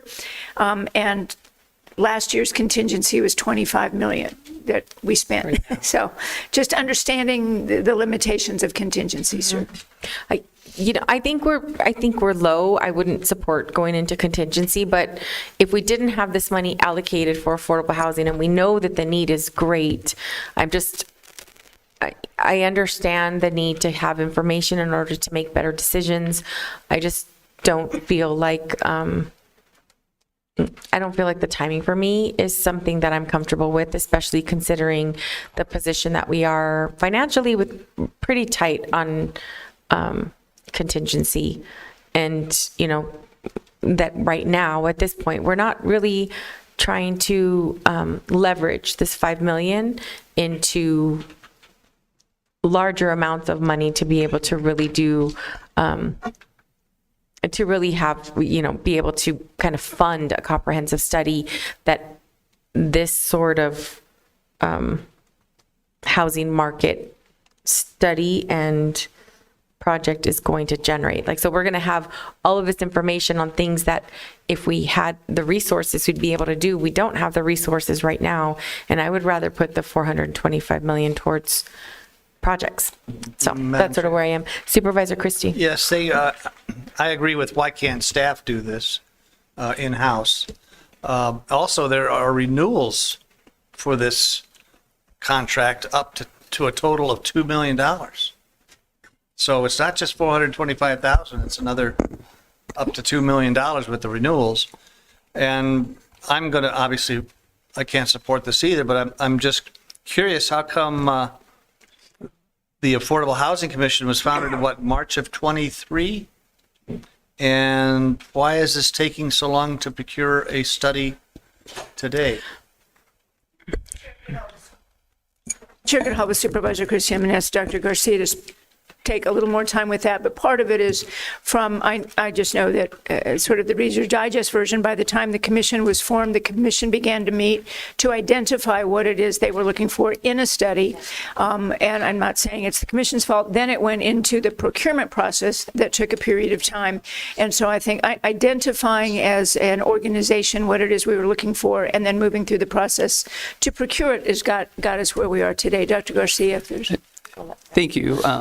Chair Grijalva, Supervisor Scott, Administrator Lusher, a couple of things to sort of keep in mind. First of all, the renewal language that's in there is the standard boilerplate renewal language that is included in contracts. The intent of the scope of work is a one-year scope of work. And so clarification number one.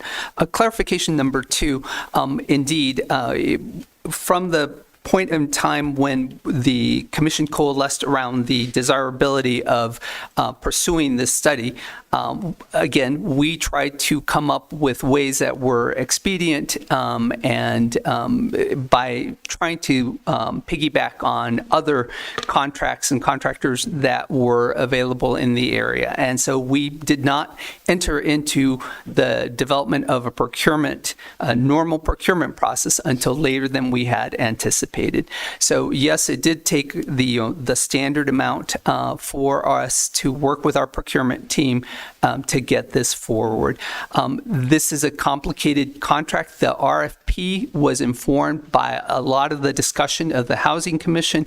The RFP was also informed by a lot of other external stakeholders with a desire to maximize the final work product. If we're going to invest this much money, let's make it be something that a lot of different stakeholders can use. So that was why it took as long as it did. Thank you. Any other? Supervisor Hines. Thank you. I'm going to sound like I'm asking the same question again, but I think this was approved from fiscal year 23 funds. I think these are carry forward funds, not reducing the 5 million we get to allocate or the commission gets to allocate going forward, I believe. Either way, I do think we do need to have this baseline. So, I mean, if someone will second me, I would move this to approve. I'll second that, Supervisor Hines. Thank you. Yeah, so we have a motion and a second. Any other discussion? Okay, I'll ask for a roll call vote, please. Okay, this is for approval. Supervisor Christie? No. Supervisor Hines? Yes. Supervisor Lee? Yes. Supervisor Scott? Yes. Chair Grijalva? No. Item passes 3-2 with Supervisor Christie and I voting no. Again, I think that's like the second time in the last, I'm pretty sure. Right? I know. Maybe the second. And I hope you all understand the position that I'm in, right? I mean, it's not that I'm opposed to getting information. It just, out of that little tiny precious money, it makes it hard. Okay, so can we move forward with 32, 33, 34, 35, I'm just going to keep going, 36, 37, 30. 37. Okay, so 32 through 36, I'll go ahead and move those items. Second. Have a motion, a second by Supervisor Scott. Discussion. All in favor say aye. Aye. Opposed. Item passes unanimously. Item number 37, this is the acceptance of Community and Workforce Development Department of Housing for rapid rehousing. I'll go ahead and move the item. Second. Have a motion, a second by Supervisor Scott. Discussion. Madam Chair. Supervisor Christie. Is your mic on? A couple of questions. Under the purpose of this item, it says, Pima County received funds from the Arizona Department of Housing for a rapid rehousing program focused on homeless families in ex-urban and unincorporated areas of Pima County. Couple of questions. First of all, what is the difference between rapid rehousing and emergency eviction legal services program?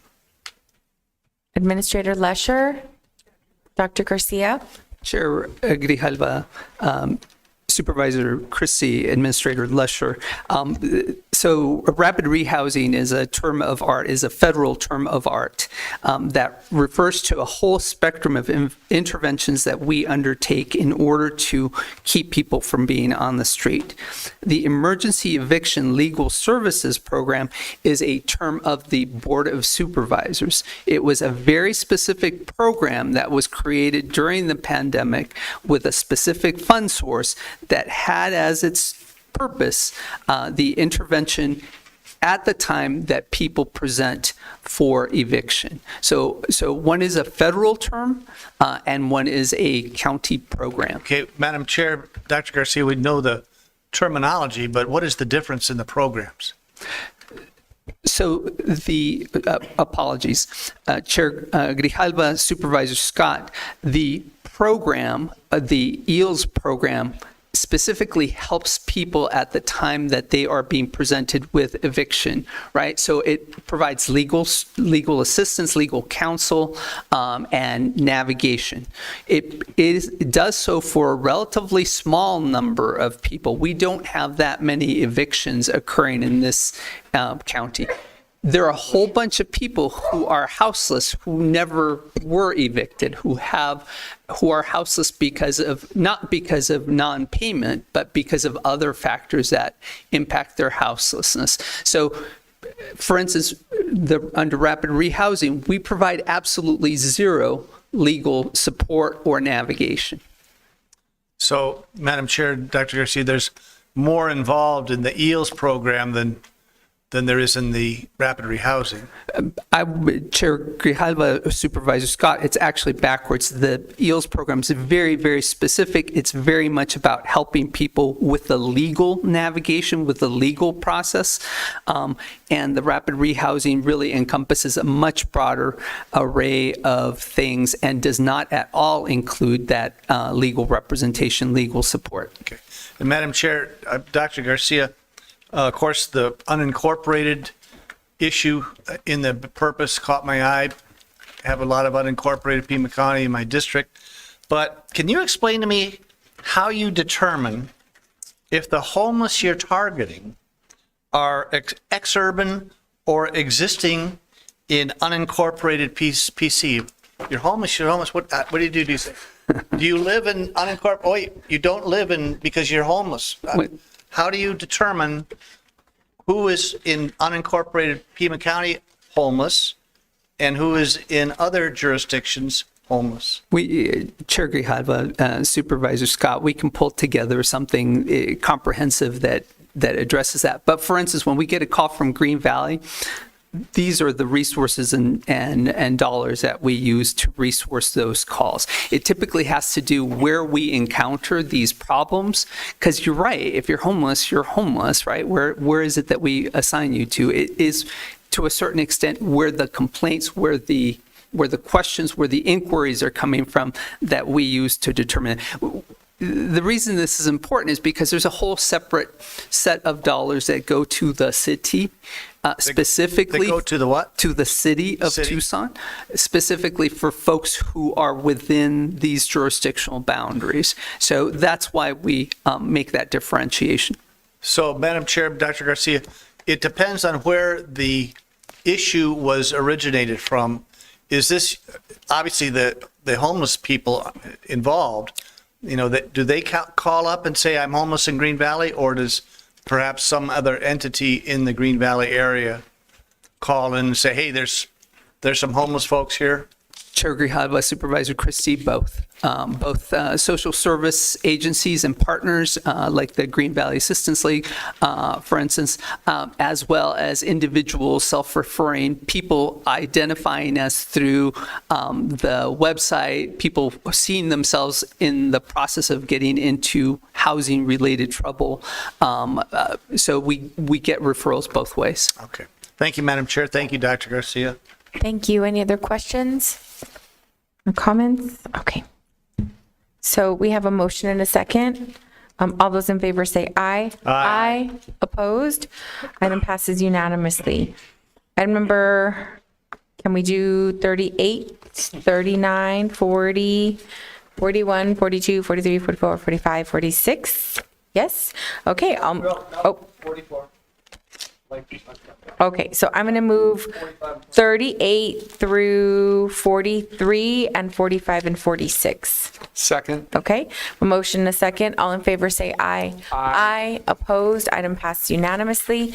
Now we're going to go back to 43. This is United States, I'm sorry, 44. Environmental protection. Did I read that right, correct? I thought I avoided 43.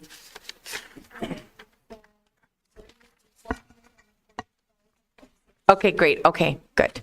Okay, 44 is the Arizona Department of Health Services to provide a public health emergency preparedness program. I'll go ahead and move the item. Second. Have a motion, a second by Supervisor Scott. Supervisor Christie. Thank you, Madam Chair. A lot of this grant that we're accepting, if you look in the scope of work, it is very predominant that a lot of the prevention and preparedness and response and recovery initiatives have to do with COVID-19. And matter of fact, there's several paragraphs that state primarily that all of this is going towards providing for a public health workforce to support COVID-19. I'm assuming, A, that the pandemic's over. At least that's what we've been told. And second of all, if the pandemic is over, why do we need to beef up a workforce to conduct COVID-19 prevention? And under section 2.2, which is 2.2.2.1, it says hiring of additional public health staff to sustain ongoing COVID-19 response and recovery initiatives. If COVID-19 is no longer a pandemic, why do we need to hire additional public health staff to sustain ongoing COVID-19 response and recovery? So I will be voting no on this, Madam Chair. Dr. Garcia, did you want to address that? No? You're welcome. Or Administrator Lesher? You don't have to. I just want to give you the option. So, Chair Grijalva, Supervisor Scott, this is boilerplate language that comes from, sorry. Quit imitating my voice. Chair Grijalva, Supervisor Christie. I apologize. So, these are federal pass-through dollars that come from the Centers for Disease Control to the Arizona Department of Health Services. This is an IGA and the boilerplate language comes directly from that originating federal document. We are not hiring any additional folks to deal with COVID-19. This simply pays for existing folks that we have that are in the public health emergency preparedness component of the health department that allow us to be prepared to respond to infectious disease and other threats. Madam Chair, Dr. Garcia, I appreciate the support of this on your part, but I do have a problem when it says the hiring of additional public health staff. It kind of stipulates to me that there's going to be more people hired to fight COVID-19 with this grant. So thank you. Yep. Thank you. I think emergency preparedness is really important and something that was very evident when the pandemic hit, that we weren't prepared, and I think it just makes total sense for us to be prepared.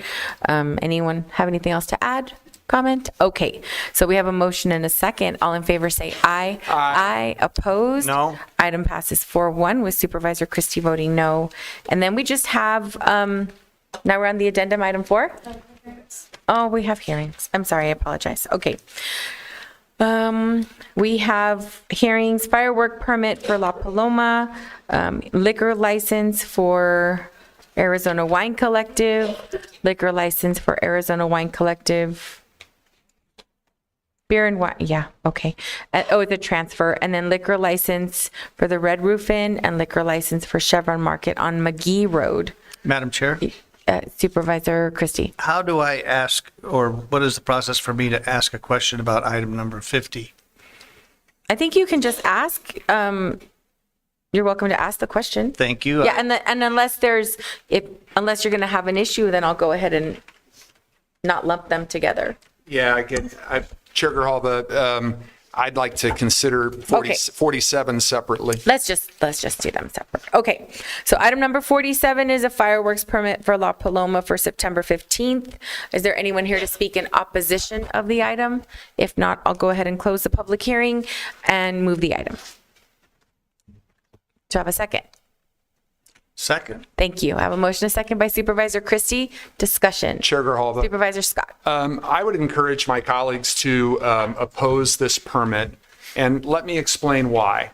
Westin La Paloma, alone among the resorts in this area, persists in offering fireworks shows to commercial gatherings. If you go to the last page of this packet, this is being done for something called the Radiation Research Group, which I gather is a professional convention. There will be a total of 703 aerial effects, 253 aerial shells, 450 basin effects for the course of 8 to 10 minutes. Our office, Westin La Paloma's obviously in District 1, our office gets complaints every time they have one of these fireworks shows. And again, they are an outlier when you compare them with the other resorts, not just in District 1, but the resorts in other areas of the county. I had been told that they were not going to, that they were going to tell their business office, their sales staff, to no longer offer these packages to conventions like the Radiation Research Group. That clearly is not a commitment that they have followed up on, so I'm going to encourage my colleagues to vote to deny this permit. Okay, thank you. Any other comments or questions? Okay, I'll go ahead and do a roll call vote, please. Okay, this is for approval. Supervisor Christie? Yes. Supervisor Hines? No. Supervisor Lee? No. Supervisor Scott? No. Chair Grijalva? No. Item fails 4-1. Thank you. Okay, now we're on to 48, hearing liquor license for Arizona Wine Collective. Can I take 48 and 49 together? Sure. I believe they're the same. Okay. Okay, so is there anyone here to speak in opposition? If not, I'll go ahead and close the public hearing and move to approve items number 48 and 49. Second. I have a motion, a second by Supervisor Scott. Discussion. All in favor say aye. Aye. Opposed? Item passes unanimously. Item number 50 is a liquor license for the Red Roof Inn on Irvington. If there's no one here to speak in opposition, I'll go ahead and close the public hearing and move the item. Second. I have a motion and a second by Supervisor Scott. Supervisor Christie, I believe you had a question. Thank you, Madam Chair. Just a question. This is the infamous Red Roof Inn that was been involved with housing and quarantining and sequestering migrants who are sick. And now they're serving alcohol. Is that part of the effort to keep folks that are sick coming into this country? I don't understand. It seems rather incongruous to me, and I think it might even cause more problems if this is still in effect. Chair Grijalva and Supervisor Christie, I believe they have had a liquor license, that this is simply changing. So they've been drinking all along?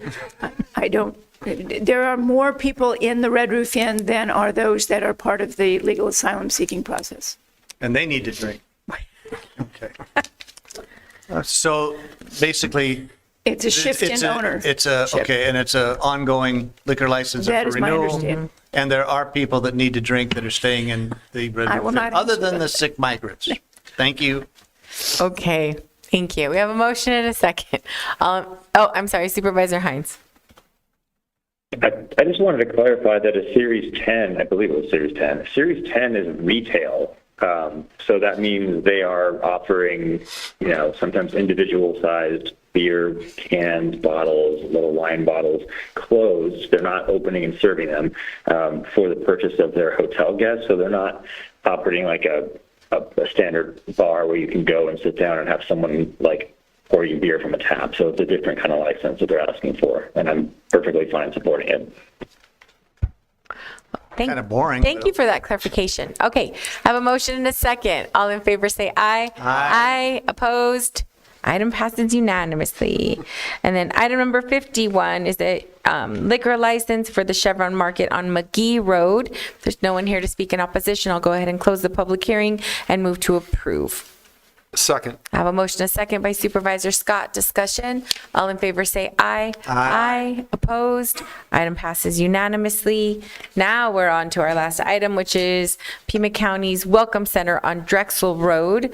This is a request, our discussion, direction, action regarding operations. This is a request by Supervisor Christie. Thank you, Madam Chair. On June 28th in the Green Valley News, there was a statement made by an article there that states, the county followed the announcement with its own reporting that, this is the important part, that, quote, privately owned AMI Expeditionary Health Care would fill CCS management. Also, if you go to the AMI website, you'll find that at the end of its full name, it says LLC, which means Limited Liability Corporation. And by virtue of the fact that AMI had to go through the procurement process, it stipulates that AMI is, quote unquote, not an agency or an NGO. AMI is a for-profit entity, correct? According to the ongoing contract with AMI, that this has been modified several times, and this contract has never been brought before the Board of Supervisors for approval. So my first question, if I could direct it to the county administrator, could you please explain the procurement process for this contract? Chair Grijalva and Supervisor Christie, in, I believe, early 2023, when there was a significant surge in the population of the individuals who were staying at the facilities, and we were not able to provide staff necessary under the current contract with Catholic Community Services. There was an emergency procurement to provide additional services. And it's at that time that AMI began began to contract with the county to provide those additional support services. So we've established the fact that AMI is a for-profit corporation or entity. And I believe the amount we're spending to have AMI do the work that we're asking them to do is somewhere around $2.7 million. And granted, AMI is and was not a tenant of Pima County's, and AMI may be providing Pima County a service. However, Catholic Community Services was not a Pima County tenant either. Yet they were not charged rent because of the quote-unquote mission of asylum seeker activities. So my second question is, how do you square not charging an NGO rent, yet also not charging a for-profit company rent?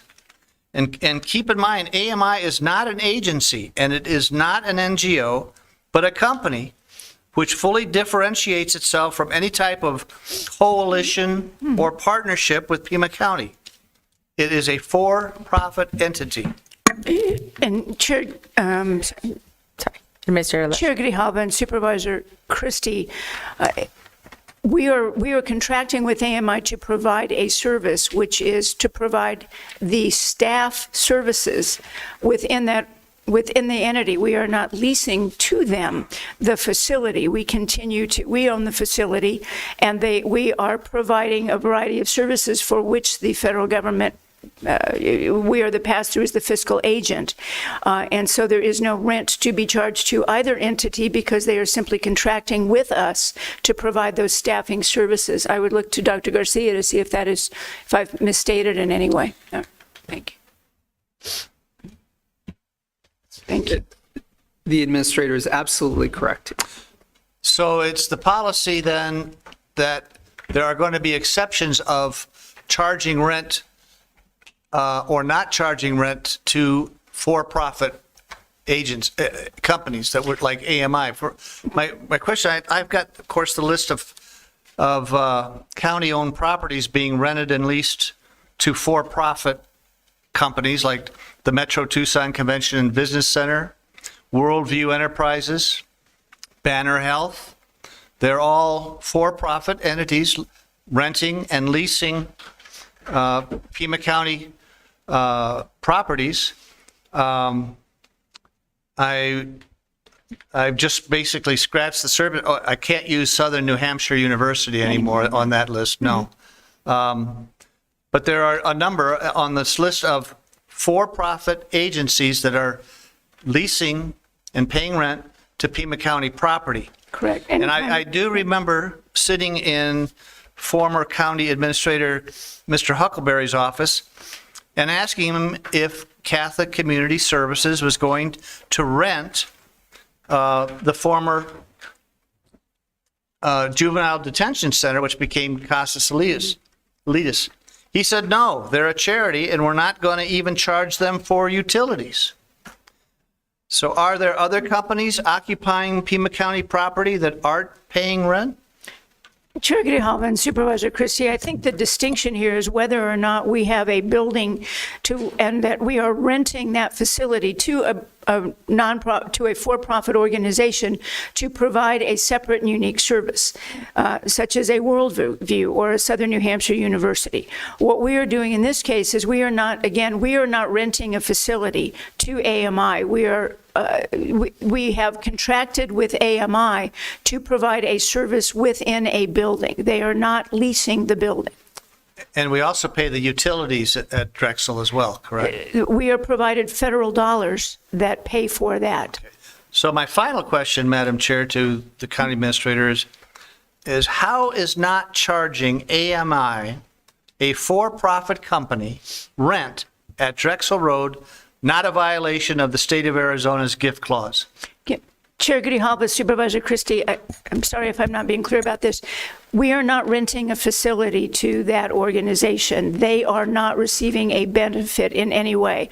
We have contracted with them to provide a service, and what they are doing for that is providing the staffing services and helping to operate a function within that organization. We are not providing them a building. We have not giving them, there is not a undue gift that we are giving them that would be a violation of the gift clause.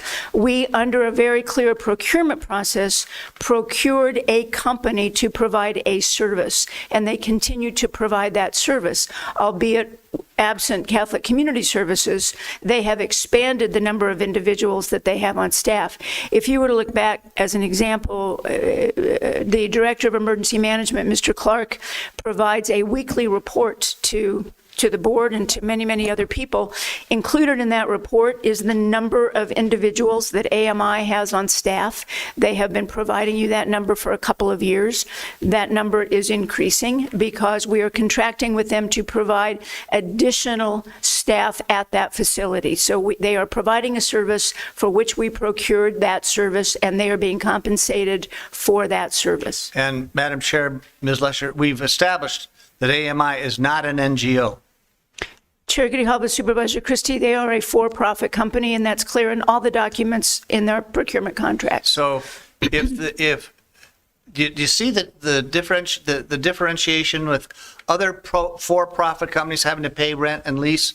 Here's another one, AMI, that's providing a service contracted as a non-NGO, but a for-profit company. And they're not paid. Chair Grijalva and Supervisor Christie, I think the analogy might even be closer to what we did earlier when we contracted with a cleaning service. We don't rent our building to that company. We contract with them to come in and provide a service. They clean the service. They provide potentially the security in that service. They don't lease the building. We own a building, and out on the Drexel facility, we have contracted with a company that happens to be a for-profit company, similar to our cleaning companies, and they are coming into that facility and providing a service for which they are being compensated. I think when you look at I'm sorry, sir. And not being charged rent. I think what you're looking at, sir, is there are organizations such as Southern New Hampshire University, Worldview, Banner, Visit Tucson. We have leased to them a facility, Hard Stop. They are then providing a service within that. They simply have leased from us a building. And what we're doing now is not leasing a building. We are contracting for a service. Okay. Thank you, Madam Chair. I think the analogy of the cleaning made sense to me. So, all right. But here's the thing, though, just to follow up. Pima County does not occupy the building. AMI does. And that's a Pima County-owned building.